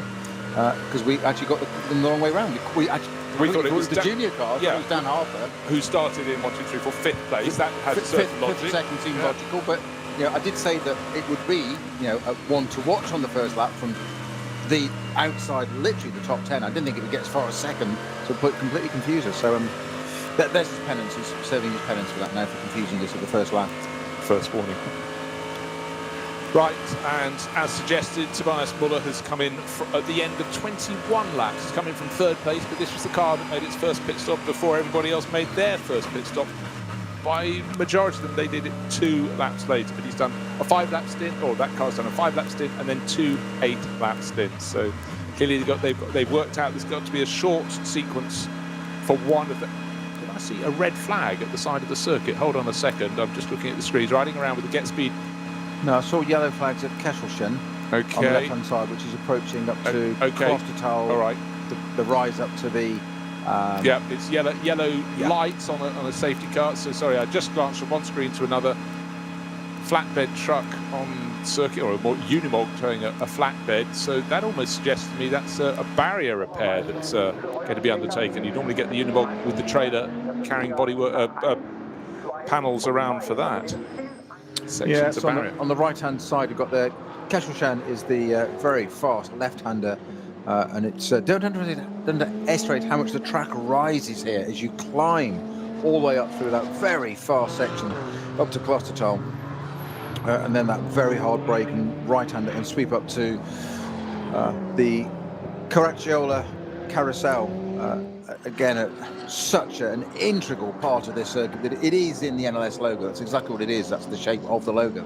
It's that hairpin back, and it is it's banked. You dropped in. It's almost like it's a throwback to when this circuit opened in the 20s, 30s, that era where it was concrete and it was banked, and they did things like that. And we don't do that anymore. Although I've heard that regarding Monza this weekend that there's a campaign being started, or from some authorities, to get the banking restored at Monza in time for its centenary next year and usable. Now, it won't be for Grand Prix cars, I grant you, but the idea of, I'm sure you've been there and walked up the banking at some point, we've all done it, but the same here, it's that throwback to a different era where you dropped into this concrete bowl. And what have they done? They've kept it. The cars have changed out of all recognition in nearly 100 years now, but they still have that part of it. And you drop into it, and it bounces around. And if you've got any fillings in your teeth, go and see a dentist afterwards, because they'll be out if your teeth haven't come out already. But the other bit is you pop out the other side of it, and all of a sudden the car lands and squats, and does it land? We saw it, I think, in a couple of rounds ago, where one got it wrong on the exit, got the power on a bit too soon, swapped ends, and it was in the barrier. Yeah, I mean, that's the thing. Just another thing to think about on the circuit. No, entirely. But again, that's the thing about, yes, you could do a simulator, but that will give you a bit of a guidance. But the first time I went round there in a road car, performance way ahead of my ability, etc., it was right up the steep climb to the Caracciola Carousel, but the drop was the thing that really got me. It reminds me of a ride, actually, there's Tower Park down near Poole, where you stupidly with your children go down these water slides, and some of them have massive drops into bowls. You then fly around them 3 times and get dropped through a drain at the bottom. It's terribly dignified. Rather good fun, actually. but it's exactly that, and I think people there for the first time, they think about the rise, they think about the tight corner and the bank corner and coming out of it, but just not prepared to be unsettled by being thrown over the top into that bowl. And still, that's what makes the circuit great, and yet more variety. Last couple of laps have been very good for the race leader. Michael Christensen has gained a few more seconds, 3 seconds nearly last time around over the BMW. He's giving chase but falling back, but as he did that, of course, the car that was running behind, the number 3 Porsche, came into the pits last time around, so he's dropped off the tail. It's still those top 2, 911 and 44. They seem to be some of the strongest runners in the championship this year. The 911 car won the opening round, and then 2 of the mid-season rounds, round 4 and 5, which were the 3rd and 4th races, went to Harper, Hesse and Verhagen, their 1st and 2nd today. I haven't really talked too much about the dynamic motorsport Porsche, Matteo Caroli and Romain Dumas. Romain was running around at the tail of the top 10.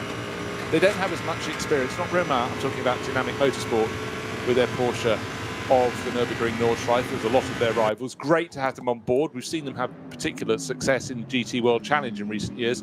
But again, it's a learning experience. And for Matteo Caroli, very talented Italian driver, he's there or thereabouts. He's just served his 2nd pit stop. In fact, that's why the gap's come down a little bit. But really, the story of this race at the moment is it's basically the 911 Manthey Racing Porsche, the 44 BMW Junior Team M6, and the number 3 and 4, the 2 Falken Motorsport Porsches. They're the top 4. I can't see anybody else coming in and spoiling their party. It's a question of which one is going to end up at the top. We had a bit of stereo vision there.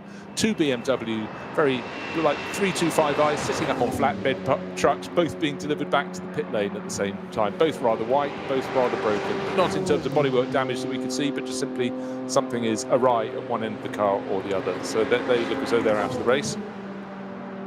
The dynamic car I just mentioned has, of course, done a pit stop and changed from Romain Dumas to Matteo Caroli. He's taken over that the wheel of that Porsche, and we also have from SPX, our leading car, in that category, my apologies, is the M4, and its debut, running 6th with Enger at the wheel of that, who is now just swapped over Or is it Enger that's just gone out in it? I think it might be Enger that's just gone out in the new M4.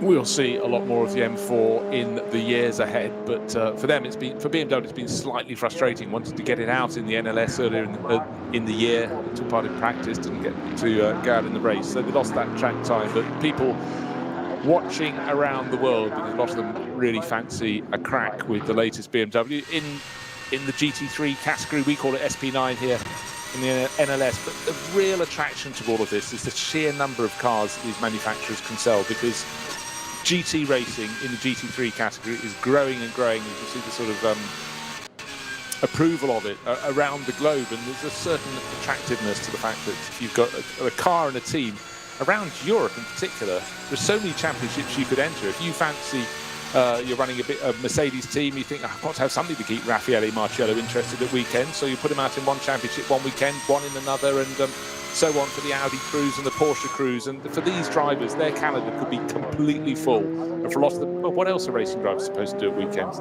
They go racing. Well, exactly, and that's exactly what they do. The teams, of course, we've mentioned the commercial side of this a few times, and the teams, what are they doing? Are they going racing? Yes, they are. But what's their business model?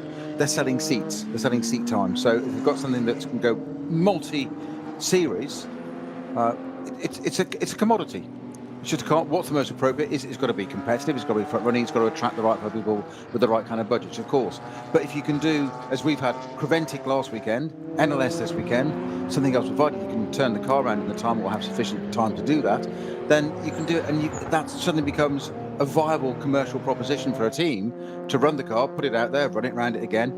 And the German stuff, I've got to say, does have an ability, whether it's Porsche, Mercedes, Audi, BMW, does seem to have an ability to do exactly what it says on the tin. And as you say, we're watching this new M4 debut, thinking it's great, it's there, it's done the time. I think it's going to be Augustus Farfus back in that car now, because he started it, and he's just has done 2 double stints in between them, so it's back in now. They're doing it. Yes, they're selling road cars, but they want to sell as many of these cars as they can for amateur drivers, pro-am driver lineup to go out there and see that car, because that then sells, and it's the age-old adage: win on Sunday, sell on Monday. Yeah, no, actually, my point was not to do with the road cars, it was to do with the racing cars, because suddenly the numbers can be great, and with GT4 as well, that's grown like Topsy in the last few years. And there's always a good thing when you've actually got a global formula, something that you can take your car. If you fancy going over to compete in, say, the Daytona 24 hours, you can do it. If you want to spend the rest of your season competing, well, in fact, you could have kicked it off in the Bathurst 12 hours down in Australia, if you can get in. That's obviously another question at the moment, but hopefully by 2022 that will be cleared up. But you can race them anywhere, and it just gives an applicability to some of the very top drivers in this category. You can see how they're in demand, and then they could go and race in the States in the various series over there. You can race the GT World Challenge America. They've got an 8-hour race coming up, Indianapolis Motor Speedway. You not raced there before? You'd like to do so? There is the possibility. But for the teams, it's that element to be able to use their employees to their full, whereas if you were doing a 6-race championship, it doesn't really stack up in terms of the numbers. But if you can be racing your car 20 times over the course of the year, then that's a job very well done. And that works further down the field as well with all the other classes of, a BMW. There's a whole class of 240i's now, M240i's. You mentioned earlier the Clios. And people can start that and build up to it as well. They might start in a Clio. You mentioned about whether you can get into certain races like Bathurst and whatever. You've still got the eligibility criteria for this series. You can't just turn up in this. We've mentioned it before. Lewis Hamilton, we quote him because he's 7-time world champion. He can't come and do this series. He might be a 7-time Formula 1 world champion. He cannot rock up here with his super license and enter this race, because there's a criteria, there's a formula you've got to go through, and a procedure of so many laps at this and different class. And you can't just walk in and say, I'm going to do an SP3 car, no matter what your experience is, 7-time world champion or not. You can't just walk in and do a GT3 class. You've got to earn your stripes, and you've got to do certain races, or level numbers of them, in the lower classes first, to make sure you keep out of the way, keep out of trouble, and you're not a hindrance to yourself or anybody else. And that's the big thing. Then you can build up to it. So it's very, very strictly controlled, and it's just another element of this series that I admire so much, the way it's done, the way it's controlled. and you can't just step in. You can't just go and buy a car and go, I fancy going to the north side of it, because it's too damn dangerous. You can't do that around here. Yeah, I mean, that's a very, very good point, and absolutely fair, because you've got to be able to behave, whatever class of car. But it's also, you know, this circuit is tricky in its own right. But that thing called weather with a capital W, it's such a factor here. We've commentated on race where, you know, you think, is that the camera crew is going to be blown off their gantries? The weather's been absolutely foul, and some of the rain when it comes down. You've got to be able to cope, keep your cool, keep your calm, and be accurate in weather conditions that are truly, truly testing on a circuit that in its own right, in glorious weather like today, is still a really hard place to go racing. But that's part of the beauty. But for the SP9 class, but we've got obviously the top handful of positions are filled with SP9 class, the top 9 positions. Sorry, top 11. Car 9 is now down in 11th. That's Janine Schaffner, who's leading the SP9 AM class. But it's all the other classes in between. Still some very quick machinery. The Porsche Cup class, that's Cup 3. Sorry, that's SP7, Cup 3, the Porsche Cayman GT4s that are running very well. Gradually chipping up towards the tail of the top 20 now.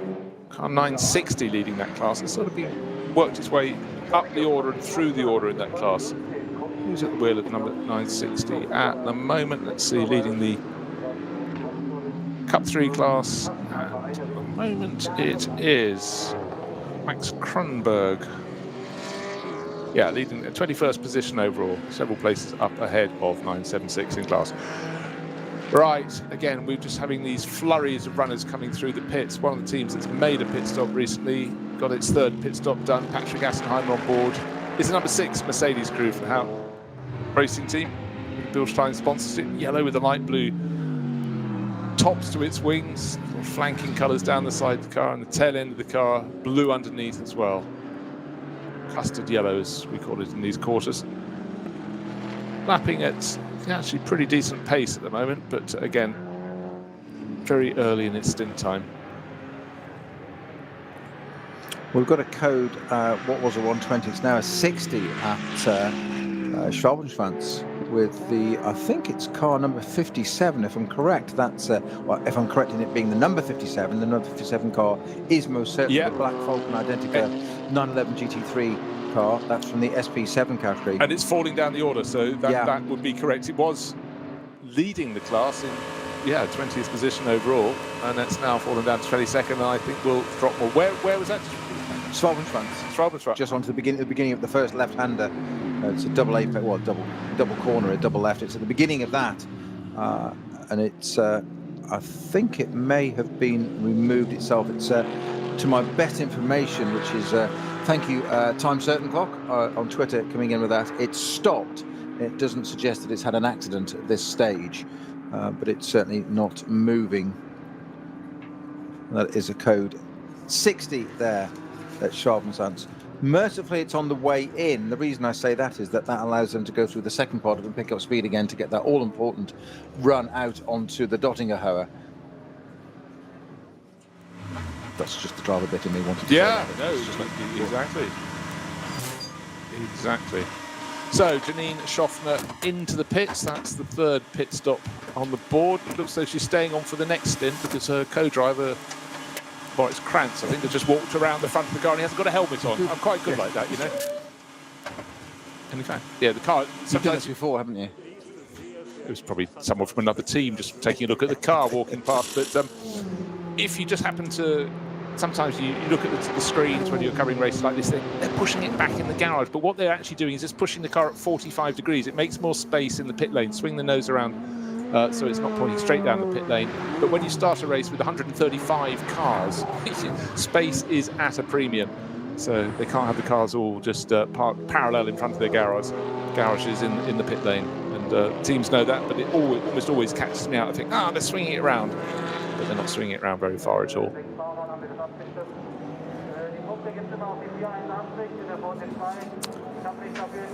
Christensen, his advantage, just trying to see, it's out to 20 seconds now in the Manthey Racing Porsche. The second place, Max Hess. Hesse-driven 44 BMW Junior Team M6. It's 20 seconds down on the race leader, but 22 seconds ahead of Alessio Picariello. But the thing is, over the last few laps, Picariello has been starting to catch don't know if you've been noticing that. They've started to catch Hesse. So Hesse's in third place, looking quite safe. But Picariello, the driver who went out in really tricky conditions this morning, snowy, when it was damp when they went out, and then worked his way through traffic. And looking at the highlights of qualifying, at one point, it was about a 6 or 7 car gaggle that Picariello had to pick his way through. And time is limited in qualifying here. And with a lap as long as, well, the eventual pole time was 8 minutes and 3 seconds. You don't get a lot of time in a qualifying session to repeat a lap if you've got it wrong. Well, there's 2 words that I describe that lap he did. Quick, clearly. The other one was decisive. Yeah. He didn't hesitate, did he? Everything fell the right way, but he read it well. Yeah, and also... As somebody of his calibre would do, but the degree of risk, but also just bearing in mind that, okay, the others that he had to overtake were not racing, but they were also trying to get a qualifying lap in conditions that clearly were going to be fastest at the end. It's all relative. Dried out, and he did his time right at the end. That was the time in which he was interrupted, but clearly not too badly. He was on pole by more than a second, so I think it was 1.3 seconds at the end. And into the pits from the race lead, the Manthey Racing Porsche. Stick that one down in your notepads. 23 laps on the board. So that's been, they did a 7-lap stint and then 2 8-lap stints. So they're possibly doing their maths that their final stop will be a short one. So really the last of the front runners will be coming in. I expect Picariello to come in because the BMW is coming from second place. And indeed, so it's 911 coming in, 44 from first, second, and number 4 from third place. Well, the brief 120 down to 60 code we had at Chartres has now gone, but the one at Klostertal is still there. That's on the approach just before the fast bit on the left-hander going up towards the Caracciolo carousel, as we said, and it's barrier pairs on the right-hand side. It's a bit where the barriers actually go from double layer to single layer, so there's no room for error. The barrier's got to be absolutely right there. You can have a little bit of a kink in a 2-layer bit, if you know what I mean, at the bottom or the top.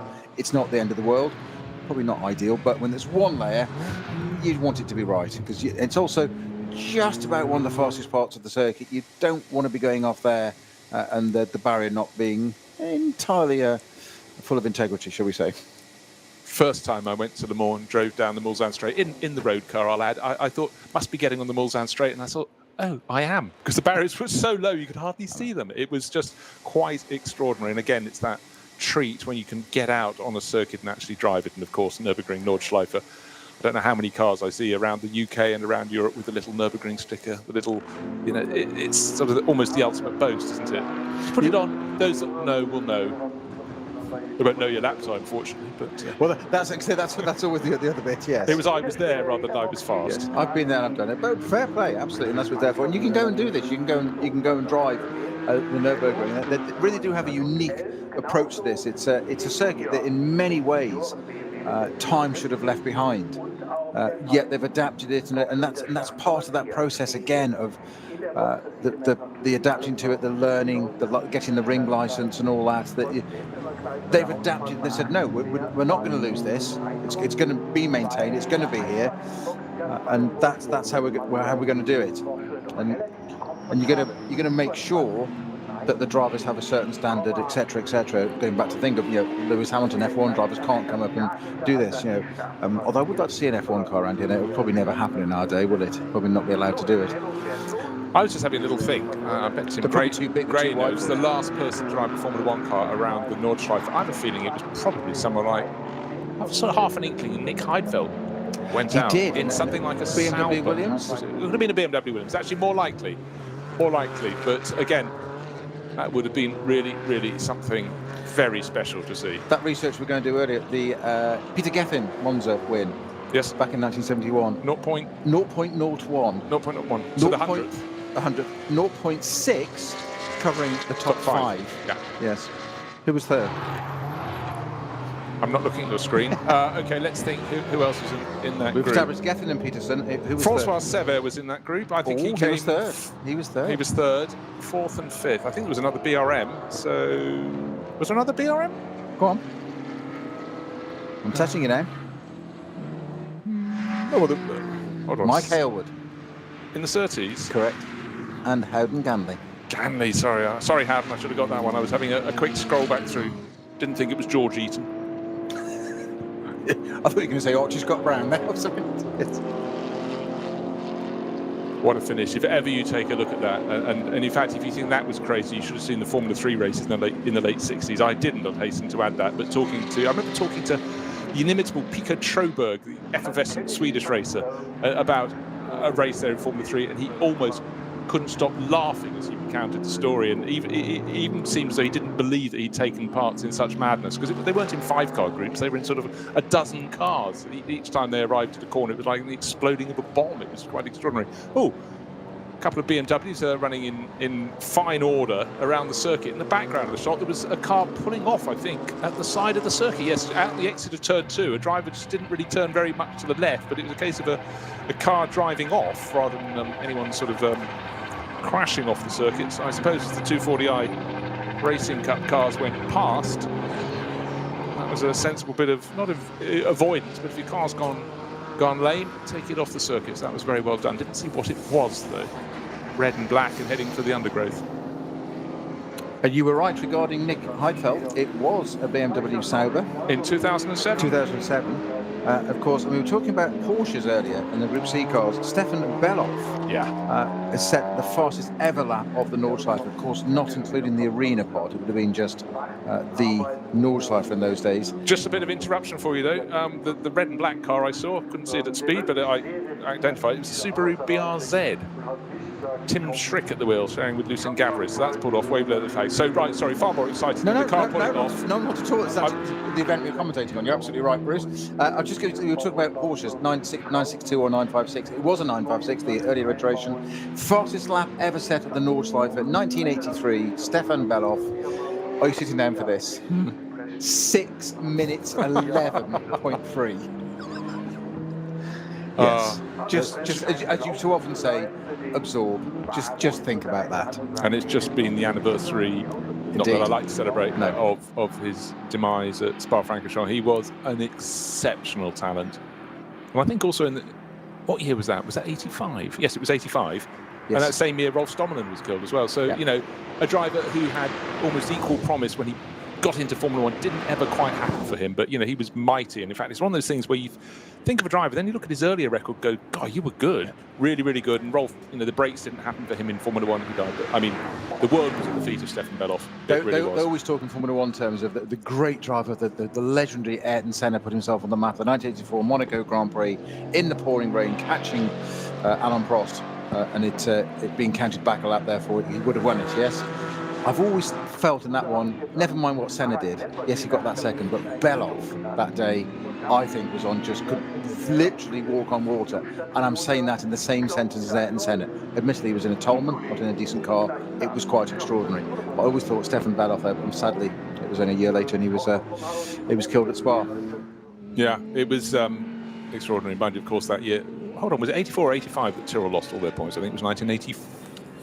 Yes, because Brundle was racing 83, because that was 83. Brundle and Senna were in Formula 3 together, weren't they? 84, yes, was Tolman and Tyrrell, so it was 84. Right, Brundle was talking about this during the Belgian Grand Prix when they had nothing else to talk about, of standing on the podium at Detroit. Yeah, second place. And having got the trophy, but he's never given it back on the basis that they were removed from the World Championship, therefore the race didn't exist, so he's kept the trophy. And David Croft did highlight it, and he was like, can we stop talking about this trophy that I haven't got but I have got? Because we were removed from the championship. It didn't exist. Yeah, so that was Stefan Beloff and Martin Brundle. In fact, I can't think many teams have ever had two such promising Formula 1 rookies in the same year. The Fricadelli Racing Porsche sitting in the pit lane having a pit stop. Axel Jeffries, as I pointed out, was brought into the team this weekend with Klaus Abelin and Felipe Fernandez Laza. So at least I've now worked out who was removed from the team or who wasn't there this weekend. So Julian Andlau had been brought in, but then on the entry list, the young French Porsche racer. But Axel Jeffries, who seems to have made this circuit its almost natural home. We talk about the rules and the safety of how this works here. And normally, the slower category cars give way to the higher category cars. The number 30 Fricadelli Porsche sitting there, as you say, with no less than Axel Jeffries at the wheel. And he's sitting there, car turned 45 degrees, it's been tired, it's been fueled, it's got its new driver. The mechanic's down there by it, and then number 488 BMW from a lesser class comes in, and it's about to go into the pit box next to it. So the Fricadelli mechanic puts his hand out. Wait a minute, lets that car go in, and then you can go out. Absolutely fantastic. Wait a minute, off to you, Claude. Just let this one come in out of the way. No unsafe release. Just sit there and wait. I thought for a horrible second you were going to say he put his hand up to the BMW, said, "Stop, our car is going out." Of course, that would be completely not right. That wouldn't be cricket at all, would it? Indeed. This race only goes on for 6 hours, not 4 days, 3 days, 5 days. Anyhow, cricket never was my summer sport. Right, here we go. What's the gap at the front? It's staying sort of 20 seconds, pretty much, the first to second and second to third, but it's still with 3 pit stops served apiece for the top 3 cars. It's 9:11, Michael Christensen for Manthey Racing. It's number 44, it's Max Hesse, who'll be coming toward, well, he's on his second half of his 2-stint run in the BMW Junior Team M6, and number 4 Porsche from Falken Motorsport that started from pole on the grid, started by Alessio Picariello, then to Martin Ragginger, then to Alessio Picariello, then back to Martin Ragginger. Breaking news. With 2 hours, 21 minutes to go, we have a full course green. There isn't a code anywhere or a yellow flag anywhere on the circuit. I should let you sit down before I told you that, shouldn't I? Flabbergasted. Hold the front page. We've had it before, but now we've had it again, and we like it very much, the wave green flag all around. Let's see what the lap times come down to. Little competition, 8 minutes, 2.142 seconds, set very early in the race by Matteo Drudi when he was leading the race in the SP9 Pro-Am, number 24 Audi, that's running now in 4th place. But since then, more frequently we've looked at our screens and drivers have been doing 8-minute 39s, 8-minute 41s, 8-minute 44s. Let's see how close we can get down to 8 minutes. Clear track we've had since the start of the race. We started with 135 cars. I would hazard a guess that we've probably lost about a dozen from those. So we've still got, let's say, 120 cars out on the circuit. So lots of cars to possibly get in the way, but rather fewer than at the start of the race. But track conditions perfect, and now the dark clouds have rolled away. The sun is shining. The circuit looks fantastic, and the quick guys are going to show just how quick they are. And at that point, you look at the top of the timing screens and it says that Michael Christensen hasn't done an 8-minute lap. He's done 11 minutes, but that did include a pit stop. So I think that's fair enough. In fact, hold on. 23, yes, of course it did. They did 7 laps, 8 laps, 8 laps. So it was the out lap from the pits. Well, that second place car, the BMW Junior Team M6. The number 44 car with Hesse at the wheel now has just set the fastest sector 4, only by a couple of tenths, but it's just starting to bear out that which you said. But the traffic, so it's clearer. The traffic's going to be no different. The 2 Falcon cars crossing the line together, literally line astern, whilst different in position. No, they are actually. It's Ragginger and Muller in 3rd and 4th. Cars 4 and 3, numbers reversed. Watching Ragginger and Muller in that car. They are our SP9 Pro cars. We've got Assenheimer just across the line now. So let's look at times.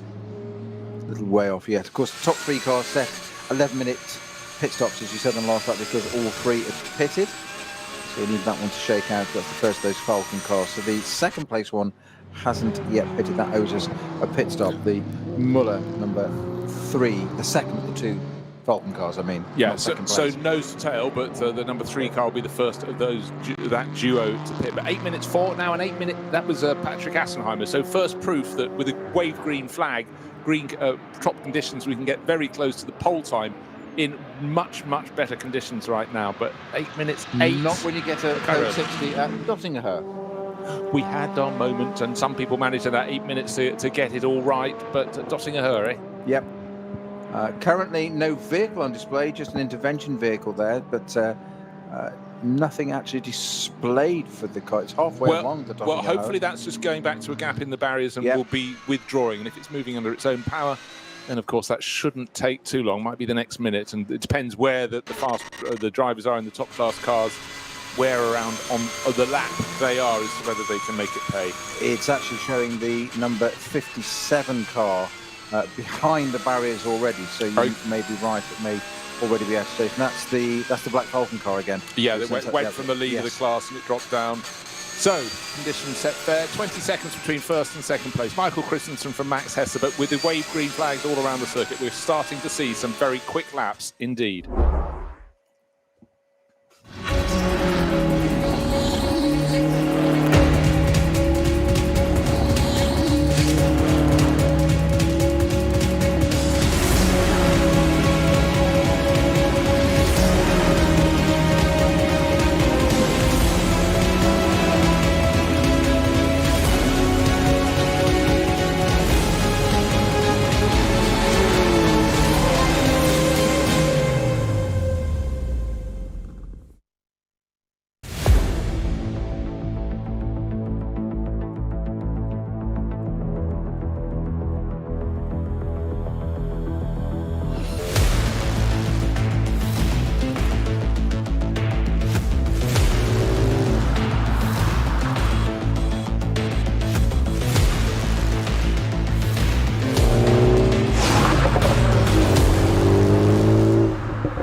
2 Familien.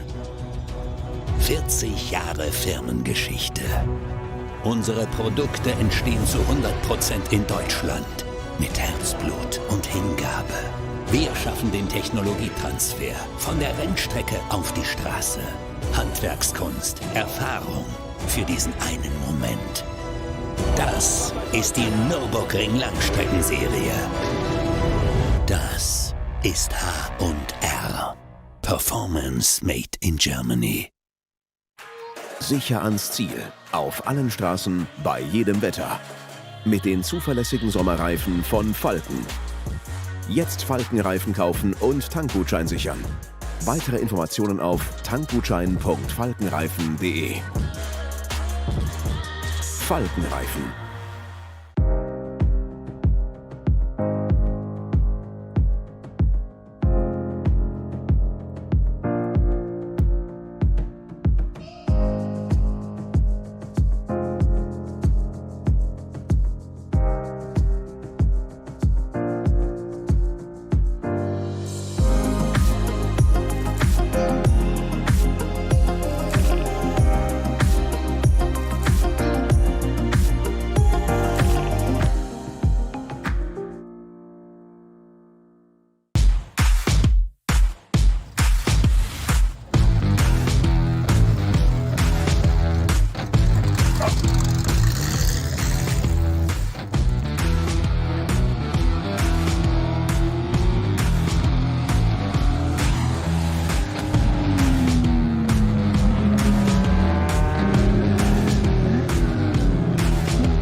Ein hartes Duell. Kollision zwischen den beiden.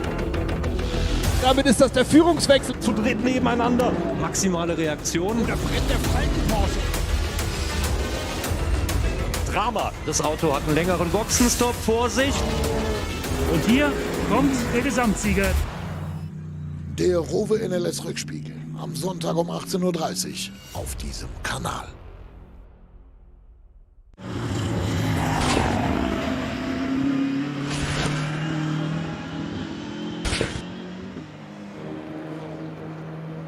It's not still green flag racing at the Nürburgring Nordschleife. We've got just over 2 hours remaining in this race. We've still got cars on the circuit, course vehicles, slowing the progress, but the yellow flags are being waved on the Dottinger Höhe, the long run back towards the pits. The rest of the circuit is green at the moment, and when the rescue vehicle has got off, we hope to go back, and I just hope at this point in the race I can start to see some faster laps coming in, because it will be green, where they can be flat out all around the circuit. It's just gone green. Fantastic. Right on cue. They read your script, Bruce. I'm writing as fast as I can. Yeah, you should try shorthand sometime. Yes, I know. In your line of work, it might help. Yes, semaphore, it's so last year, isn't it? So, 20 seconds, the gap between first and second, and then another half minute back to number 4 Porsche.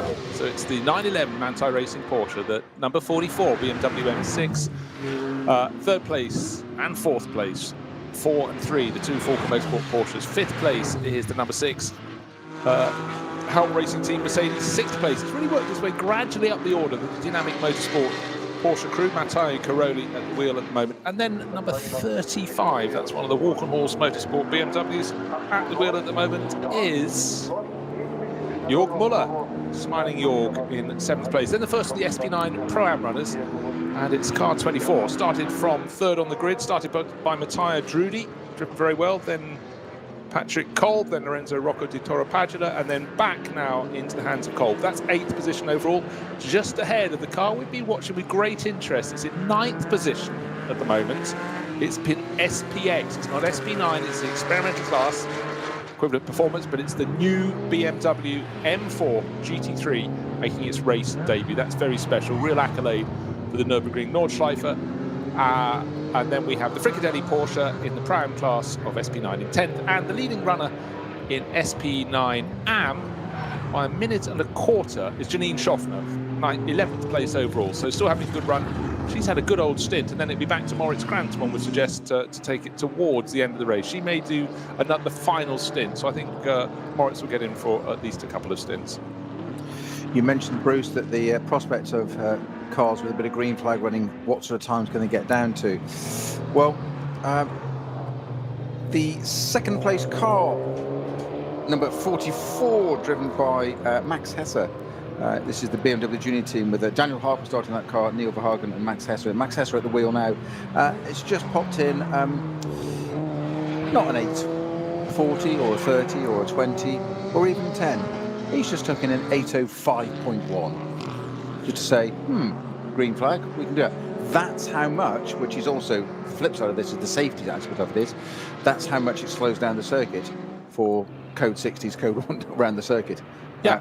Enormous amount, 30, 40 seconds. Look, from his point of view, I think the green flag was maybe slightly kinder to him than it was to Michael Christensen. He's just taken 4 seconds out of the race leader. He needs to do that 4 more times to get onto his tail. It won't be that easy, but when you have these slow zones, and it's how you catch them. If there are multiple slow zones around the circuit and they're there for a while, then they catch everyone pretty equally. But if it's a very quick slow zone, because we'd only just celebrated going green all over for the first time since the opening part of the opening lap of the race, and then we had the little course vehicle running down the Dottinger Höhe, so the yellow flags came out. But now back at full racing speed. Want to see what Michael Christensen can do next time around. But remember, still course vehicles on the circuit, that we seem to come up with a theory that the Porsche is normally very good at the start of this stint, and in today's conditions this could be completely erroneous because of a placement of traffic, placement of slow zones. The BMW seems to come on really strong, and don't forget that Dan Harper, at the end of the second stint of the race, moved right onto the tail of race leader Kevin Estre and got his nose in front 2 corners before they both dived into the pits, and then did get muscled back out of the lead. But at the end of that stint, certainly Dan Harper, and maybe now Max Hesse, have really found some good speed in the number 44 BMW. Well, ordinarily, Bruce, on an NLS round, which is 4 hours long, we'd be starting to wind up now, thinking that we're into the last lap. We've got 9 minutes to go. Is it going to run to another lap? Are they going to hold the pace back? We haven't. We've got another half of an NLS round to go. Another 2 hours to go still. Fantastic.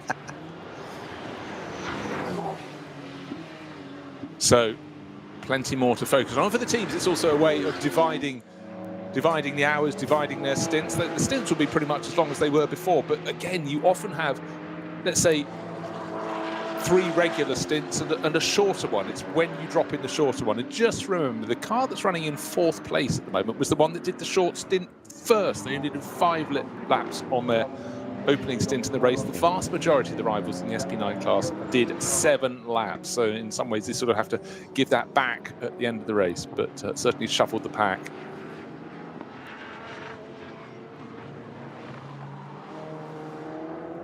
Car that's going very well, it suddenly fired itself to the top of the SP7 class, is the number 79 Porsche. It looks absolutely fantastic in a black and white streaky livery, but that one's been a bit of a sort of quiet charger. It's so quiet, the driver on board wasn't on my entry list. I had Chris Kuhls and Milan Kodidek, but we also have Hamprecht, I presume that's Werner Hamprecht, pushing the 79 around at a very tidy speed, but suddenly they've moved into the class, and for so long we had the number 80 car doing well, but of course one that pulled off a short while ago was 57 that had been dominating that class. Remember the Black Falcon Team Identicar? This is the class for the Porsche 911 GT3 Cup runners, and it was Noah Nagelstick that was off the circuit. Didn't ever really see what happened with that car. We knew it was being removed, but right now it's the 79 car. Looking very comfortable in the lead of that class, must be said. Going through the first part of the Sabine Schmitz curve and the second part following. That's interesting. The pit area of the circuit is in grey skies, and it's broken cloud and blue skies halfway around the lap. How many times has that been said around the Nürburgring Nordschleife? And just to emphasise, if you drew a line from the pits over towards corners like Exmüller, Bergwerk, it is, though the lap is about 14.5 miles around with the Grand Prix loop, 15.5 miles, it's probably 4 miles as the crows flies from that part of the circuit to the other. And that just goes to prove how easily you can have weather that's a little bit different from one side to the other. And of course, there are mountains, there are trees, they draw the weather in as well. Fricadelli Porsche pressing on. And it's Felipe Fernandez-Laza, driver who's just got so much experience on the Nordschleife. Sharing with Klaus Abelin and the late transfer this weekend, Axel Jeffries, I presume when he suddenly became available when the Conrad Motorsport car didn't have its entry. He was originally down to drive that with, I think, Tim Zimmerman. Yes, Tim Zimmerman, number 7 car for Conrad Motorsport, but not seen in the race. Maybe it was a late transfer, maybe it was a last-minute withdrawal. But for Axel Jeffries, who not so long ago hadn't really raced at the Nordschleife, now he seems to be, I think he's a permanent fixture here. I think they just open a cupboard door and there he is. Yeah, it's the age-old thing of, sorry, we've got no Lamborghini for you. Would you like to drive a Porsche? Where is it? Nordschleife. I'm in. I have my ticket. I was already here. Yes, why are you phoning me? I'm here. I'm at the back of the garage. Ready. Yeah. Helmet in hand and overalls. Yeah. For Axel, he's really taken to GT3 racing. He's Zimbabwe's finest racing driver since John Love, one would suggest, who very nearly won the South African Grand Prix in 1967, I seem to recall off the top of my head. But presumably you were there covering that for Autosport, were you? Yeah, yes, smoking a pipe, wearing a deer stalker, I'd have thought. But, for years he was a Lamborghini champion, based himself in the Middle East, and really did well. But once he moved across from those Super Trofeo cars and got into a GT3 class car, he's just looked very, very quick.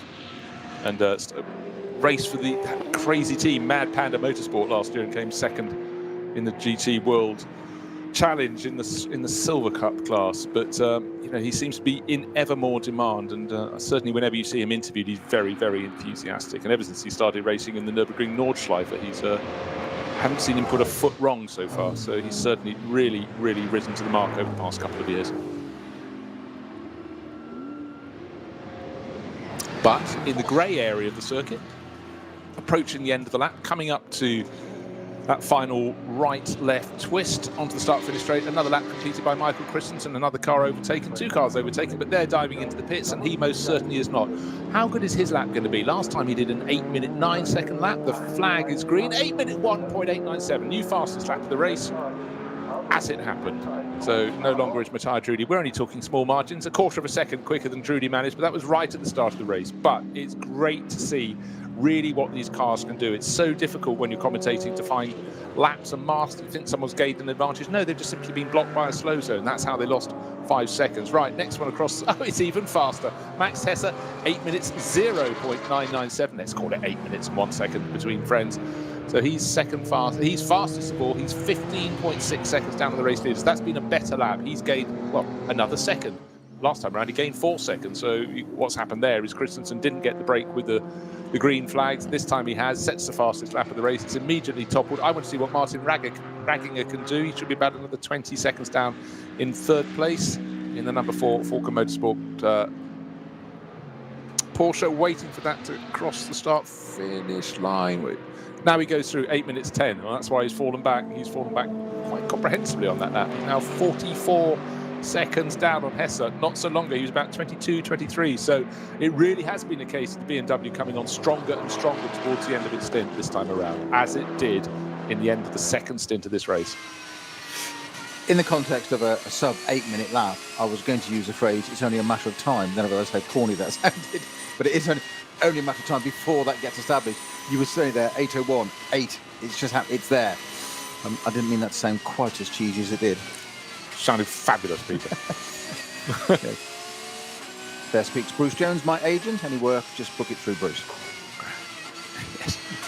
But interestingly, he said, the car that's in 9th place has just banged in the 4th fastest lap of the race. It's the BMW M4 GT3, the new one in its first race. Augusto Farfus, 8:02.7. So that's impressive indeed, because we wanted to see, this is why I really wanted to see green flag running for all sorts of reasons, but I just wanted to help gauge my understanding of how competitive this new BMW M4 is. You can be sure, however fast it is this season, it'll be even more developed and even faster next year.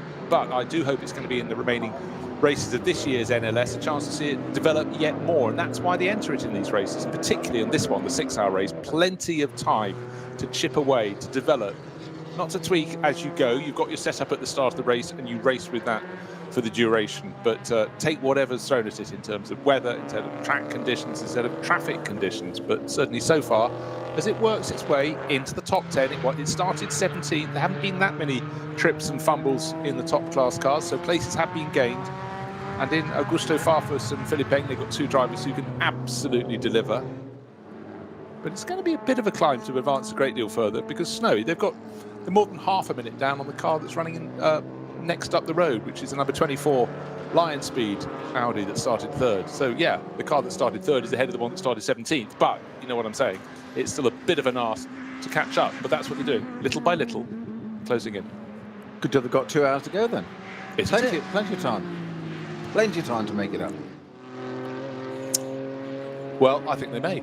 But I think what we're just starting to see is that BMW is going faster and faster. And in fact, last time around, it took 8 seconds out of the number 24 Audi. So yes, again, it's about traffic a little bit, but Patrick Kolb is nobody's fool. So that's a really impressive lap from Augusto Farfus. Just waiting to see how it'll scroll down the screen. That Christian Cronjes is now getting a go in the number 34 BMW. Don't forget that was the one that David Pittard started. Lots of time, too much time in the garage. They've only got 17 laps on the board, whereas our race leaders have got 26. You can see how much time is lost, but at least the third driver is into that car. And don't forget, they've already won one of the rounds this year, so they won last time out, VLN 6. So what a setback for them. What looked like a heroic opening lap, opening fraction of the opening lap.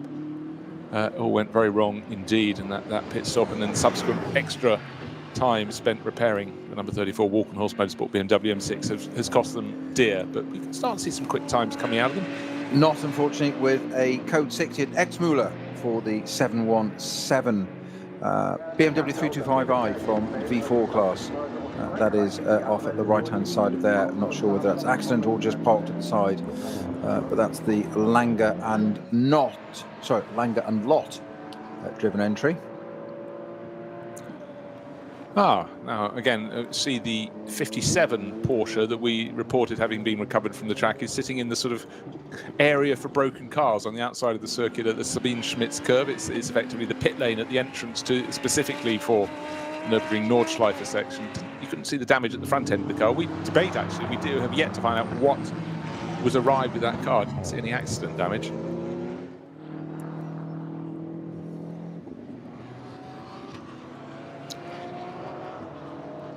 Again, just looking to see who's going quickly out on the circuit at the moment. Who is close to whom? In fact, in the top 10, the smallest margin between anybody is between Jörg Müller in the 37th place in the Walkenhorst number 35 BMW M6, and Jörg Müller, and then Patrick Kolb, who's just 8 seconds behind him in 8th in the leading SP9 Pro-Am car. Everyone else a little bit spaced out. Bruce, your wish may still be granted. The 717 car has been moved immediately behind the marshal post at X-Muller. So we're back to full course green with 1 hour 58 minutes to go. Call it just under 2 hours. Yeah, fantastic. We'll hear later from the resident harbinger of doom, Peter Snowden, with reports of more yellow flags. I'm sure we haven't heard the last of all of those as yet, but call me old-fashioned. I just thought I'd report what's happening on the circuit that we're commentating at. I do like that. I know it'll never catch on, but yes, we'll put in an application, see if it can be used for greater. It'll be marked pending in the in-trade. So again, waiting. I just really want to see what Michael Christensen can do. Is he going to be caught little by little? The gap came down by a second last time to 15.5 seconds. The gap between first and second between Christensen in the 911 Manthey Racing Porsche and the 44 BMW Junior Team car, driven by Max Hesser at the moment. But how are we doing around the first part of the lap? It seems to be advantage. Swings one way, then back the other. Overall, the first 3 of the 5 timing sections, it's advantage a Manthey Racing. It could be how the traffic fell, but I'm really rather keen for someone to put a 7-minute 59-second lap on the board. The closest so far, 8 minutes and 1 second. Just a 7:59. small margins. It's just breaking below the barrier. It's like, you know, the last time, you know, when you finally ran your first 4-minute mile. It's very special. Said Roger Bannister on my left. Oh, there I was, following Chris Chataway. Yes, and all of that.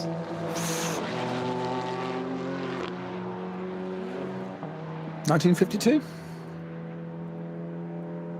I had 55 in mind, but you can no doubt look it up. But anyhow, epic moments. It's just when I'm here in supporting role. I know my role. Don't worry. Couple of cars off at the side of the circuit, caught by the 707, one of our camera carrying cars. So the green period will be abated for a while, but we're still going to have some drivers who are ahead of that moment on at the edge of the circuit and can complete their lap at full racing speed. Max Hesse's coming down the Dottinger Höhe. That means he'll presumably still be in second place. He wouldn't have overtaken the Manthey racing car, which may have just been a shot that I might have missed, but that was 15.7 seconds, the good last time around. Let's see this time. But certainly Max Hesse going very well. Nobody there to obstruct him. Roger Bannister, neither of us are right. It's not 52 or 55, it's 54. 54. 54. You've had a second go and got it wrong. That's what happens in hurdles races. Oh. Right, well, hold on a second. The crown is slipping. There I was. Not yet born. So waiting to see. Okay, right, the gap's come down by another second, but with those yellow flags, instead of seeing the race-leading cars lapping at very close to 8 minutes flat, suddenly they were lapping at 8 minutes and a half around the circuit, but a second gain, 2 seconds gained by Max Hesse, so still closing in. Fantastic rumble, such a different engine note to the Porsche and the BMW, the Mercedes. The Mercedes is the most sonorous of all of those, starting to make a series of runs and fumbles, but great sounding whenever you get the sound. For consistency, though. Yes, I know. Yes, indeed. It's always to be rewarded. But Christensen, yeah, still very comfortable lead at this point in the race. Janine Schaffner into the pits, and also in the AM class, she's come in from 11th place. Arno Klaassen, who's followed her in, and she brought in the number 9 Get-Speed Mercedes, and Arno Klaassen brought in the car we haven't talked about this race at all, the Equipe Vitesse Audi, number 50, sponsored by Twin Bush, shared with Michael Heinrich. And the gap between them when they came in was listed as a lap. It's simply according to where their cars are, their garages are in the pit lane. And Arno Klaassen, it's listed as 20 seconds precisely now. Klaassen has just crossed the start-finish line within the pit lane. So that's actually very competitive in the SP9 AM class, first and second in class, and they're just 20 seconds apart, with 2/3 of the race in the bank.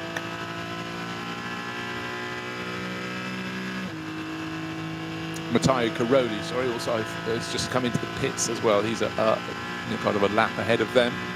So he'll have completed 27 laps. He would have done it along with Romain Dumas. And now I expect Romain to get back on board. That's come in from 6th place overall, some distance behind the Mercedes that's in 5th from the Hout Racing team. It certainly looks so that the Mercedes had a little bit more pace. But for Dynamic Motorsport, it's about them learning the circuit. They've raced here before, but of course, they want to come here at some time and win the Nürburgring 24 hours. So no track time is ever wasted on the Nürburgring Nordschleife. And again, Peter and I have been talking about this. If you've got a spare weekend, you've got a car, you've got a team, you've got mechanics, then of course that is where you want to be out here making them work and doing what racing cars are supposed to do, which is to go racing. Something that gets a little bit lost in sport sometimes. Well, we've got slightly conflicting information here, because I've got the 959 W&S Motorsport 718 Cayman Porsche GT4 from the Cup 3 class off at ROWE ADAC with some quite serious damage, and that resulting in naturally a code 60 there, Bruce. But according to our timing screens, we've got a green, full course green. But we have seen this before when you saw Kevin Estre get out of the car, Manthey car, and the screen said otherwise. Our timing screens other. So at the moment, as I've got images of the Porsche at the side of the track damaged and an intervention vehicle with it, I would suggest that is probably truer to reality than the timing screen suggesting green, full course green. Yeah, I mean, I saw that car at the side of the circuit, just a flashing TV image quite some while ago there. Could be as long ago as 5 minutes. And so that could have been cleared by now. Right, gosh, I'd never really noticed the race livery on the Get Speed Mercedes was a series of splodges on a darker background. It's got white wings, but a purpley black bonnet and roof, but they're sort of almost Jackson Pollock-esque splodges of colour there within. It's very good indeed. Yeah, just that 959 Porsche, that is literally 2 minutes ago. Literally two. That's what I wanted to double check. That. Yeah. I know you're usually right, so I wanted to double check and make sure I'm not got it wrong. I don't want to misinform you. Time flies. Time flies. Positive disinformation, sir. Just see you're right, keeping on your toes, champ. Just keeping an eye on that bowl with the bits of flapjack in it, hadn't he yet? Well, I'm just delighted that we've had running in nigh on perfect conditions since the start of the race. In fact, there have been perfect conditions, just been a case of getting a little bit cloudy from time to time, but right now with just under 2 hours remaining in this 6-hour race, this bumper bonus autumn special, racing's been good. I suggest Frank Stippler might not think it's perfect conditions. He may disagree on that one. He may be sitting in a deck chair at the back of the garage going, this is lovely. But, you know, it's frustrating enough if you've been the person, as a pro driver in particular, who's put the car off. But when it's absolutely really nothing to do with you. I mean, did you get hit from behind? Maybe he'll say it was something to do with me. I should have pulled over to the right more and not got blocked by that slower BMW. But there were 2 other SP9 cars to his right. So absolutely, he had nowhere to go. He had to back out of it, and it's the guy I feel sorry for was it the 66 car behind it? I think it was. That rings a bell. That collected him because Marco van Ramsauce, wasn't exactly. it? Yeah. It's just sitting there. I'm a good recall. I'm impressed at that. I'm actually surprised myself. So that was a couple of hours ago, or thereabouts. But yeah, I just feel sorry because Frank Stippler, he's got enough experience. He knows there's nothing he can do, and it's just what can he do? He's in the perfect storm, isn't he? There's cars in front of him. Cars to the left, and cars to the right, cars behind. There's almost a song in that there somewhere, isn't there? And where can he do? He's got to get out of the throttle somehow, and probably onto the brakes actually to slow down for that one. And all of a sudden that just brings the car in behind. And it's I'm sure there's been some conversation had. Look, sorry, it's taken your car out and damage, etc., as well. I'm sure Frank Stippler will have dealt with that one and processed and move on. Yeah, I mean the thing was he probably didn't. He was wanting to make a move from the 2 cars ahead of him. He caught him. He was only on his out lap at the end of it, and his first lap in the car. Right, Adrenaline Motorsport BMW 330i is off by the sound of things out at Schwalbenschwanz, post 180. Yes, a very high number of posts. It's just before you get onto the Dossinger Her and the Swallow's Tail corner. And unfortunately, yet another instance. So thank you very much to people letting us know about that. Of course, you can't have cameras on every corner around the circuit, but you can have Marshall's reports that really do help out as well. Now, a stop-and-go penalty for the number 9 Mercedes, the Get Speed, with Janine Schaffner at the wheel of that. No indication of what that is yet, so we'll just look at messages and come back to why that may be. But it certainly got a black flag and a stop-and-go penalty for number 9. Number 9. Okay, so that's we saw that in the pits. Yeah. Maybe that's what it was serving as well as the pit stop. So yeah, Janine does seem to have been delayed. So therefore, we would expect the number 50, which was some distance behind, to take the lead in the SP9M class, which is the twin Busch by Equipe Vitesse Audi, Michael Heinrich and Arno Klaasen. Arno brought that into the pits, and Michael Heinrich has taken it out. Right, it's 875 from 870 and 871.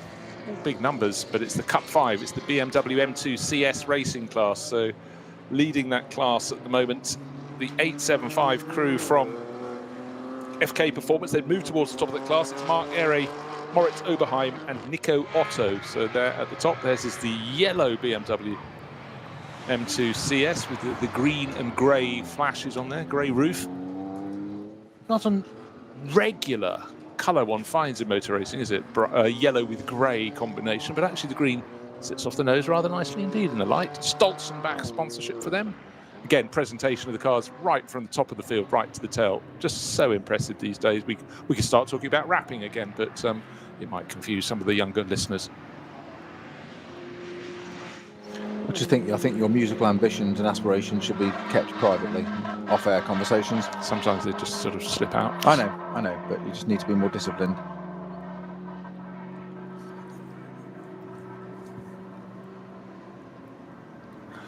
So metronomically, it is still that Porsche at the front, but I have to say, Bruce, we said it earlier on, but that car that's in second place, the BMW Junior team, they're always up there.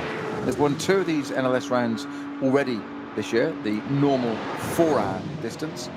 We do have this one 6-hour this weekend. Next year we've got a 12-hour as well on the same weekend this time next year. Looking forward to that already, if you're not pushing your life away, but looking forward to that one already.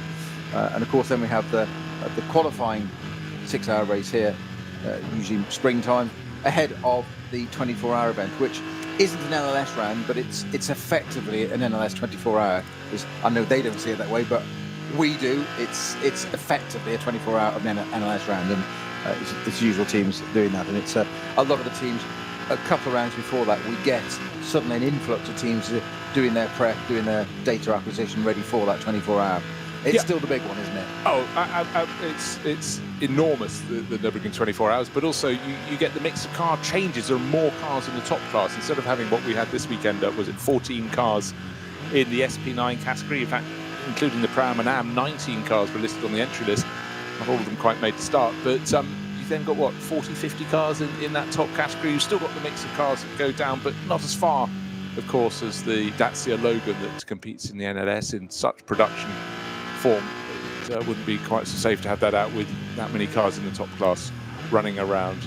Right, taking a little look. It's very close between the 2 Falcon Motorsport Porsches. They're running 3rd and 4th. They're only 3 seconds apart now, but number 3 should blink first again and come in to make its next pit stop ahead by 1 or 2 laps. Well, the car right behind that, Patrick Assenheimer in the Haupt Racing Mercedes, has indeed pitted.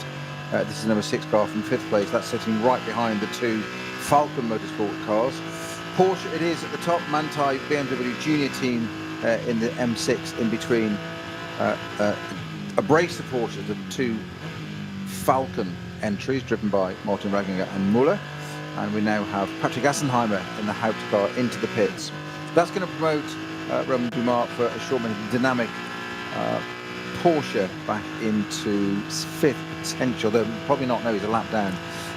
No, well, he's not. But no, he's not. He's already done the 4th pit stop. I did notice him coming in, I think, last time around. The thing I was just noticing on that last lap, the first half of that, Max Hesse was taking quite big chunks out of the lead of Michael Christensen. Then in the 4th timing sector, he lost something like 8 seconds. So it swung the other way, no, 5 seconds, but it swung the other way.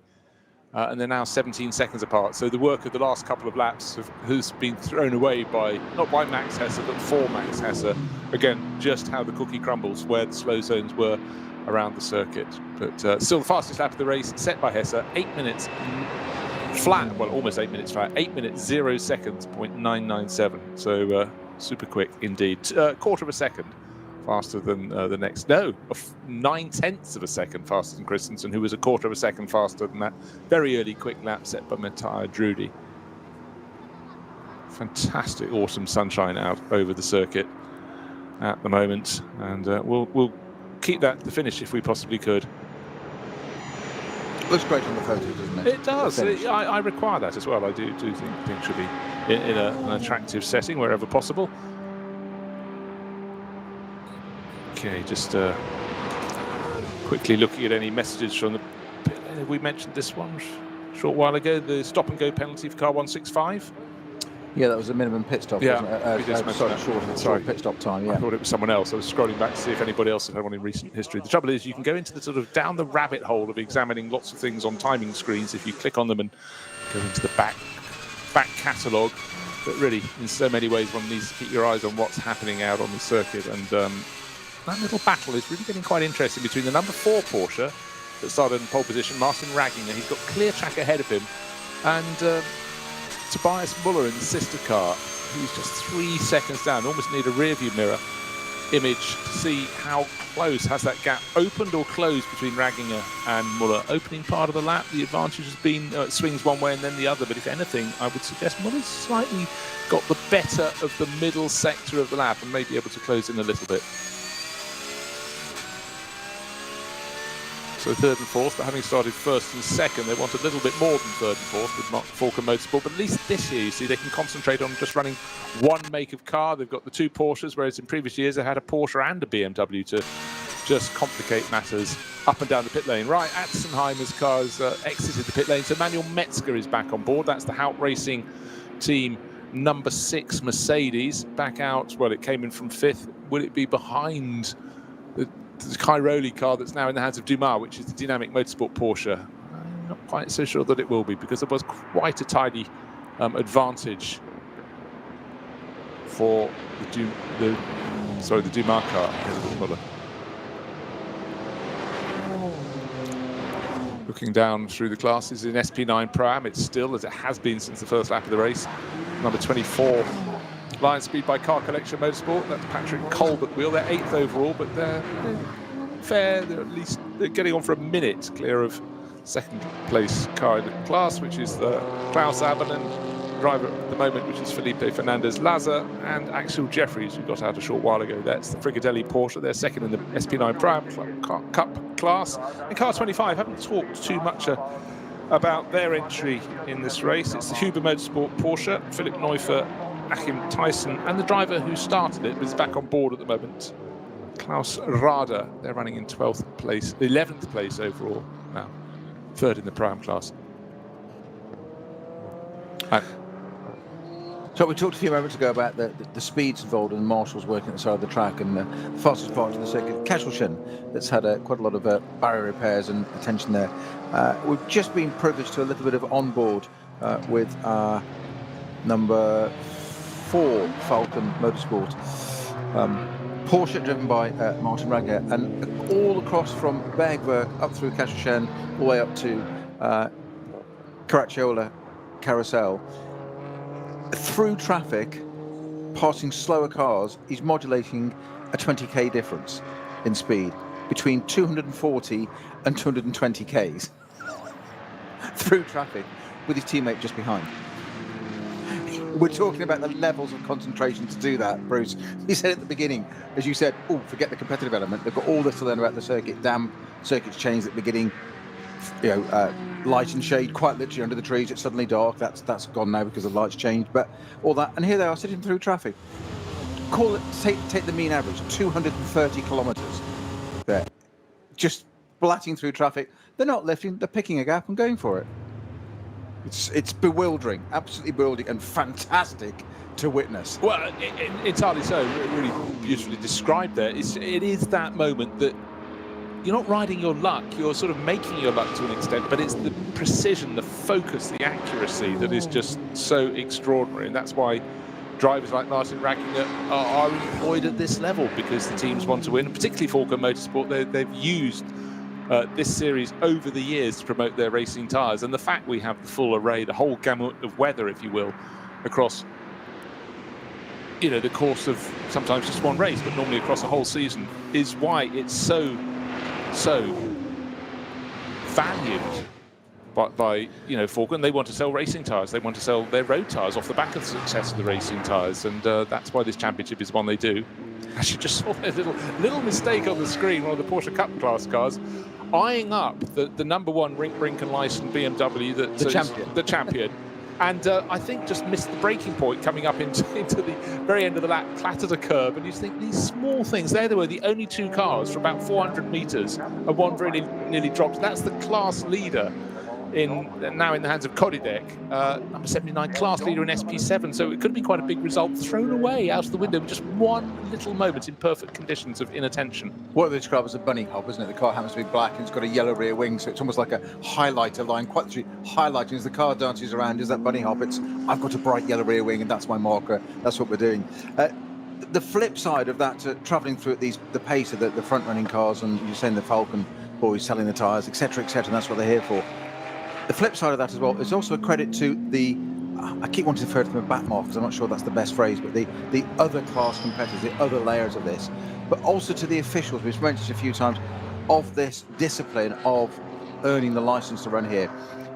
It's all very well us just congratulating and eulogising about the faster cars, Martin Ragnar, etc., going through the field, but you can only do that with the work of the other people. They have to help you be able to do that as well. And they're keeping out of the way, and that's as a vital part of it. And that is part of this discipline, which I think still comes back to what we said of you just can't walk in and do this series. You have to have gone through a process. And that's because you have to keep out of the way of the other people, but safely. And that doesn't mean hopping out of the way. Actually, that is the worst thing you can possibly do. Any sudden change of speed and direction from a slower moving vehicle, let's say a different class car, whether it be an intervention vehicle or a cup car, whatever, it can suddenly take it out. We've seen it there with Frank Stippler, caught out. I mean, to face it, a man of huge experience, vast experience at the Nürburgring, and he gets caught out by a slower car. Unfortunately, there's another one right behind him having a little bit of a draft, thinking, oh, I'm sitting behind Frank Stippler, I'm going to get a bit of a tow here. Oh, no, maybe not. Yeah, exactly so. The hardest job is, frankly, for the drivers in the slower cars. It's not the slower drivers, the drivers in the slower cars, because they have to look forwards, backwards, as well as normal sideways. And on top of which, just looking over your shoulder, you were saying that, and what's on course? A flatbed truck going slowly with a course vehicle behind it to sort of as a safety device, coming down towards the end of the lap. But you come round, you're really committed to being quick onto dotting her and something. Oh, there it is. But you have to look out for these, which I think encapsulates the fact you can never ever relax. Now, a car that's been going quite well, but it's fallen down the order a bit, is 979, which in the Porsche Cup class, well, not the Porsche Cup class, sorry, it's the class, the best supported class, 20 cars starting at 979 Mulner Motorsport. Marcel Hopper, Torsten Volter, and Aris Balanian, Belgian racer. But again, maybe I've been caught out by Mulner Motorsport by running so many cars in that class in particular. That seems to have gone down the order a little bit. But again, looking really, really crisp in that blue over white livery with the black nose, the black tail. Mulner Motorsport obviously competing both sides of the Atlantic over the recent years, but very much their home is the Nürburgring in terms of their spiritual home, as it is for so many German racing teams, and with so many based just across the road. It really is a very special place for them to come racing. Right, race control, number 38, stop and go penalty, falling below the minimum pit stop time, so that's going to undo the good work. 38 is the Dynamic Motorsport Porsche. That's the car we've been talking about recently, Romain Dumas and Matej Karoli. Karoli just handed over to Romain Dumas, but alas, 1 second too little, next to nothing. Now it's really going to count. You think about a drive-through penalty for that. In fact, a stop and go for 1 second. You have to, the time you undercut your pit lane, your pit stop by, you have to come in, think of all that time slowing down through the pit lane and then going out, and you've got to be stationary for just 1 second to give back the second you gain. So you blow a whole lot more. Unbelievable, isn't it? It's just talk about exponential, very definition of it there. 1 second stationary, and it just alters the whole race for you. Thank you very much, Michael Werner, for that, helping us out on that one, firing across the messages from race control. Always good to have those, because they can really make or break someone's race. And if you haven't managed to spot them, it's well, actually talking of problems. One of the Renault Clio's having a little bit of problem getting its one of its rear wheels bolted back on, and that will trickle back into the race. But we've seen before, have we not, Peter, cars going down to turn one and finding one of their wheels overtaking them. So we're rather happier when they spend a little bit longer just to make sure they're all affixed very firmly indeed. As a master of understatement, it's not ideal, is it? Yes, yes.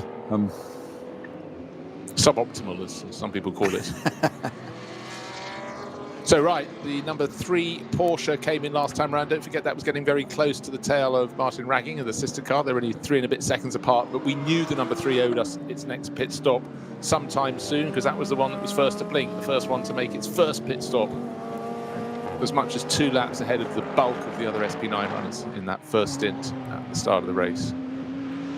And Dumas has now come in and served that stop and go 1 minute penalty and has just rejoined the race. So expect that one to fall back down behind. It got up to 5th place, but it's going to fall back down to 6th, possibly even to 7th after that drive-through penalty. So let's make a note. After 29 laps,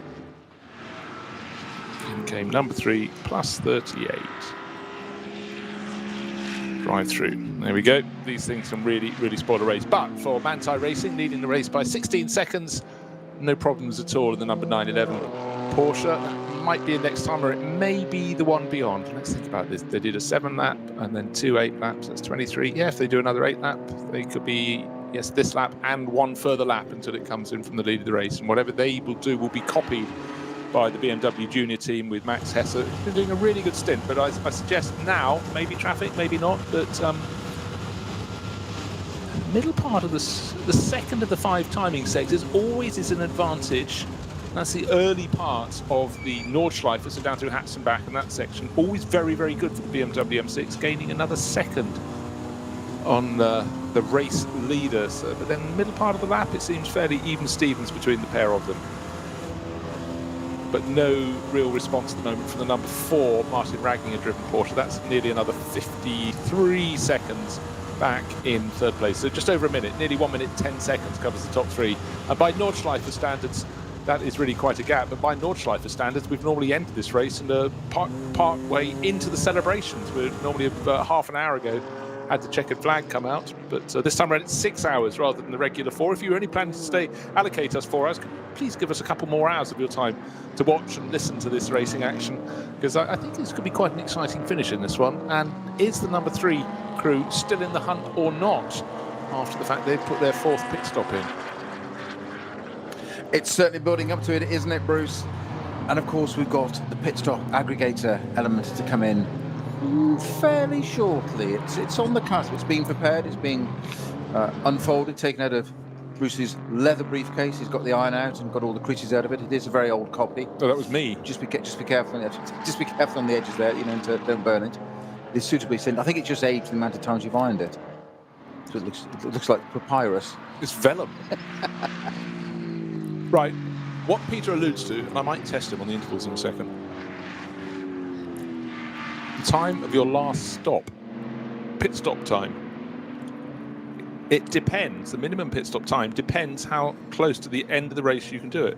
If you come in with a lap remaining, unlikely.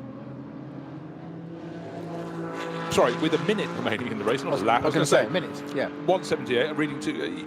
Okay, let's be more realistic. If you come in with, let's say, half an hour remaining in the race, your pit stop has to be minimum of 254 seconds. So 4 minutes, 14 seconds. If you come in 10 minutes earlier, so 40 minutes remaining, it's 281 seconds. So you have to serve a longer pit stop. So the closer you can get your final pit stop, the end of the race, the shorter it can be. But you can only do that with the amount of fuel you've got in the car. Precisely. So you started towards that final pit stop right at the start of the race. Which is the operative part of it. That's why it works. Yeah. Which, unfortunately for the number 3 Falcon Motorsport Porsche, they're likely to have their pit stop sooner before the end of the race, aren't they? Because further from the end of the race, because their first pit stop was after 5 laps, and all the rivals. What was the phrase you used? The fabled fumes, I think it was. You said. Yes. Yes. When they start weaving down the Dottinghoer, it's not because they're trying to get the tyres warm. They're trying to slosh fuel around the tank. Metaphorically, but it's just like, it's that close. Get it in that pickup. Get some fuel into it. Yes, they should have read their Marlowe. They've understood it all the better. But looking across the lap, sudden massive gain from the car in second place. Over for another lap. No, diving into the pits comes the race leader. That's Michael Christensen. At that point, they'll be getting Lars Kern. Well, he should be suited, booted, and ready to go. But the race leader in after 29 laps. Well, no, let's actually call that 30 laps. It's 29 laps on the timing screens, but by the time they cross the finish line in the pits, Michael Christensen, and the advantage is listed as only half a second.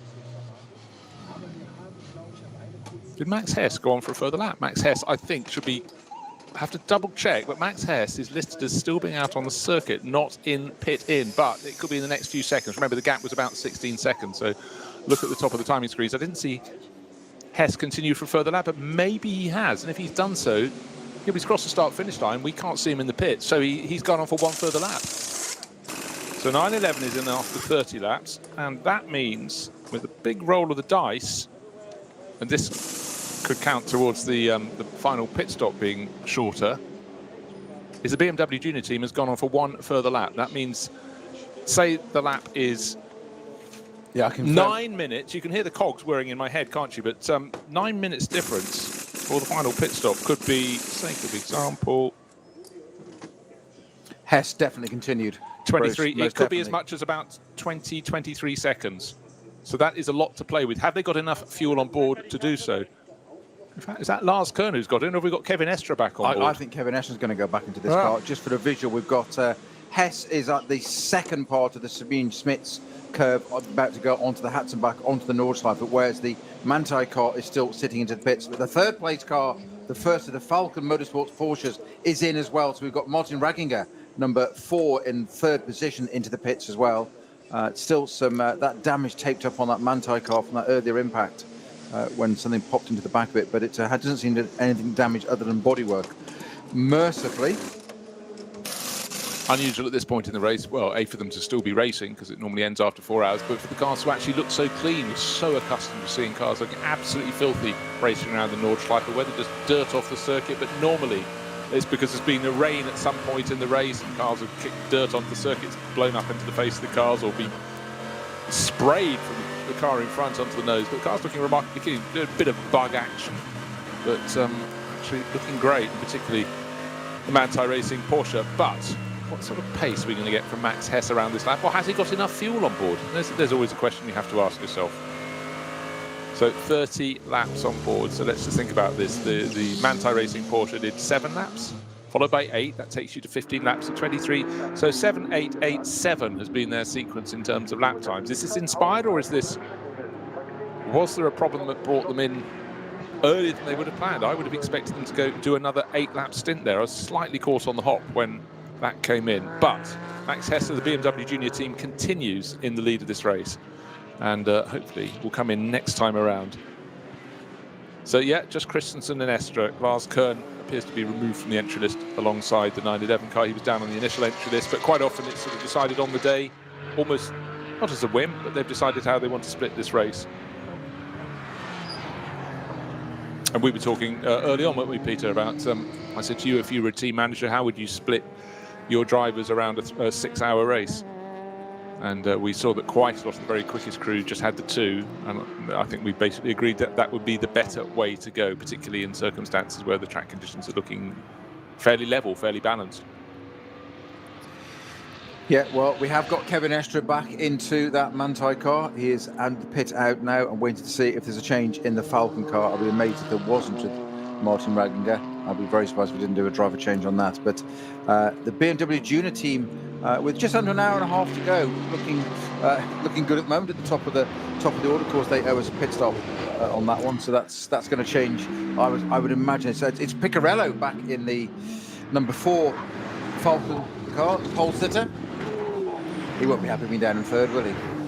No, and I Happy think starting pole. I think that well, don't forget the partway around the opening lap, the Falcon Motorsport Porsche that started first and second were down in 5th, 6th, and maybe even I think it might have been 5th and 7th before they slightly recovered. But now we've got a big flurry of cars coming into the pit lane. But don't forget, pace of Picarello. It's the fact that Max Hess, if he can get this lap in, and then that final pit stop will just be a little bit shorter than the rivals. And so the longer you can eke out your penultimate stint, the closer you'll be to the end of the race. Therefore, ergo, the shorter your minimum pit stop time will be. It might seem small fractions if there was no built-in time penalty, as there is here, or time matrix framework, call it what you will.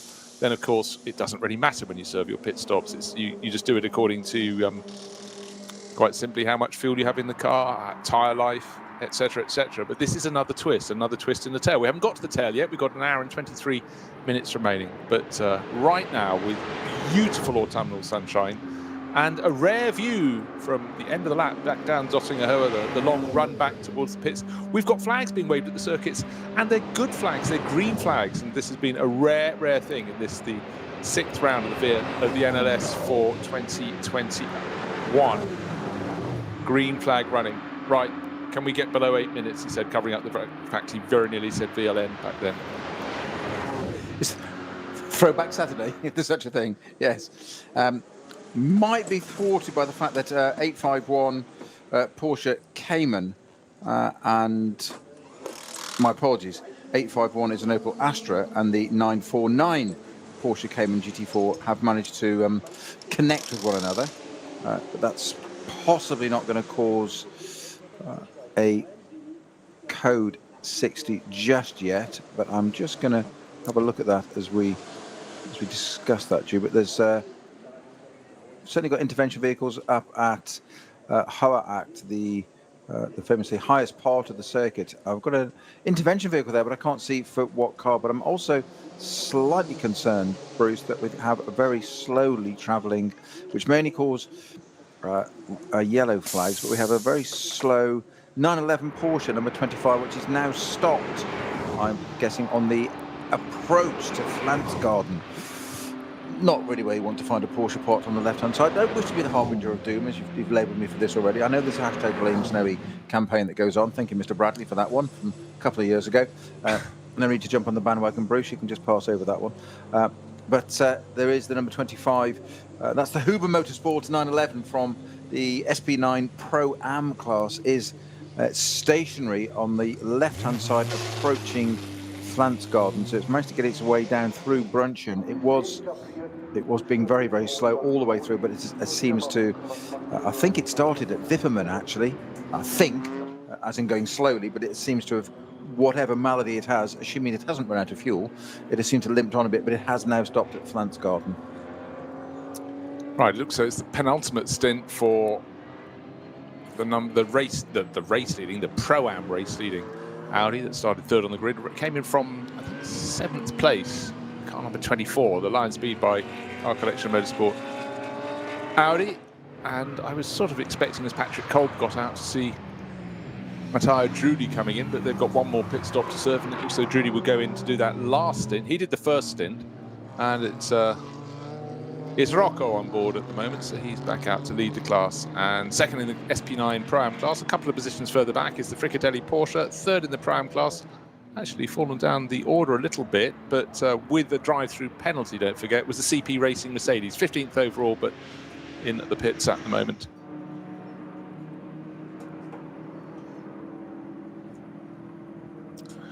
So things constantly changing in the order at the moment, but it's the Manthey Racing Porsche leading the way.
Zwei Familien. 40 Jahre Firmengeschichte. Unsere Produkte entstehen zu 100% in Deutschland. Mit Herzblut und Hingabe. Wir schaffen den Technologietransfer von der Rennstrecke auf die Straße. Handwerkskunst, Erfahrung für diesen einen Moment. Das ist die Nürburgring Langstreckenserie. Das ist H&R. Performance made in Germany. Sicher ans Ziel. Auf allen Straßen, bei jedem Wetter. Mit den zuverlässigen Sommerreifen von Falken. Jetzt Falkenreifen kaufen und Tankgutschein sichern. Weitere Informationen auf tankgutschein.falkenreifen.de. Falkenreifen.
hartes Duell. Kollision zwischen den beiden. Damit ist das der Führungswechsel zu dritt nebeneinander. Maximale Reaktion. Da brennt der Falken-Porsche. Drama. Das Auto hat einen längeren Boxenstopp. Vorsicht. Und hier kommt der Gesamtsieger. Der ROWE NLS Rückspiegel am Sonntag um 18:30 Uhr auf diesem Kanal.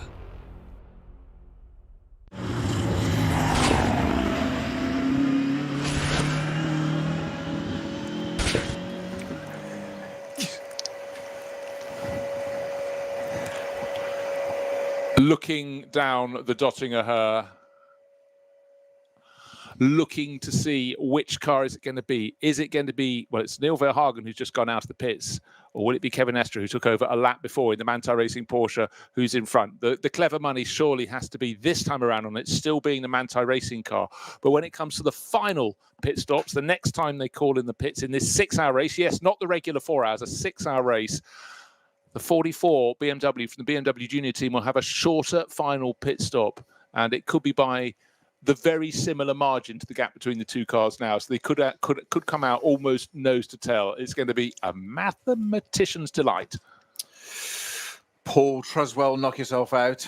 Part of the radio show team. Some debris sitting on the circuit towards the end of the Dottinger Hoa, just when the track kinks to the left, just past what we call Estre's Trench. And there's a bit of tyre debris lying right in the middle of the circuit. So that could be very difficult to ignore and to avoid. The Estre Trench, that sounds like some tourism spot in the First World War. Well, it does, but I remember back in we were talking earlier about BMW 635 CSIs and the like, and famously James Weaver competing in the Tourist Trophy at Silverstone. He dug his own trench out of Club Corner, constantly hooking the left rear wheel into what was a little bit of dust, and then it became a little bit of a dip, and then it became a trench. But lap after lap, Autosport always knew it as Weaver's Trench after that. And I feel in similar vein, Kevin Estre, where the track kinks to the left when they're getting towards the end of the Dottinger before Tiergarten, that should be called Estre's Trench, because when it comes to racing, overtaking in traffic, that's where he goes. Well, given the number of corners on this circuit, I think by end of season, a little winter project for you, because I know you have very little to do over the winter, Bruce. No books to write or anything to do like that. But I think you should find appropriate names for all the corners on this circuit. There's a challenge for you. The gauntlet is at your feet, sir. You give me almost a century of racing around the Nürburgring to select the finer exponents of all of that.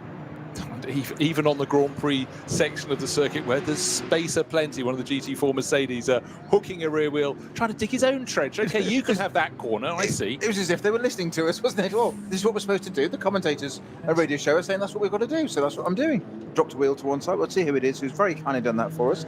If I give you the number, I'm sure you will pick it out. I think 165. It's the Schnitzelarm car, so that's Marcel Wachowitz or Marek Bockman. Let's have a little look-see down the SP10 class, how they're lying at the moment. And 165, the class is being led by the 177. That's the Pro Sport Aston Martin. We saw that earlier in the race. And that's got Nico Verdonk on board. And he's leading it from Reinhold Renger, who's in 165. He's the third driver in 165, one of those late entries that is absolutely part and parcel of the NLS series. It seems you put down your wish list and then you get extras coming in. Reinhold Renger, a lot of wins in the Asian GT World Challenge events before, of course, well, it was still Blancpain when the last of those series was run in 2019. Attempts to run them in 2020 and 21 have been laid low, but I'm very much hoping to go back to those races again, because seriously, any race series that takes you to circuits as great as Suzuka and Fuji gets my vote. Also great, I always enjoy going to race at Shanghai, where the cars look tiny. That most enormous of circuits, enormous in terms of the grandstands and the size of the pit buildings and the giant bridge over the circuit. We've still got slow-moving vehicles on the circuit, on one of the faster parts of the track, on the return leg, as I always think, when you're coming back from Bergwerk. But again, drivers have to be right on their toes, and Moritz Krantz did a very good job powering his way past them. But he's got a catch-up to do, because Moritz Krantz is now second in the SP, third in the SP9 AM class. That's his job for the next hour and 10 minutes. I mean, he was perfectly respectful of those intervention vehicles, don't get me wrong, he gave them lots of room. But one thing he didn't do was blend the throttle at all. The throttle input stayed the same. Well, I will steer the car around them, but I'm not losing momentum. No, well, he's got Quite a lot, right too. well, a lot to catch up there. I was thinking he's running. Now he has to. Second in class. Now he has to further around the lap. 60 Ks, and he's back off again. Away. So this is the 9 get speed. Morris France, fantastic bit of on board there with him, a delight for us. And just to show some of our listeners can't get to see that bit, but fantastic. Whatever speed they're past the intervention vehicles, he stayed to the left of the track and left loads of room. It's called the letter of the law. He was interpreting it as it suited him, but as soon as he gets up to a bunch of Porsche Caymans, bang, bang, bang, straight past the lot of them. But again, being really bold. He is trying to win the SP9 AM class, but they're down in third place. That at the moment is being led by the number 50. That's the Audi from twin push by Equipe Vitesse of the Heinrich Arno class. It's Michael at the wheel at the moment, but the car he's chasing in terms of time, but he's going to catch it fairly soon, is the Ziegler car. Which is car number 36. That's one of the 3 Walkenhorst Motorsport BMW M6. It's Andreas Ziegler, sharing with Jörg Breuer and the man himself, Henry Walkenhorst. But still that bit of debris sitting on the circuit, tyre debris in the middle of the track. Pass it once and avoid it. I'm not sure it is tyre debris. Do you think it's liner of a wheel arch? Yeah, I think it's wheel arch liner. I think. Okay, so I've only looked at it once out of the corner of my eye. Maybe I should apply the front side of my eye. But on experience of this race alone, never mind 2 seasons of commentating with this, you are normally right. I think you're really rather over-egging this point. From time to time, it comes out the right side up. We'll call it that. Well, I thought this being an agent for one, there could be a mutual thing, and I know you had nothing to do over the winter. I'm trying to say that I'm finding some work here. Yeah, that's true. That's true. My wife would try and help people. Yeah. Well, I was saving you from the gardening. That was the whole point. Garden build. Oh, don't go there.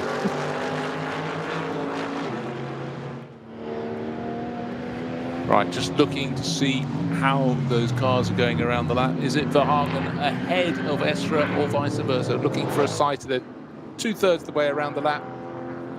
And of course, Verhagen took over from Max Hesse, the BMW Junior Team M6. I expect Estra to be ahead when they're blending their way through, but maybe because that shorter final pit stop is going to favour the BMW Junior Team car, but there was about a 16-second gap between them ahead of the penultimate pit stop in the favour of the Manthey car. Yeah, we'll find out shortly enough, Bruce. Because Manthey's ahead. Manthey is ahead.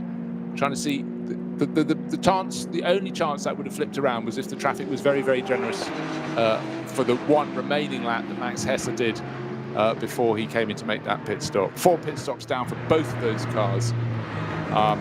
Still vehicles slowly towing back other broken vehicles. Is there something on the flatbed? But it's going down her act with, again, a protective safety car just in behind. And really, the real question is positions before that final pit stop, and expect the BMW Junior Team M6 to come in at least, well, one expects a lap after the Manthey Racing Porsche, and that is the moment at which it will gain an advantage. The advantage you've been working towards, building towards. The later you can pit, the shorter your final pit stop has to be. And that is definitely a factor. Neil Verhagen, we were talking a short while ago about Moritz Krantz within the letter of the law, avoiding course vehicles, spotting them, but then Neil Verhagen, he didn't do it in a straight line, he did it around a series of corners, the final series of corners at the end of the lap, trying to reduce his deficit to Kevin Estra, or more to the point, not lose out anymore. Right, 22 seconds down, so that has not been kind, that penultimate pit stop, and where the traffic came, where the slow zones were to Verhagen. Now the Americans got to focus, because the way they've cycled their drivers was a 2-stint run at the start for the opening driver, which was Dan Harper, a 2-stint run for Max Hesse, and now the 2-stint run to the finish, effectively giving them 2 hours, 2 hours, 2 hours, but slightly less for Verhagen. We talked earlier about the presence of some of these vehicles on track, the sheer physicality of them, the sheer size of them. Certainly this, we mentioned the GT3 Mercedes AMG, how big it is, how menacing it is with that grille, but also this M6 that's got a massive footprint. And a huge credit and fair play to the intervention vehicle driver there. I think it's an Audi SUV, who at the top of Tiergarten on the right-hand side obviously saw Neil Verhagen approaching at how much of a closing speed, quite rightly say, within the rules, in his M6 GT3, and he took to the curb, literally, to keep out of his way. it's what we talk about a closing distance, and we've talked about this before, speed differentials. You've got an SUV on the track doing their business, protecting the vehicle coming back. And Neil Verhagen, as you said, just weave between them, and all of a sudden, I think I'm going to take a bit of curb, keep out of the way here, which he did. Climbed into the passenger seat, frankly, right? Well, 949 was one of the cars that had a clatter a short while ago, and it's definitely a rather shorter Porsche Cayman than it was at the outset of the race, on the flatbed, and it's very much, well, binked at the front end. Well, and the back. I think a clatter is an understatement. I think it's that's one that won't polish out. Certainly delivered black on a flatbed. Nor is the 482 Adrenaline Motorsport BMW that's got a fairly heavy rear end impact, but quite low oddly enough, because lights and boot are okay, but there's an awful lot of damage. That's also on a flatbed, an awful lot of damage to that car. And is that well, I was very worried for a second. I thought it was the BMW that was chasing the lead. It's the Aston. I think it's the Pro Sport Aston. Let's just identify it. Stopped on the Her Act. White flags are being waved, but that was a car, the Aston Martin, if it's the one we're thinking it is. If it's 176 or 177, they're both the Pro Sport cars. Running in SP10, look down the timing screens. The top car in SP10 at the moment is 177, Nico Verdonk. Look on, that's down in... it's not the Pro Sport, it's the other one. Is it? Okay, and at that point, the car that was second in the class, Reinhold Renger, the 165 Schnitzelarm Mercedes, is reported to the pits. That could have been a change of position at the top of the class there. Let's have a little look. Down in, they are just outside the top 20. My apologies, it could be because there's two, because on our entry list, the 177 entry, it actually has a picture of the Porsche alongside it, and it's the... I think it could be that one. It's in the final sector. Yeah. It stopped, and it hasn't completed the final sector. Oh, my God. So for Nico Verdonk, Jean Glorieux, Maxime Dumaret, this could be really, really major disappointment. With just over an hour to go, still waiting to identify. With some of these long sectors around the lap, you can be led into making a conclusion that they've not completed it. That's because it takes so long to complete, but we'll keep an eye out for that. Yeah, two totally different colour schemes on those Pro Sport Astons. One white and orange, makes it easy to stand out from the green and orange. But it's definitely one of the Pro Sport Astons at the side of the track, which is a great shame. With it just coming up to, we're almost into the final hour, Bruce. Hasn't it flown? Hasn't it? Quite extraordinary. Can we have an extension, please? Come on, give us another couple of hours at least. Must say, at the moment, looking at the light on the circuit, yes, the shadows are a little bit longer than they were early in the day, but it's just been must be a fantastic day to be out on this circuit. You take any day where the weather is good on the Nürburgring. I was talking to John Watson a few weeks ago. He was there with the GT World Challenge, and he said, Bruce, he said, extraordinary. This has never happened before in all my time of going to the Nürburgring. I went there for 3 days, and every day we had bright blue sky and dry weather conditions, and frankly I can't think of any visit I've had. I've had some fantastic weather, but quite often, even if you get brilliant weather in the summer, it can be followed by a storm the next day. So there was a man who's been competing there since the late 60s, deeply impressed, thought the whole place was fantastic. But we've all been there days when you can't go racing at the start of the day because the weather's a bit low on you. The clouds are hanging down over the circuit, you got fog, everything gets delayed. But so you do take it with both hands when you get an opportunity like this today. Just to confirm, it is the 177 Pro Sport Aston that's parked at the side of Dottinger Höhe, causing the code 60 that we have there at the moment, naturally, whilst that car is retrieved. There's an intervention vehicle with it being hooked up to the front of it, economically being towed back out of the way, but it won't be very long before they get that sorted and behind the barriers to safety. In fact, it is just a matter of meters, and I do mean 1 or 2 meters past one of those gaps in the barrier on the basis it can't be pulled backwards. It's a shame that they can't put that, so it's been pulled back out onto the track for the ease of rather than bouncing down the grass and taking splitters off it. And just as the Dottinger Höhe starts to rise to the Tiergarten, they keep over to the right-hand side of the track for their positioning there, and that there's a little bit of almost a lay-by and a pull in there, and the car stays on tarmac and can be rolled easily. It just looks something mechanical almost with that. Well, there's no accident. We saw it slowing, and it just pulled, and then it turned onto the grass. So it's obviously a system reset hasn't sorted it. But what we did see was, of course, as we spotted that pulling to the side of the circuit, was it out of fuel? The car it was racing against, which was the Schnitzelarm Racing Mercedes, reported for fuel and a driver change at the end of that lap. Did they just put a little bit too little fuel in? Did they go one lap too long, or was it simply a mechanical problem and it just went on them down the dotting her? Pro Sport will let one know, but what was looking like an Aston Martin racing sort of day in terms of the class, Pro Sport Racing have been leading that. It's suddenly gone to Schnitzelarm and Mercedes. So it'd be very galling for the Aston Martin crew looking for a circuit they love. And Aston Martin Racing do a lot of business around the Nürburgring Nordschleife. And for them, this will be very, very disappointing indeed. And for a driver of Nico Verdonk's calibre, you know, he had that one very much under control by the looks of things. Until, of course, that's always the moment, isn't it? A retirement.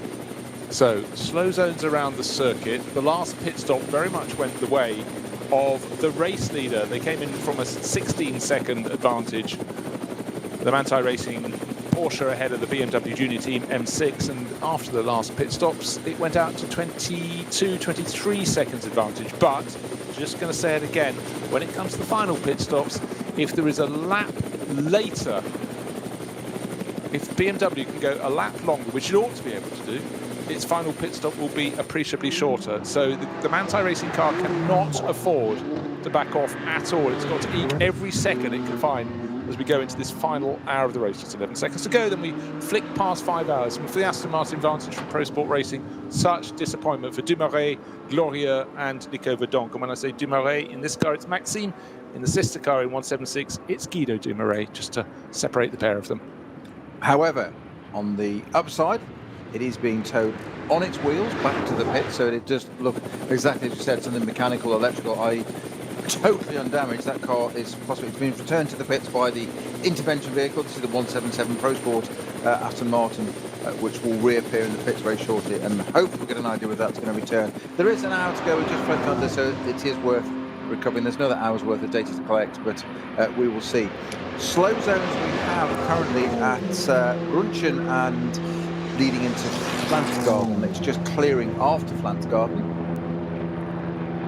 Kevin Estre is clear of that at the moment in the 911, if that makes sense. It's an appropriate named car today, isn't it? We'll go with that. We'll definitely go with that. Right. What I want to see from this lap. Right. We can talk about this throughout the race, really.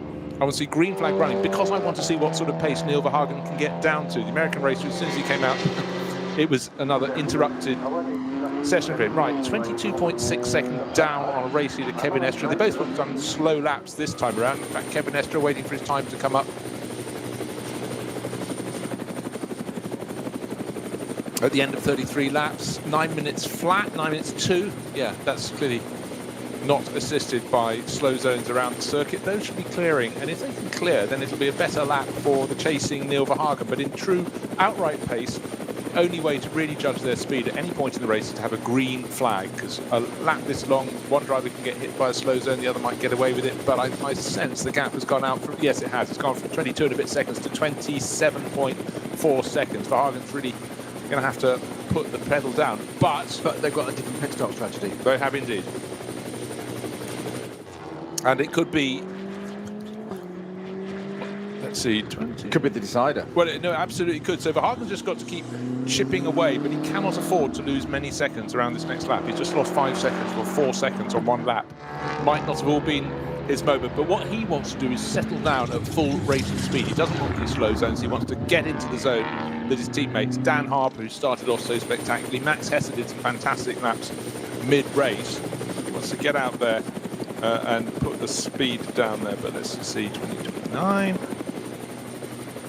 Yeah, the difference should be 23, 24 seconds. That's almost the difference between them now in terms of the minimum pit stop time for that final pit stop. 1 lap later for Neil Verhagen, and he could gain 23 seconds in the pits, which almost makes it even Stevens at this point. But what he's got to do when out on the circuit is match the pace of Kevin Estre. Kevin did the first 2 sessions of this race, the first 2 stints, and double stint. Then he handed over to Michael Christensen. Now back in the hands of Kevin. He's going to take it to finish. He won't want for pace, but it's up to Verhagen. He's already been a double winner this year to show exactly what he can do. His teammates, Max Hesse, who's just got out of the car, and Dan Harper, who started it, all they can do is watch on from the pit garage and hope the traffic's kind to him, and Verhagen can really, really do what he comes here to do and has done so well through the course of this year and lap fast. We've got 7:07 off and yellow flags at Ex-Müller. It is already behind the barrier, so that may not last too long. We may get a clear on that fairly quickly, but that's the number 707. That's the 325i from the V4 class with Florian Konter and Oliver Friss sharing that car. But it is behind the barriers and out of the way. It is only a yellow flag there at the moment, so no code 60 or even 120. That is simply a yellow flag. Keep it clean, keep it simple. That's always an approach we like in racing. But let's face it, this is a circuit that has so many little twists that can just make things more complicated. And I've said it before and I'll say it again. It's the effectiveness of the marshalling and the removal of stricken cars. Some simply might have run out of fuel, had an electrical problem. Others have been shortened, tattered and battered down the barriers and have to be removed as well. But they're tried and tested. This is one of many rounds of the NLS this year, and those are built on many rounds of VLN over the previous decades. The experience has been gained, and that is why they're so good, so light on their toes in picking their way through incidents and making things happen.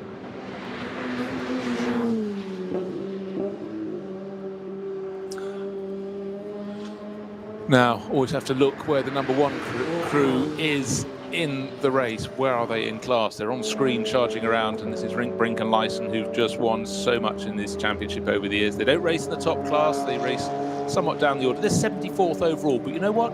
They're in V4 as per normal, but they're leading the class. How many times have we said that? Going for more maximum points. That's what they come here to do, and it's not by stealth.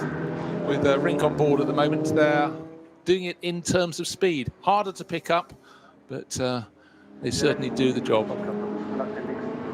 And in fact, in class, looking to scroll down how much further the next car in V4 is, some distance back. Yes, it's 707. That's an advantage to them because that's the one we've just seen stopped at the side of the circuit. So that was one of the camera cars with Quanta on board at the moment. But 707, BMW 325i parked, whereas number one that's won the championship so many times is definitely not parked. It's stretching its advantage, and under an hour to go, 54 minutes to be precise.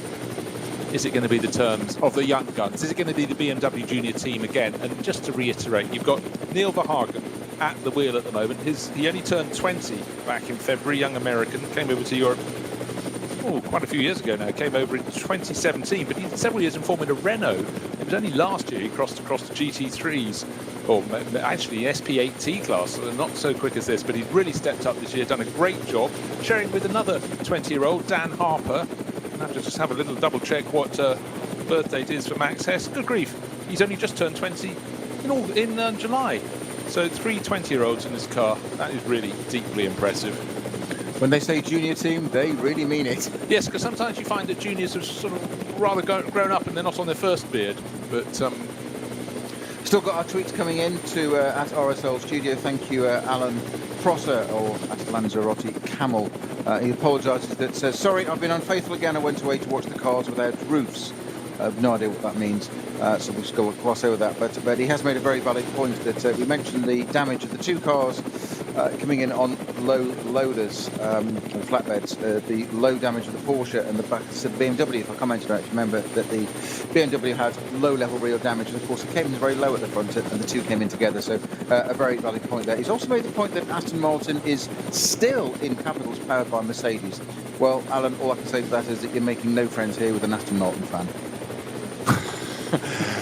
Well, thanks for trying, Alan. But thank you for your tweet, yes, at RSL Studio. Right. We talk about the ebb and flow. RSL underscore studio, my apologies. Very good. Right.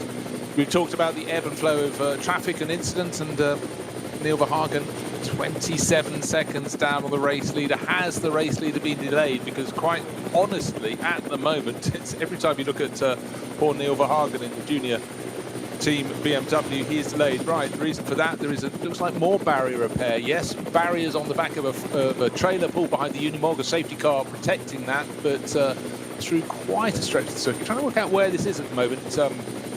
Snowy, now suddenly released, where the latest barrier repairs are taking place. It's in the second half of the lap. Again, looking at a helicopter shot, you need them to pan wide a little bit so you can start to work out where exactly they are. Just coming out of Wipperman. Okay, out of Wipperman. Down to Brunchen now. Yeah. So slow zone, presumably it would have affected Kevin Estre as well. They had to go through at a bated pace, but certainly one of the cars right in front of Neil Verhagen appeared to be going slightly slower than the abated pace. But as soon as he's clear of the zone, the BMW M6 accelerating very, very hard indeed. The 707 car that retired and saw behind the barrier, that was because of a loose wheel. Which is not really what you want on your race car, of all places around the Nordschleife on a sunny Saturday afternoon.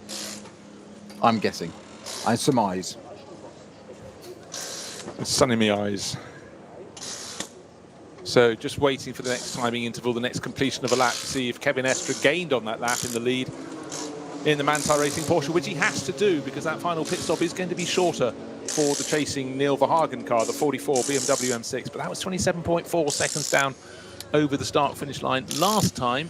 Had they been equally delayed by that slow zone at about the sort of 2/3 point in the lap, the next timing sector that goes up for Neil Verhagen will let us have clear indication of that, because the time that the race leader spent going through sector 4, 3 minutes 38, and 10 seconds in that sector were lost alone by the chasing BMW Junior team. That is really, really unfortunate. As I said, it's how the slow zones affect you when you hit them, and suddenly it looks like it's going to be super tight to the end of the race, and the pendulum has swung very much towards Manthey Racing. No disrespect, just unfortunate there for Neil Verhagen.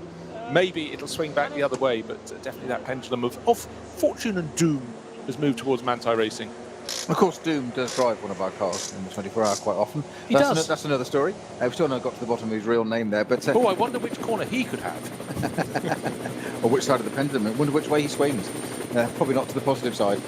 The gloom. One does feel a little. Yes. I still say you're obviously right about that. There's those seconds there. There's 38 seconds on the time machine. It does look horrific when you sit there. It's not so much a gap as a bit of a yawning chasm in terms of motor racing terms. However, they've still got this pit stop thing to do. They do. They could just might. It's only got to have fumble or something, whatever. You just never know. You never know. It's not over yet. We still have 49 minutes to race. It's half the Grand Prix to go still. Exactly so. But you don't get a pit stop in the Grand Prix where the car that is leading the race has to serve an extra 23 seconds at a standstill, do you? But the fact maybe is they should do it because it'd be more exciting. Well, I think they should. I absolutely think they should. And I also think they should have pit stops where the cars have to drive under the pit building and go around the paddock before coming back in, as we had last year. But it enabled us to go racing, and that's what we're very appreciative of.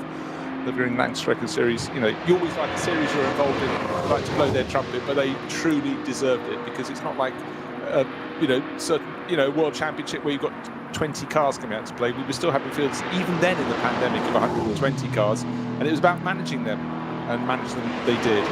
Right, Manuel Metzger again. When you get to the run of pit stops, that number 6 Hout Racing Team Mercedes, almost always the first one to blink. They pitted after 28 laps, they pitted after 20 laps, and they've just pitted after only 34, so only did a 6-lap stint. Okay, that's interesting, but they're bringing it down from, they're counting towards the end of the race. I would have expected another lap from the number 6 car, but anyhow, with 34 laps on the board, this final flurry of pit stops has commenced.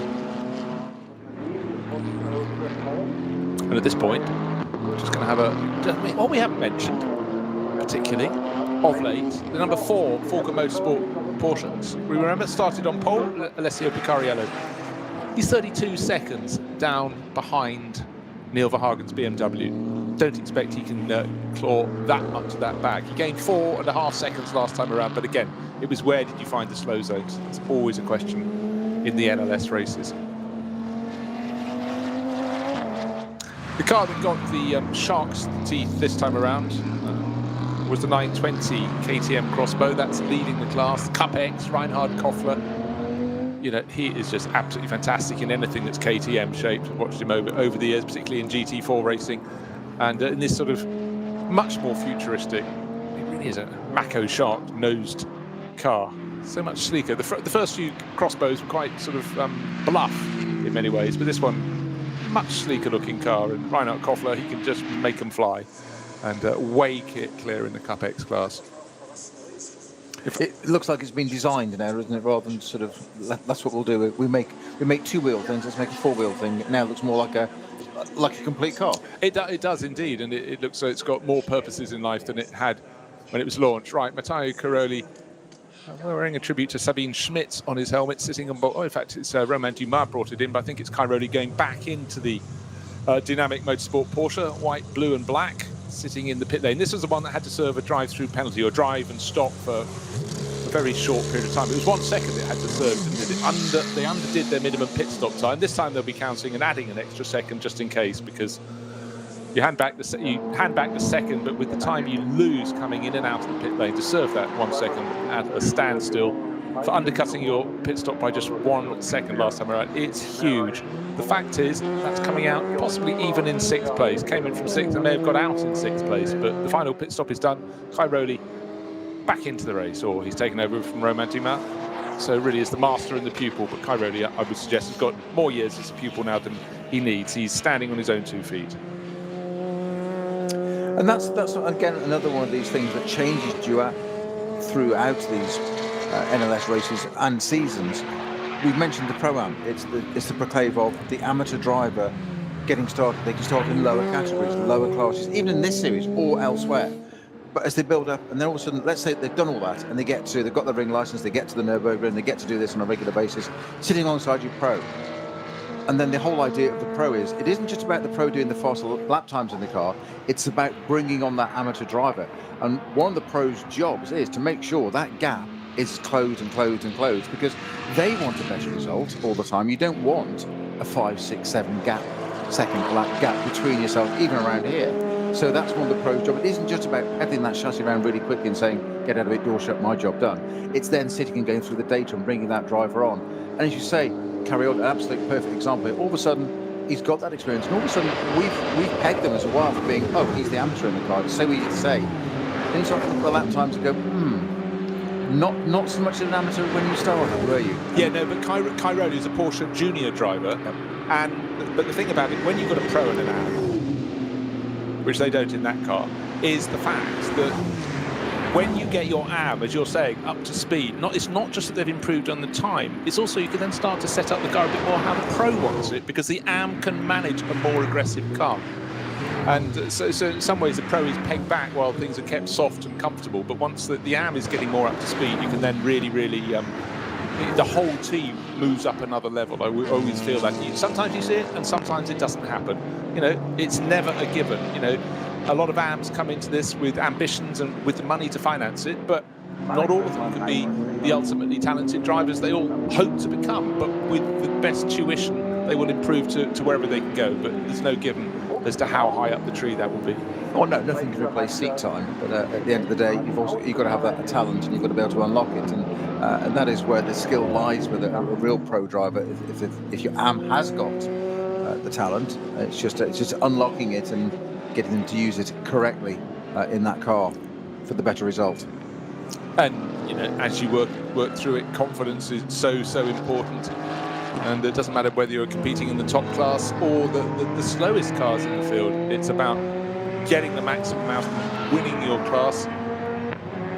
And the Schnitzelam, talking of cars winning their classes, the Schnitzelam Mercedes, of course, gifted that when Nico Verdon pulled off in the 177 Pro Sport Racing Aston Martin. But the Schnitzelam, unusual combination of sort of a yellowy green nose, roof and rump, but orange colours all over the flanks. For so long, that yellowy green colour was the entirety of the cars, with the simple Schnitzelam Racing logos on the side, but it certainly stands out, and that is leading its class very comfortably indeed. SP10 class, 21st position overall, but with the challenge of the better of the two Aston Martins having crumbled away. In fact, you have to look down to a couple of other cars we haven't really talked about, actually. Cars 181 and 180 coming second and third in that SP10 class, and 181 and 180, they're over the page in my programme here. That's a Walker North Motorsport car. Chandler Hull and Jonathan Miller, two drivers from the States. They're second in the class. They're enjoying their European season yet more. And third in the SP10 class, just about a minute and a bit down, is Charlie Postins at the moment, car number 180, sharing with James Clay. Charlie Postins in the programme listed as American, but I think his parents think he's British. But James Clay sharing with him. That's a Team Avios or Rennsport BMW, they're both in BMW M4s, but leading that class, as I just said, by some margin in SP10. It's Marek Bockmann at the wheel of that 165 Schnitzel Arm Racing Mercedes, just taken over from Reinhold Renger, who put in the sort of laps you'd expect of a pro racer in that car, and really put in some quick times there.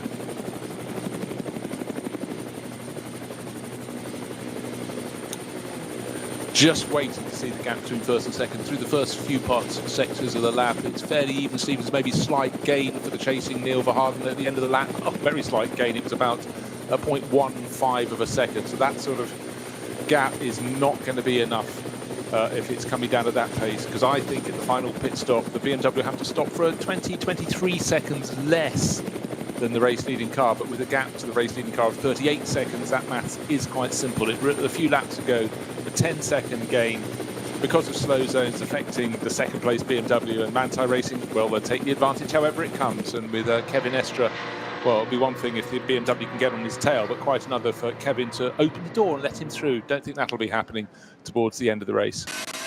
Manthey Racing Porsche just going through the double apex Sabine Schmitz curve onto the Nordschleife. That's where I feel. Right, gird your loins, tighten the belts, and you start going down the slope. Let's play. Let's play. In my case, it would be just hang on the wheel and pray, not play. I'm just looking to see if there's any gain from behind. That's quite something at this point in the race. The top three cars just lapped.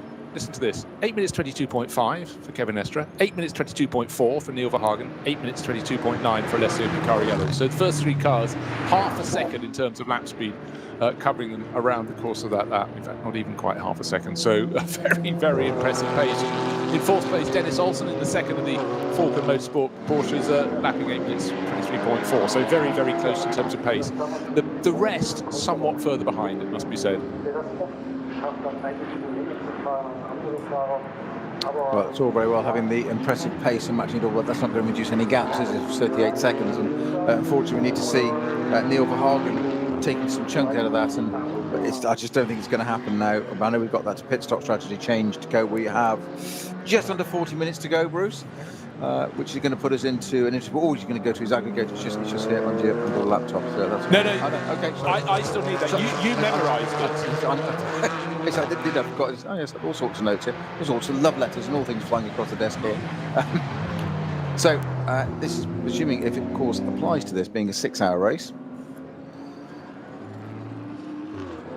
But we are, 38 minutes to go now. So if they were to pit at the end of this lap, that would put us at how many minutes left to go? Where are they on? Still where they are on track at the moment. I think we could have another 2.5 laps for the race leader, Kevin Estre. I think his last, if he does an 8-lap stint, we've seen plenty of those. That car did a 7-lap, an 8-lap, a 7-lap, an 8-lap. No, 7, 8, 8, 7. That's how it's got. And so you could do a 7 or an 8, but that won't get it to the end of the race. So it's got to about 32 minutes roughly, isn't it? 32 minutes to go. Were that the case, you'd have, if our calculations are correct, a pit stop of 260 seconds. Okay, so you're looking at 4 minutes 20 seconds. However, to add another, let's say 9 minutes, or take another 9 minutes off that timing. Yeah, the point is that it loses 3 seconds per minute out on track. Yeah, 3 seconds less in the pit lane. That's the formula. So it's a question, I reckon, at the end of lap 38, possibly lap 37, but hopefully from their point of view, lap 38, the race leader will come in, the Manthey Racing Porsche. And in terms of stint length, you can expect the BMW Junior Team M6 to go one further lap before coming in. Don't try to, it doesn't work at home.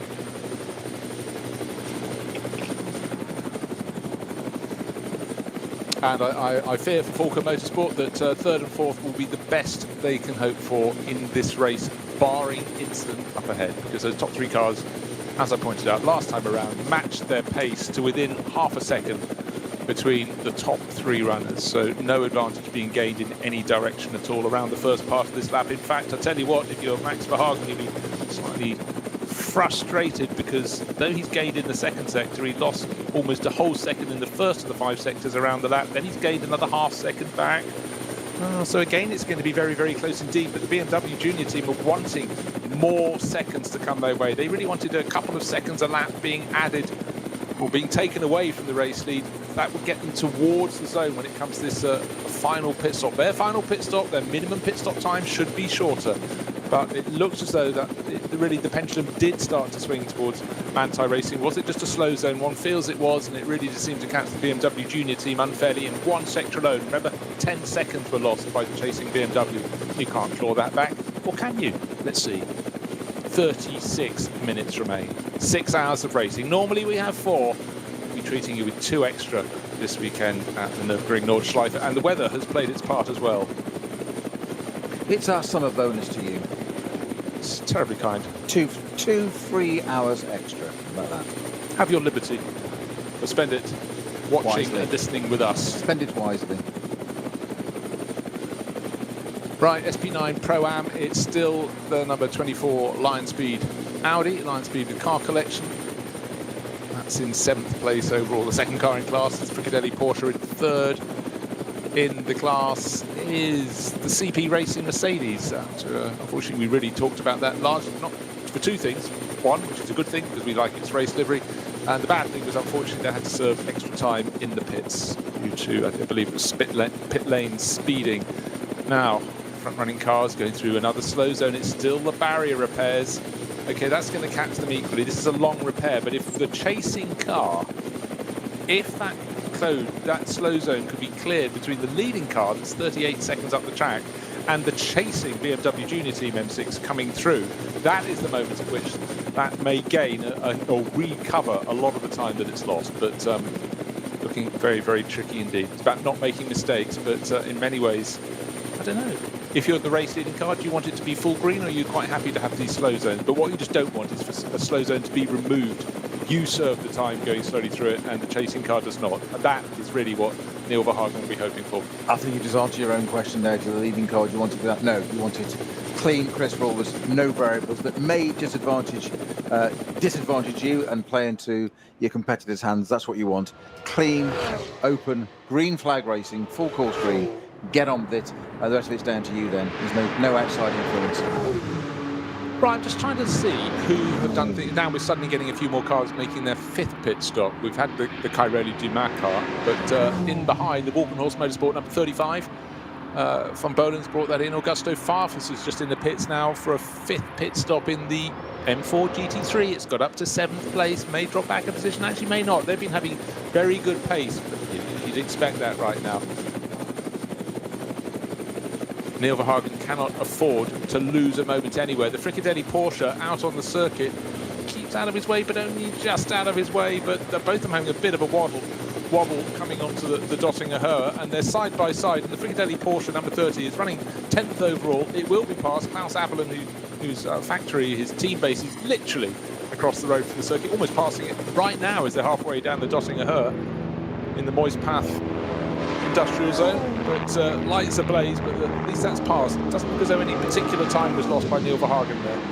Let's take a look at the splits. Not much quarter given by Klaus Abelin there. It looks like he's not giving it up at all and making Neil Verhagen go around the outside there up the Tiergarten. That really was a case of if you really want it, you're going to have to work for it. He had got alongside, but he put him on the outside there. He could have blended out of that and just tucked him behind and got a tow, maybe come back again. But I think that was a real case of almost experience versus youth there, Neil Verhagen. I'm going to leave you on the outside. I'm not going to put you there. Leave you on the outside. Let's just see what you do. And he's like, okay, fair enough. And once we got on the right into Tiergarten, he did just tuck in behind. But I think there was a little bit of testing going on there, testing his mettle. You never know. He might offer him a drive in something one day.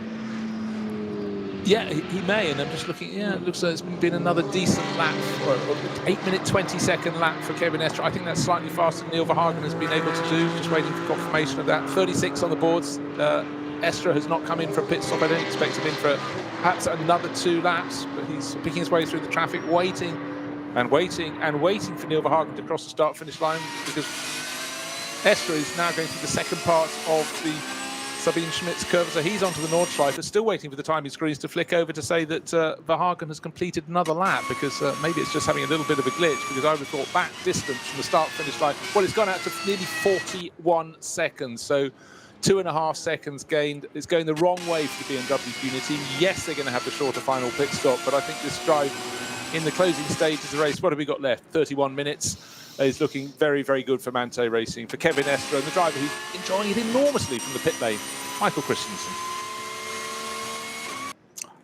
Even with the advantage for the BMW Junior Team M6, I fear that gap's still going to be in the order of 25-30 seconds at the end of this race. And I just look at the pace of Kevin Estre. Whenever it is clear, I suggest that even if the positions were the other way round, you still have a chance of winning this race, because he's got the ability to. He doesn't have to push too hard at the moment. But last time around, 2.5 seconds gained, and that was them both being caught by a slow zone.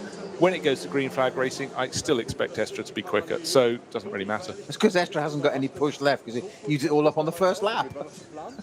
Yes, it's not Formula E, you know. Exactly. It needs a boost button to a bit more push. Give me fan boost. Give me fan boost. Yes, why is this car so slow? You have no fans. Yes. Right, so just taking a quick look. So just over half an hour remaining. SP9 overall, Kevin Estre leading for Manthey Racing. SP9 Pro-Am, 8th overall. That's the 24 Lion Speed Audi. That's one position behind the SPX class leader, which is the one and only BMW M4 GT3, making its global racing debut. Should have been early this year, didn't happen, but great to have it here on the NLS. SP9 AM class being led in 12th position overall by Moritz Krantz. So he's fought his way back to the front of the class, fell down to 3rd in class, but once Moritz Krantz had shown his purpose, and we saw that when he was going past vehicles at the side of the circuit, there was no quarter given, and no wonder he's got that back in to the lead of the SP9 AM class. SP Pro, for a long time it's been number 350, and it still is this time around, so they got that one very much under control. That's Harkema. And what other classes? SP7, car number 79, kept on working its way forward in the Porsche Cup class. That's RPM Racing. We saw Hamprecht, but now it's Milan Kodicic leading that class, and now it's Hamprecht back into the car. Cup 3, just out of the pits. 969, but that's sort of yo-yo, hasn't it, Snow? 969 and 960 being really contesting the honours in the Cup for GT4 Cayman Trophy cars, but 969, will it still be ahead when 960 has served its final pit stop? But I would say the Muller Motorsport car has its nose in front, and I think it should keep it there. Yes, and I think the Falcon Motorsports is the number 3 that owes us a pit stop. It's Muller's on 7 laps now. I think I've just seen Dennis Olsen preparing in the pits with a lid on. I'm sure I've just caught a glimpse of that, rather like your Kevin Estre out of the car earlier. I think you saw it. I'm sure that was what I witnessed, which would indicate that he's getting ready to come into that car. It is.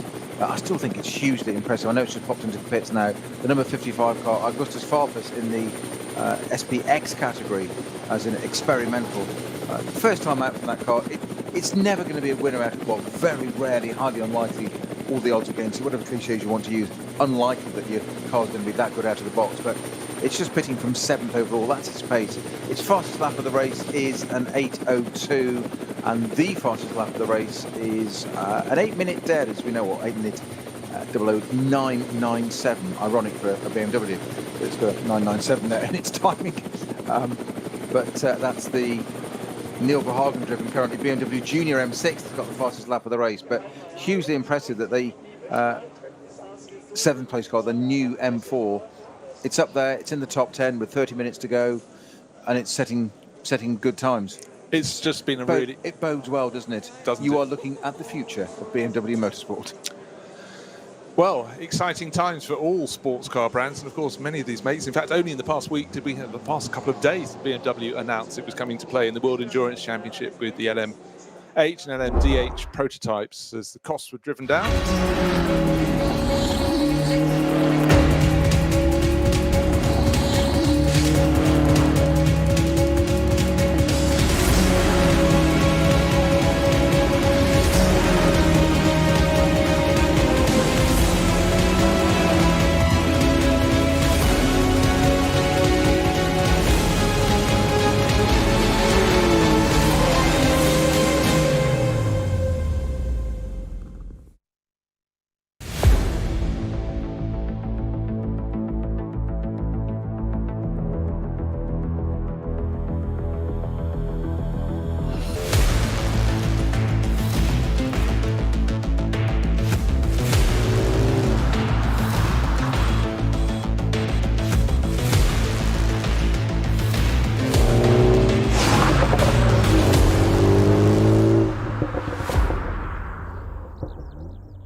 Zwei Familien.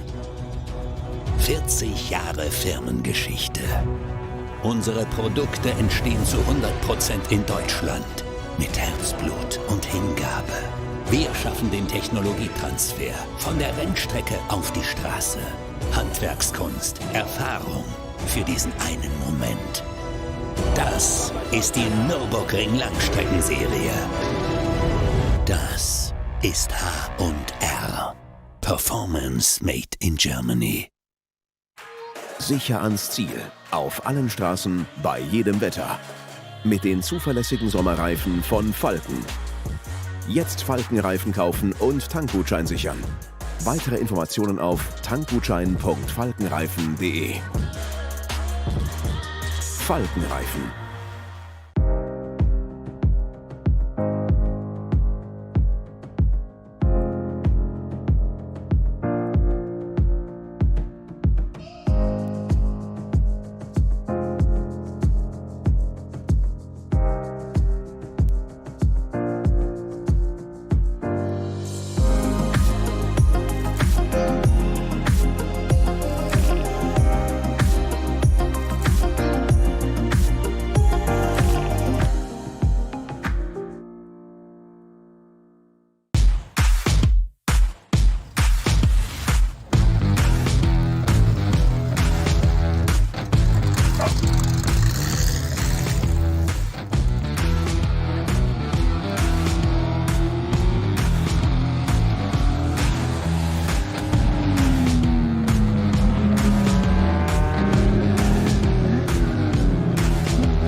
Ein hartes Duell. Kollision zwischen den beiden.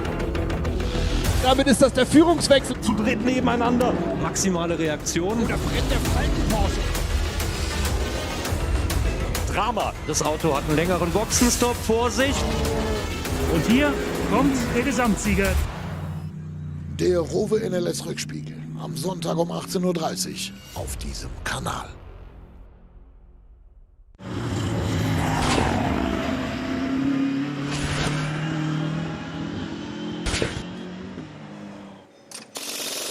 So, Fulton Motorsport in the pit lane. Is it number 3? Is it number 4? It's number 3. It's the car that always blinks first.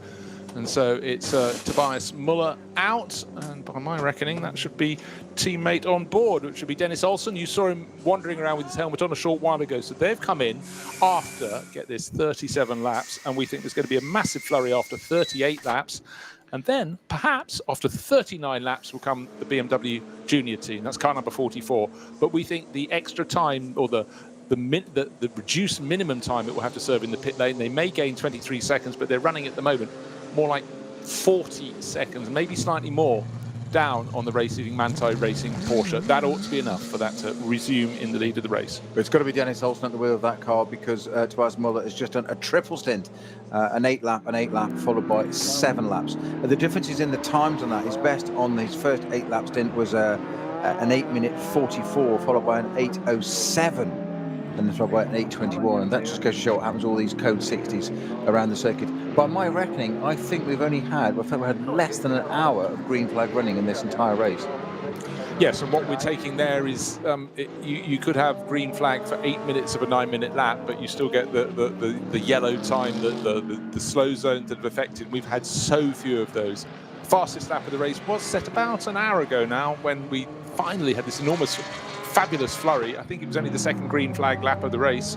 And the first one had set the earlier fastest lap, set by Matthias Drudy in the opening stint, but then Max Hesse did an 8 minutes 00.997 second lap. I'm still itching to get one below 8 minutes, but actually what I'm itching to see is just a number of laps where they can set the pace the way they want to do it, the way they could have done it had there not been slow zones, had there not been traffic. Traffic is always an inevitability here, but you like to think slow zones are we haven't had major incidents today, but when you get crash barrier repairs, and we've had a couple of those, it does really add to the incident, add to the slow zones, and it doesn't benefit. Out and out racing, it can work your way, it can work against you, but just looking at the timing screens around the circuit, even with a miraculous gift to Neil Verhagen's car, he hasn't got the pace of matching Kevin Estre in the 911 Porsche. The first part of the lap, he loses a second almost every single lap. The middle sector of the circuit, they're almost absolutely four square in terms of time. But if we're going to have a change in the lead of this race within the final 20 minutes or so, which, well, it's only going to come right at the finish if it happens at all. But right now, it's not happening to the BMW Junior team. The third driver in the car just hasn't had the fortune, hadn't had the brakes. And for Neil Verhagen and this crew of 20-year-olds, I have to keep saying that. You often get the manufacturers having a junior team. And we've had some drivers who've been still juniors where they've passed their 30th birthday. But these are three 20-year-olds, from Dan Harper from Northern Ireland, from Anna Hilton, Northern Ireland, then Max Hesse from Germany, and now the driver from the States, Neil Verhagen. Fantastic job they're doing racing GT3 cars as fast as this point in their career. But it's a step up to somewhere, and they want to nail it on the board. But that trio, they've got 2 of the 5 wins to their name so far this year. We've had 5 rounds of the NLS. Opening round was won by the car that looks like it's going to win the latest round. It's the Manthey Racing Porsche going up to the carousel one more time. Already been through it. Well, a formation lap on 37 previous laps, so they're getting the hang of it by now, I think we can say, Snowy. In and out. Yes, and what a fabulous vision there of the Grello going around the Caracciola carousel there, which is, as I say, the logo of the Nürburgring Langstrecke series. The NLS, as we know it, that is the light, the circle that goes around it, and it's a great helicam shot there of it, the camera turning around and rotating around as it showed us that car, the Grello, going through, almost like a drone footage. The Grello car itself, I'm talking about now, just slowing down because we're going into code 60. We've got more barrier pairs, Unimog on track, heavy damage on the right there, or on the left-hand side of the track, right from aerial view. From our helicam. So it's coming out of ROWE ADAC. Yeah. So we've just seen the car through the carousel. I fancied the early repairs, maybe slightly further towards Wipperman, but maybe that was where they were. It's not the work of a moment. But as soon as he was released, pedal to the metal, off goes Kevin Estre. There may be a tiny fraction of a second gain, but actually, apart from the first sector of the lap, there might have just been traffic against Neil Verhagen in the sector, first of the 5 sectors, but doesn't really matter too much for Kevin Estre. He can lose a second or 2 here or there, but not in his nature at all. But he can afford to do it with the buffer they've got. I would sense this time around will be coming into the pits. Will he hand over to Michael Christensen, or will he say, come on, I'm taking the final? Well, by the time he gets to the pits, final 15 minutes in this race.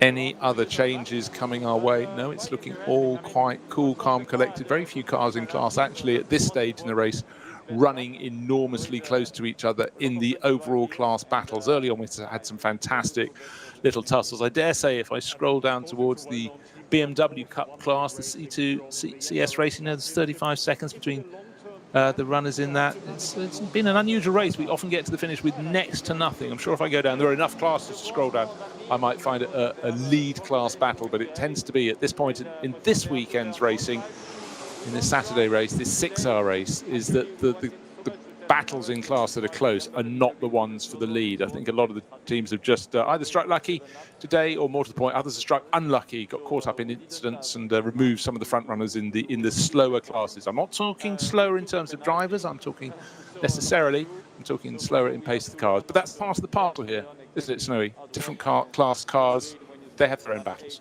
It certainly is, and those guys trying just as hard and having just as much fun. The weather has held out for us. We have 17 minutes to go as the leading Manthey Porsche with Kevin Estre at the wheel looks spectacular in its Grello, glittering in the sunlight, the autumn sunlight, down the Dottinger, up through Tiergarten, through the trees that just starting to go all tunnel there, much to Bruce's great pleasure.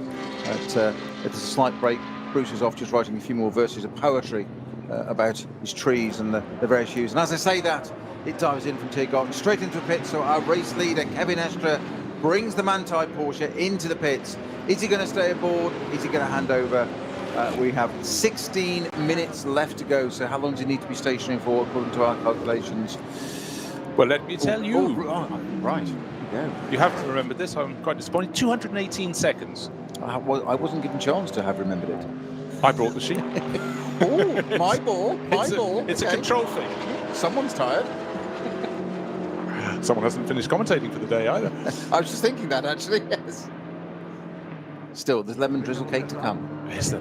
Yes, that'll fortify you. Yeah. Oh, don't. You'd have to trust me on this. Okay, looking at the gap, of course, it's an inaccurate gap. This is 31 seconds from first back to second, from Estra back to Verhagen in the 44 BMW. That's the BMW Junior Team M6. But, of course, that gap came down by the 10 seconds because Kevin Estra had slowed down entering the pit lane. And right now, all that Neil Verhagen can do is not make mistakes, but he's got to take a few risks. Does he think that he's close enough in terms of time? He's going to have less time at a standstill in the pits.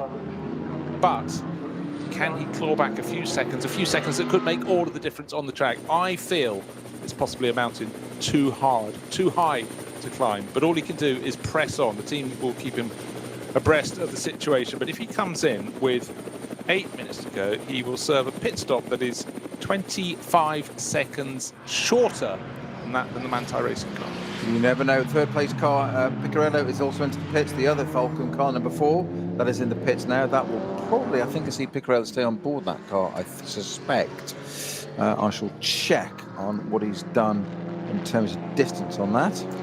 Well, don't forget, of course, when you're pitting nearer the end, you've got less time in a pit stop to make, so you've got less time to slot another driver on board. But I really don't think it's worth the risk. 15 minutes and remaining. Yeah, they have alternated. Piccarello did that. It's first into that car was 7 laps, Ragginger 8, Piccarello 8 laps, Ragginger 7, Piccarello 7. So on their form, their strategy would look like they're going to put Martin Ragginger back into that car for a run to the end. 14 minutes, obviously not going to be 8 laps, is it, to the end of there? So you never know. Is Piccarello just stay on board for a bit of speed, save the driver change, or do they put Ragginger back in it for the final stint? Well, they have to be fully aware how quickly they can do a driver change, because as I said, these pit stops, we've got a car, oh gosh, how galling, just over 50, that's under 15 minutes in the race remaining, and one of the BMWs, number 179, an M4 GT4, great looking car, that was a real success. That'll be a Saw Grensport car. That's the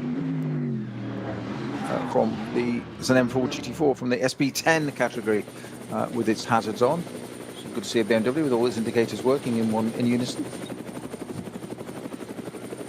They won't think so at the moment. They'll just be really, really concerned.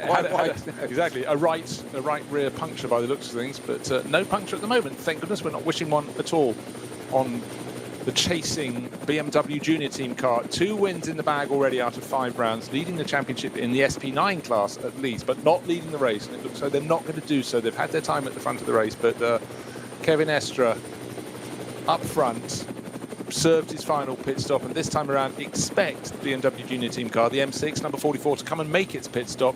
We reckon it will have to serve 23 seconds shorter time at the pit stop, but running effectively behind by 40-odd seconds. Do the maths on that, and it's not going to come down in their favour. There may yet be an incident, but the clock keeps counting down towards the end of the 6 hours. The light is magnificent looking out over the circuit. Looks great any time of year, but it looks even better when you can see it without a fog. The fog that fell over the Spa, the Nürburgring 24 hours, it seems a couple of months ago now, and it did clear, and it almost seems when it's super foggy and wet at the Nürburgring, you'll never see it in the sunshine again. But oh ye of little faith, because we are today, and it's looking fantastic. You couldn't get a better scene, could you? We see the majesty of Spa. It's one of the, always acclaimed one of the finest circuits in the world. Just 60 kilometres away over at the Belgian border from here at the Nürburgring.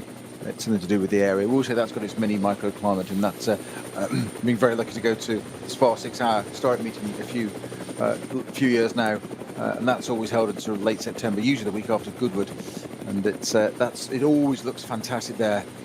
But this is absolutely beautiful. I say it's the perfect time now. We are 5 to 5 in the UK, 5 to 6 in Germany with this. So it's that perfect evening, that sort of little bit of sunlight now. If only you're just going to go into a 24-hour into a night race now. That's what I just want, that little bit, just that little change of scene. Gorgeous.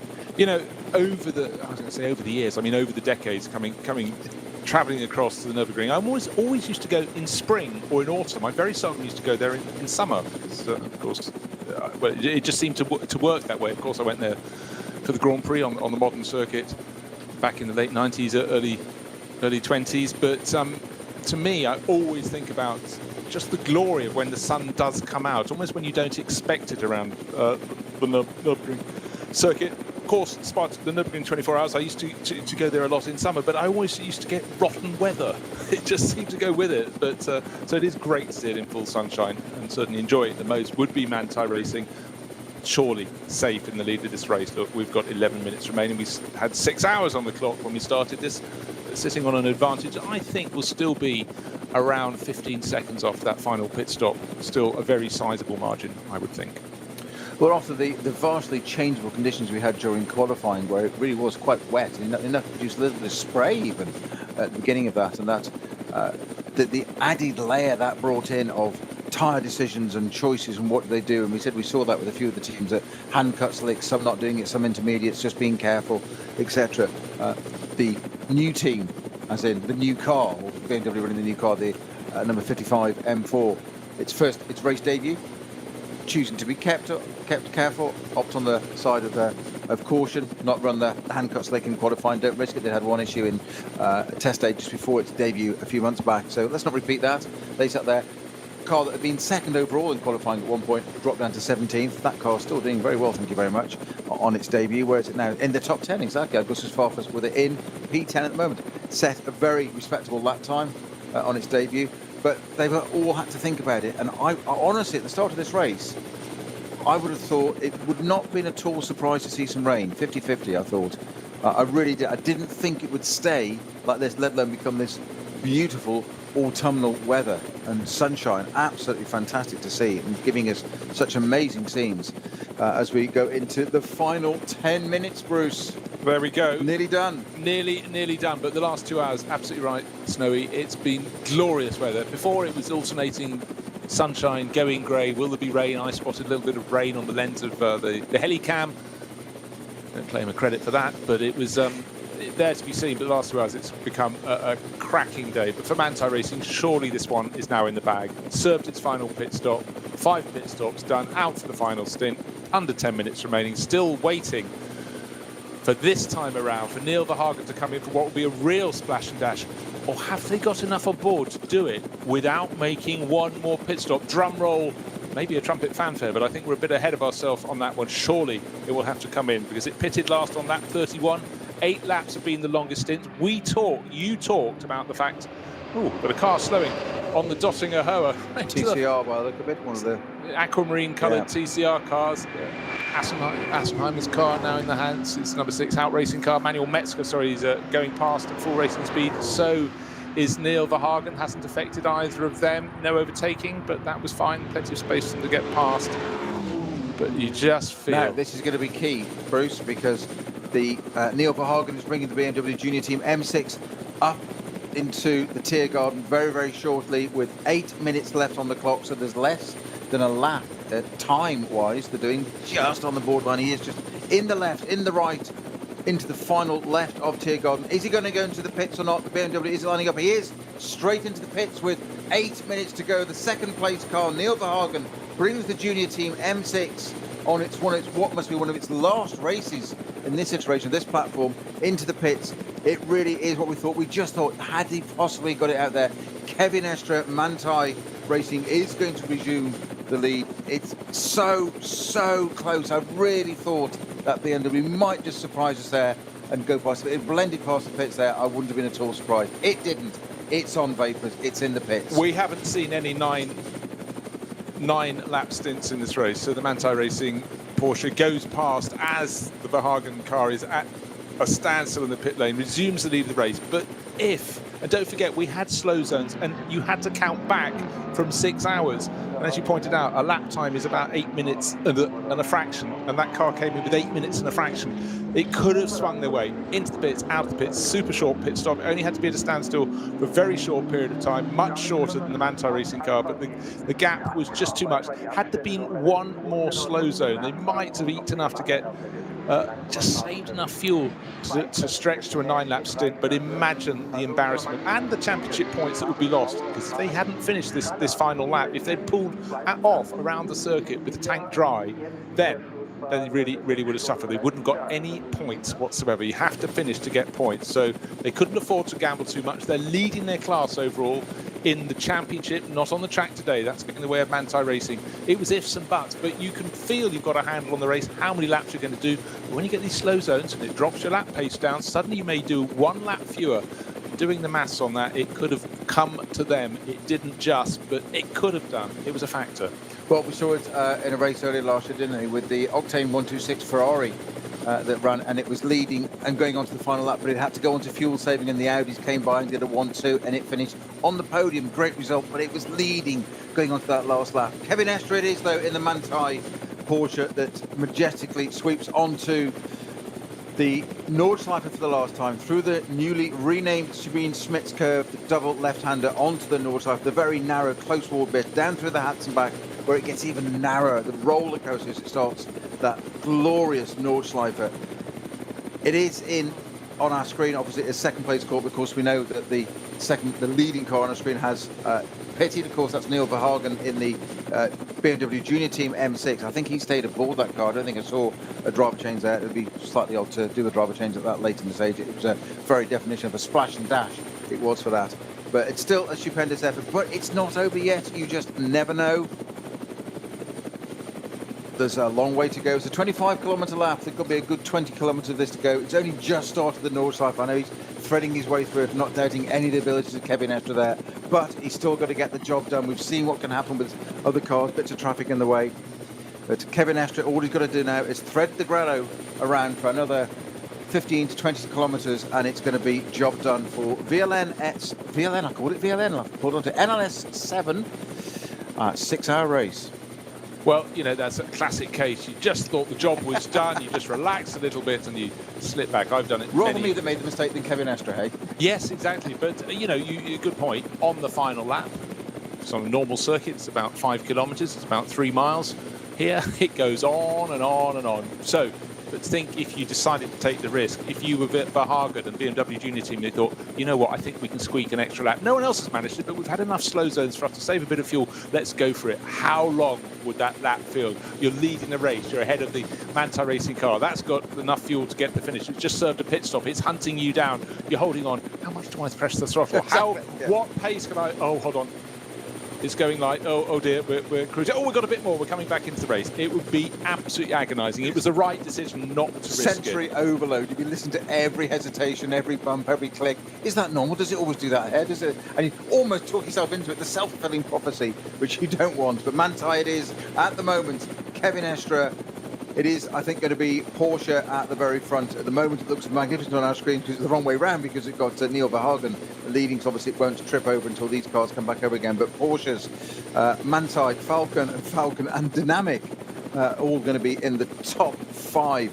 A hugely successful run, I would say, for the BMW Motorsport M4 GT3 debut on its debut in the experimental cars, SPX. The number 55 car currently running in 10th, which is where it will be. It might be 2 laps down, but it set a competitive pace. It looks like it's going to be... If it stops now for any reason whatsoever, if a wire drops off, or it runs out of fuel, any reason that doesn't damage the car, i.e. not an accident, as in driver-induced, it's still held its head high, and on its debut, it's proven what it can do. It's finished, and I did say, if it finished, it's one thing. To finish in the top 10 would be very credible. It looks like it's going to do that, Bruce, with a very competitive lap time.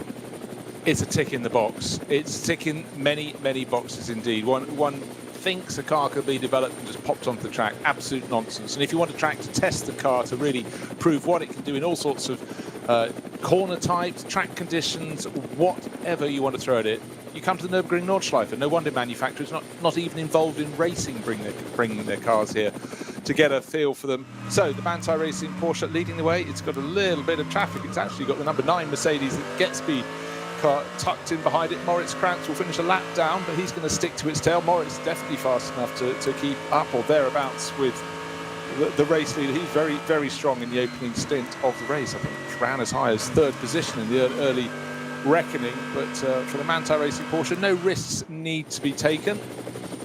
And he comes into a slow zone, and Moritz Krantz closes right onto his tail. So this, the final lap, will end at slow speed. They may get to open up again before they get onto the Dottinger Höhe. Oh, we've got, it's actually Is that further barrier repair, or are we only halfway around the lap? Is that the bit that's... No, that's how it acts still. It's still just how it going into Wipperman, and they've been there for a while, just parked on the left-hand side. That's the coast. That should be clear now as they get to Wipperman.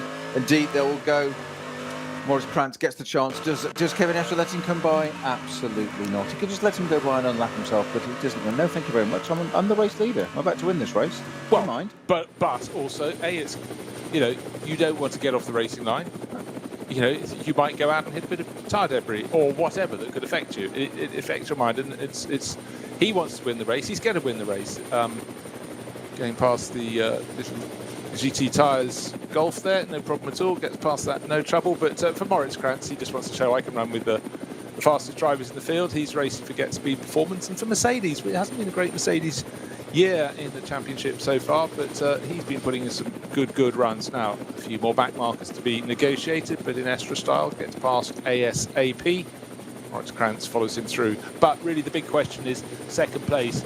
It has to be surely going to Neil Verhagen in the 44 BMW Junior Team car, and third place ought to be going to Alessio Picariello, who started on pole position, did a great pole lap in tricky conditions, but Falken Motorsport just hasn't quite been their race. But think about it, Peter, they were first and second on the grid. By the time they got to turn 2, they were down in 5th and 6th positions, really got monstered. They did, and that was probably one of the biggest surprises of the race, even that early on. I haven't really said it since then, but it just surprised me that they were suddenly so far down. They just got swamped, engulfed. Any cliche you want to use? But I guess there's something in their minds thinking, well, hey, some of these guys are taking fairly major risks, certainly with the car that's leading the race coming through from 6th on the grid to be challenging for the lead within a handful of corners, and also David Pittard flying up from 10th. So they're thinking, hey, maybe, guys, maybe we've been pushed a little bit wide. Let's be careful. Let's not pick up any damage. And I think caution, well, it'd be a good helping of points for 3rd and 4th places, but... Which is exactly what David Pittard did encounter. He did get himself some damage. He got up to 2nd place, but he collected the leading car, and did a little bit of damage there. The Manthey car got away with it. The Valkenhorst BMW didn't. As they approach Tiergarten for the very last time, it's the left, the right. It's into the final bit. It's going to be Kevin Estre in the 911. Garello takes the race win. This is the 6-hour race. Well, they won the opening lap of opening race of the series. That was the VLN2. The first round got called off because of snow, but today that was a commanding performance, and you can tell it's getting later in the year. Kevin Estre can see precious little as he heads down towards turn 1. Sun low in the screen of his 911 Porsche. Now he swings away, so he's going to be bringing it the short way back round to the pits. A little bit of damage to the tail of the car, but the arm out of the window for Kevin Estre. He and Michael Christensen, great job. 2nd place does go to the BMW Junior Team. The gap 19 seconds in the end. I still think back to one lap in particular, one of the 5 timing sectors, and 10 seconds got lost by the chasing Neil Verhagen in traffic. Really, really tricky indeed. Couldn't claw it back at all. So job very, very well done by both of those teams, and certainly points being gathered by 2 teams that have shown they can win this race. So the car's being gathered back round. Alessio Picariello does come through into 3rd place, just waiting for him to cross the finish line. Fricadelli Porsche's just crossed the finish line to come 2nd in Pro-Am, 9th overall. So it did stay ahead of the GT4 Porsche. Sorry, the M4 GT3 BMW. It's made its debut here today, but still waiting for Picariello to come into sight. Will it be? Yes, here he comes now. The blue and aquamarine Porsche. Lights are flashing. Well, they pick up useful points there, but they would have hoped for a little bit more when starting from pole position. Then again, it was a lottery in qualifying. The track was damp going towards dry at the end. Picariello seized the first moment, but in terms of race pace, we're not quite there today for Picariello and his teammate Martin Ragginger. Very evenly matched on times, the two Porsches, 2 Falcon Porsches, setting their best laps of the race, an 8:07.1 and an 8:07.0, so a 10th between them. So very evenly matched and well prepared, those 2 cars, but just not quite that pace of the leading and winning car of Manthey Racing with an 8:01.897. The fastest lap of the race, though, does go to our 2nd place car, and here's a hint to the future. Neil Verhagen in that car at the very end. The BMW Junior Team M6 with an 8:00.997. So that 8 minute, just not quite getting into that. The one that Bruce wanted so much. I know he got money riding on it to get that 7 minute 59.999 recurring. But it started with a 7. That's the bit you wanted. It didn't quite achieve it. I did think we had it less code 60s, and we would have definitely have had it. And I think we've had as I said, I'm sure there's at best an hour's running. Now we've got talking about the M4. Well, it's stopped in the pit lane, which might be a problem because it needs to come back to Parc Fermé, doesn't it? It could be 100 metres short of Parc Fermé. It's taken the checkered flag. It's finished the race in 10th place overall, 1 lap down on the outright winners. But Augusto Farfus is parked just before the white line that demarcates the entrance to the pit lane, i.e. the point at which you have to go down to the minimum speed, or to a maximum speed that feels like a minimum speed. We're out on the circuit itself. But we know for sure the winner, Kevin Estre, has reported beneath the podium on the red painted tarmac that marks the area for the top 3 finishers, alongside Neil Verhagen in the 44 BMW Junior Team M6. And we should wait and about another, actually ended up 1 minute down, dropping back on that final lap. Alessio Picariello will come through into 3rd place for the Falcon Motorsport Porsche team. But for Kevin Estre, job very well done, and goes up to greet his team members, and Michael Christensen will be there to join him very soon indeed, one feels as well. Job very well done. And just looking down the classes as well, SPX, we've talked about that. Well, did they win? They crossed the finish line. Only car in class, they would have won if they finished, but did they finish? That's the question for the M4 GT3. The new BMW racer stopped just before pit in. Can't quite see it at the moment, just behind the other cars coming in. Maybe it got going again, or maybe it was just, well, let's see if that keeps the class. But actually the real triumph for them isn't winning the class, it's completing the race. It's doing 6 hours of racing, and that's what they want for their race debut. And for Kevin Estre, it's another win in the bag of an immensely illustrious career. He's been super successful pretty much wherever he races. Just wondering on the 55 car, whether just something bizarre, like it ran out of fuel or something. Just, it's first time out, they don't know. It's they surely will. They've got enough of a measure and stats and information on that. It'd be a very surprising thing to do. I don't think it is stationary there anymore, but it was very strange. Unless it just pulled over to let the junior team car come through, or something bizarre. Odd thing to do that in the pit lane, though. It would be. I'm struggling for ideas. I know it sounds ridiculous, but it's such an odd thing to do. There's got to be a reason, obviously. So, the one thing we can tell you for sure is the Dacia Logan started and finished the race, flashing its headlines as it comes through, looking as though it literally has just driven to the shops. So standard, and now a real feature of the NLS, running in one of the production classes, light years away in appearance and performance from the car that won the race, the Manthey Racing Porsche. But it was a really, really good run from the Manthey Racing team. The BMW Junior team kept them very, very honest indeed. There was no chance of lifting off. They had to really chase for that win. And in the end, a moment of a slow zone in one sector of the lap, costing 10 seconds. It's a bit like a car suddenly losing the slipstream, no longer getting a tow, no longer able to stay in the hunt. And then 10 seconds, it made suddenly there was no jeopardy in the final pit stop that could have come their way. BMW Junior team was going to be stopping a lap later, a lap closer to the end of the race. That meant potentially a gain of 23 seconds. It didn't make any difference. They were 40 seconds down. It wasn't going to make any difference at all. It dragged them closer, but not close enough.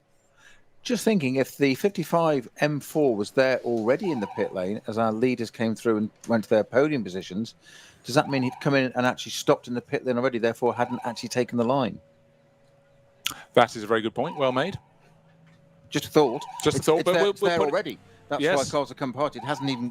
So has it actually even completed the last lap of the race? Sorry, you see, I was actually just looking at the BMW Junior team coming in. Was the Manthey car already sufficiently far ahead of that? Anyhow, we will work it out. I was sort of thinking the Manthey car had already come in ahead, and then I was looking at the second place BMW coming in that then found the M4 GT3 no longer moving around. So, as always in the Nürburgring Langstrecken series, it takes quite a while for the remaining finishers to come through, because some of them, their lap times could be as much as a dozen minutes. And a few incidents on the slowing down lap, and you always think that they just simply have done an extra lap. They haven't. It's just how long the lap is, and it takes a long while to come through. But fantastic sights. seeing these cars coming through in the evening sunlight, evening autumnal sunlight, looks absolutely brilliant.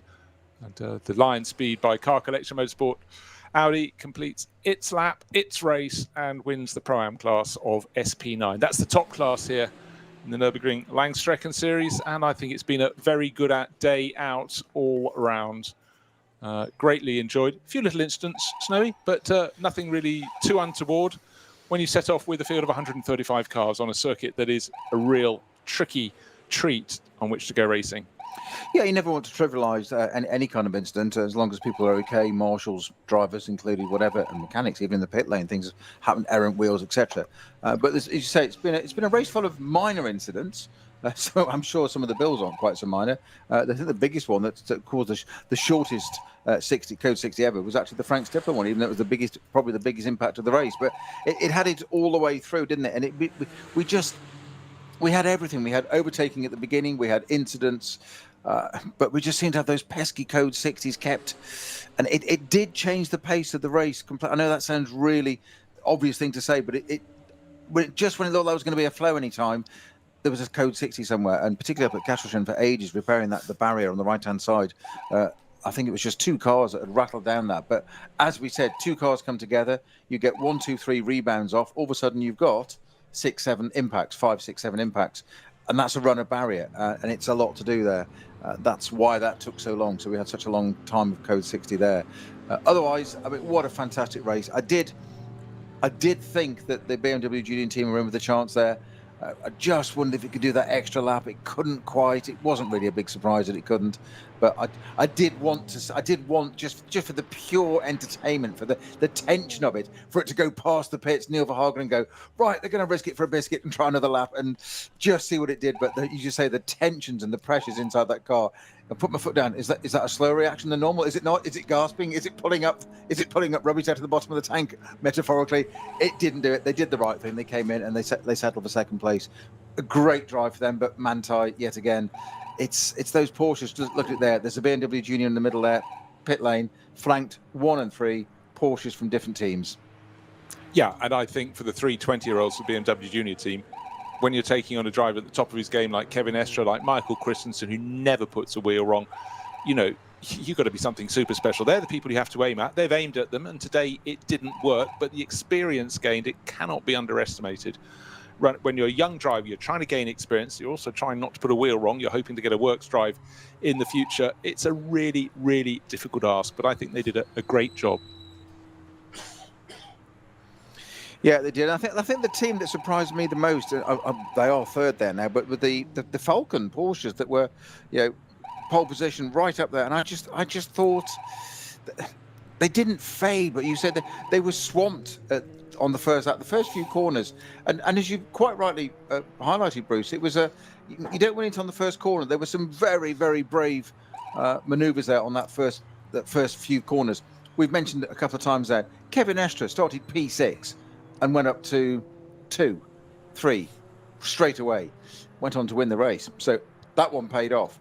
David Pittard went from 10th with him, caught up to 6th and up to 2nd place. That didn't pay off, unfortunately. A little bit of contact. There was that incident, unfortunately. I think that's what they got probably caught up in the car that went off on the formation lap in the second batch, I think it was, at Dottingerhohe, or at the end of Schwalbenschwanz onto the beginning of Dottingerhohe.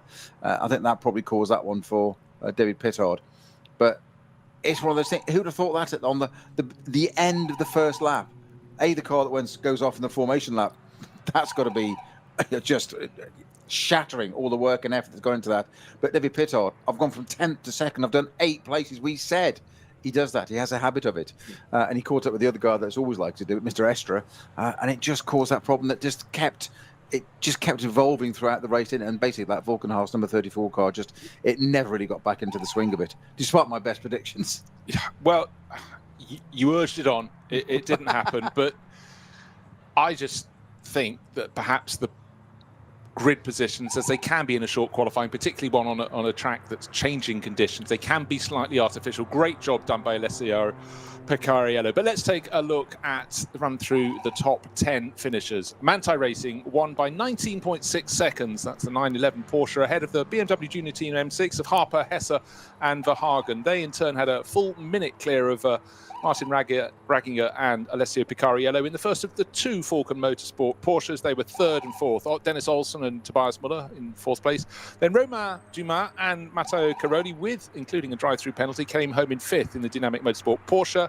Sixth place went to a four-driver lineup with Dennis Fetzer joining the show alongside Thomas Neubauer, von Bohlen and Jörg Muller. That was one of the other BMW M6s from Walkenhorst Motorsport. And the top car in SP9 Pro-Am was seventh overall. It was the Lion Speed by Car Collection Motorsport Audi of Lorenzo Rocco di Torrepadula, Patrick Kolb and Matteo Drudi. Eighth place overall, second in that Pro-Am class was Hubert Haut, Manuel Metzger, Patrick Assenheimer for the Haut Racing Team. Ninth place and third in the Pro-Am class went to Klaus Abelin. Sorry, I beg your pardon. The Haut Mercedes is in the Pro class. The second in Pro-Am was the ninth place car of Klaus Abelin, Felipe Fernandez, Laza and Axel Jeffries. And 10th place, winning its class, because it was the only car in its class, the brand new BMW M4 GT3 of Philipp Eng and Augusto Farfus. So that is credited with being one lap down, but finishing the race. So good race debut, good solid run. But the most solid run of all, of course, to the Porsche that won, the 911 from Manthey Racing. And we will see their drivers up on the podium very soon indeed. And I'm sure they'll be very, very pleased with life, as you would be. You've spent 6 hours thrashing around the best racing circuit in the world, and you've come out on top of the pile. SP Pro class was won by Niels Langeveld and Harkamer. That was the 350 Porsche. That's in the 911 GT3 Cup class. And then behind them, in 12th overall, the leading runners in the SP9 AM class, it was Janine Schaffner and the driver who did the lion's share of that racing, Moritz Krantz, Pro-Am lineup and AM, that really worked very well. That's the AM class winner.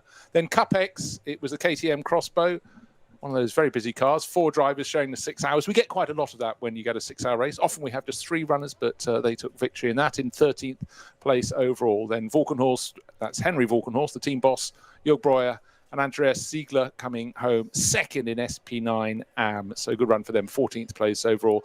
Drive-through penalty rather hampered the CP Racing entry in SP9 Pro-Am. They ended up third. That was Putman, Espenlaub and Lewis in 15th place overall. Then the Porsche Cup class, SP7, was won by Hamprecht, Kuhls and Cody Deck. That was car number 79, doing a great job there. And then another car in the SP9 Pro-Am lost a bit of time. That was Milan Donci, Jörg Fieban, Klaus Koch and Peter Schmidt. They came in 17th, but a lot of racing for them, you see. 6 hours, perfect circuit, perfect weather conditions. That's what these drivers come out for. They're racing their own battles, but they took their run, ended up 2 laps down, but they're still taking part.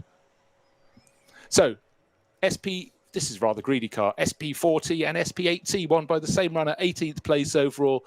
And Sturzberg brought that through. That was the GT4 class and did a very, very good job in that overall.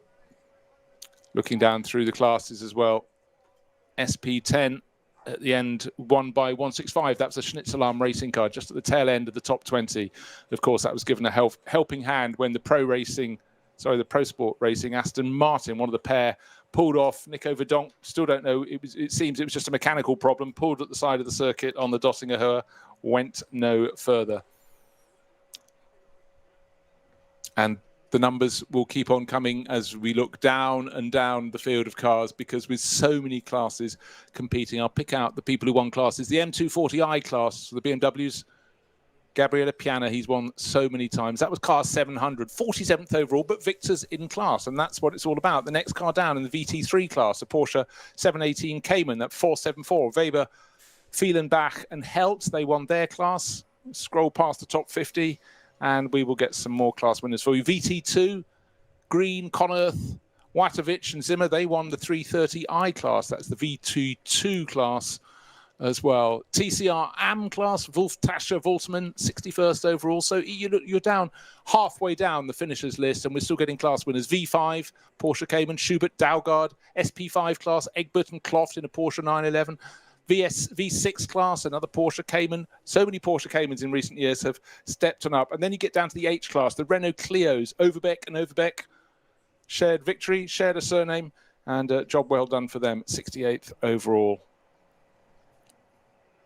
But we started with 135 runners. We had a 143 car entry list. Inevitably, we have a few, for logistical reasons, don't come out to play. But with the course vehicles now starting to peel off, go down to the championship winners from last year and years before, Rink, Brink and Lyson. They've done it again. The V4 class, it might be 73rd overall, but that's good enough for yet more class wins for them. So it's been really, really great day's entertainment, 2 hours more than normal. The weather played very much a fair hand today. Fair weather, autumnal weather, track looked great. The racing was very, very good. But it was Manthey racing, not all the way, but certainly always in a position of some form of command, there or thereabouts. And at the end, the challenge for the BMW Junior team, it was a bold move, but it didn't work. And it was the consistent pace, though, of the Manthey Racing pairing of Kevin Estre, who started it, Michael Christensen, who did the middle stints, and then Kevin Estre, who finished it off, who completed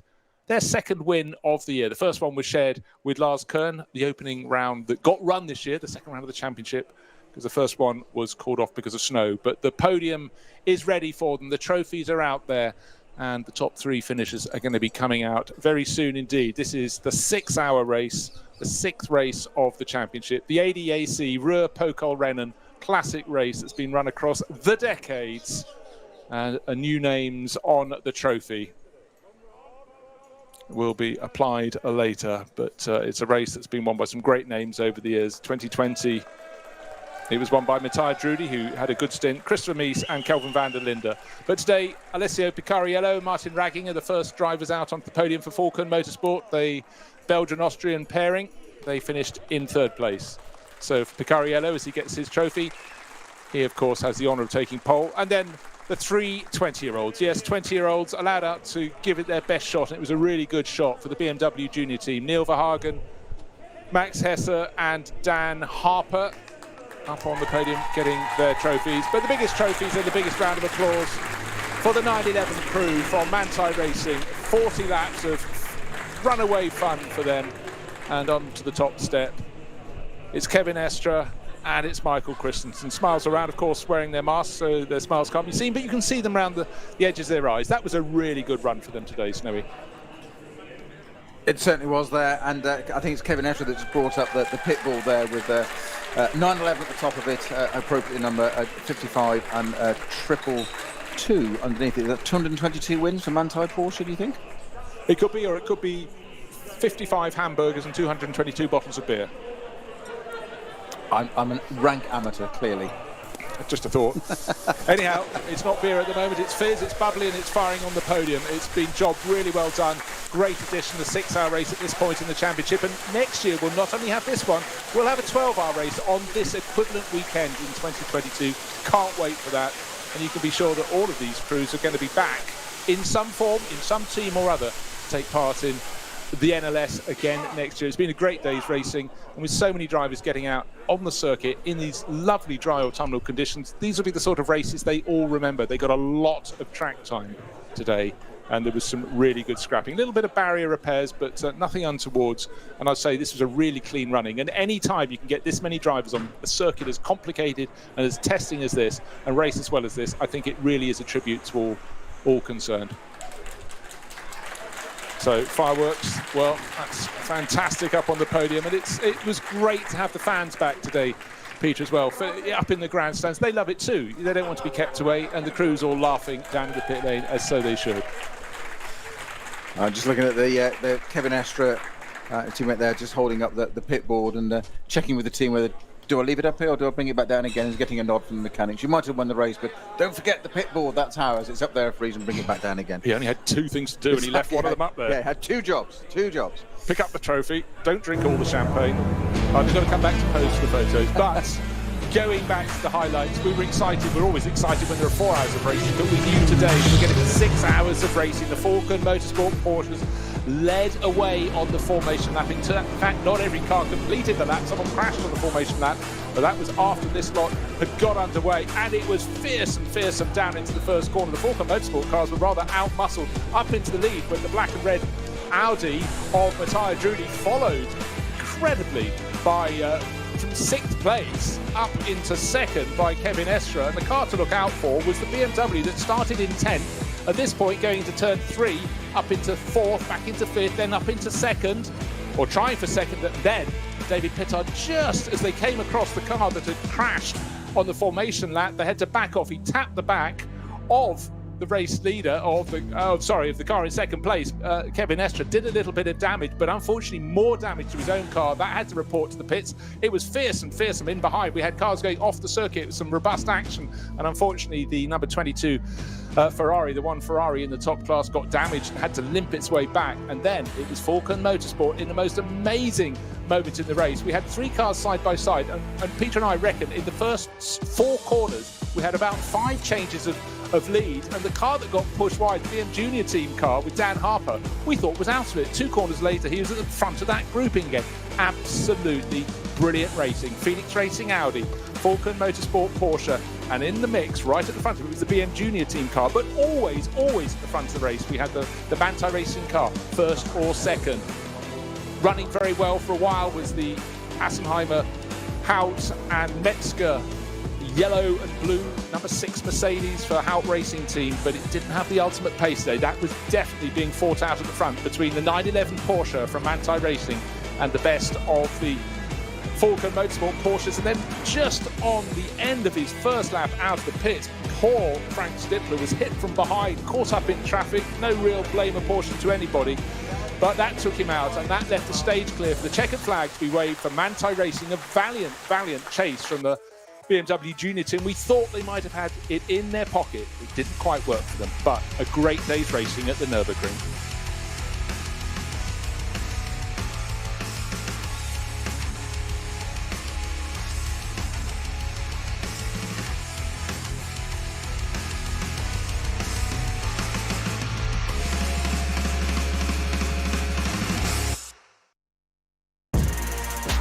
Der Livestream der Nürburgring Langstreckenserie wurde Ihnen präsentiert von Falken Reifen.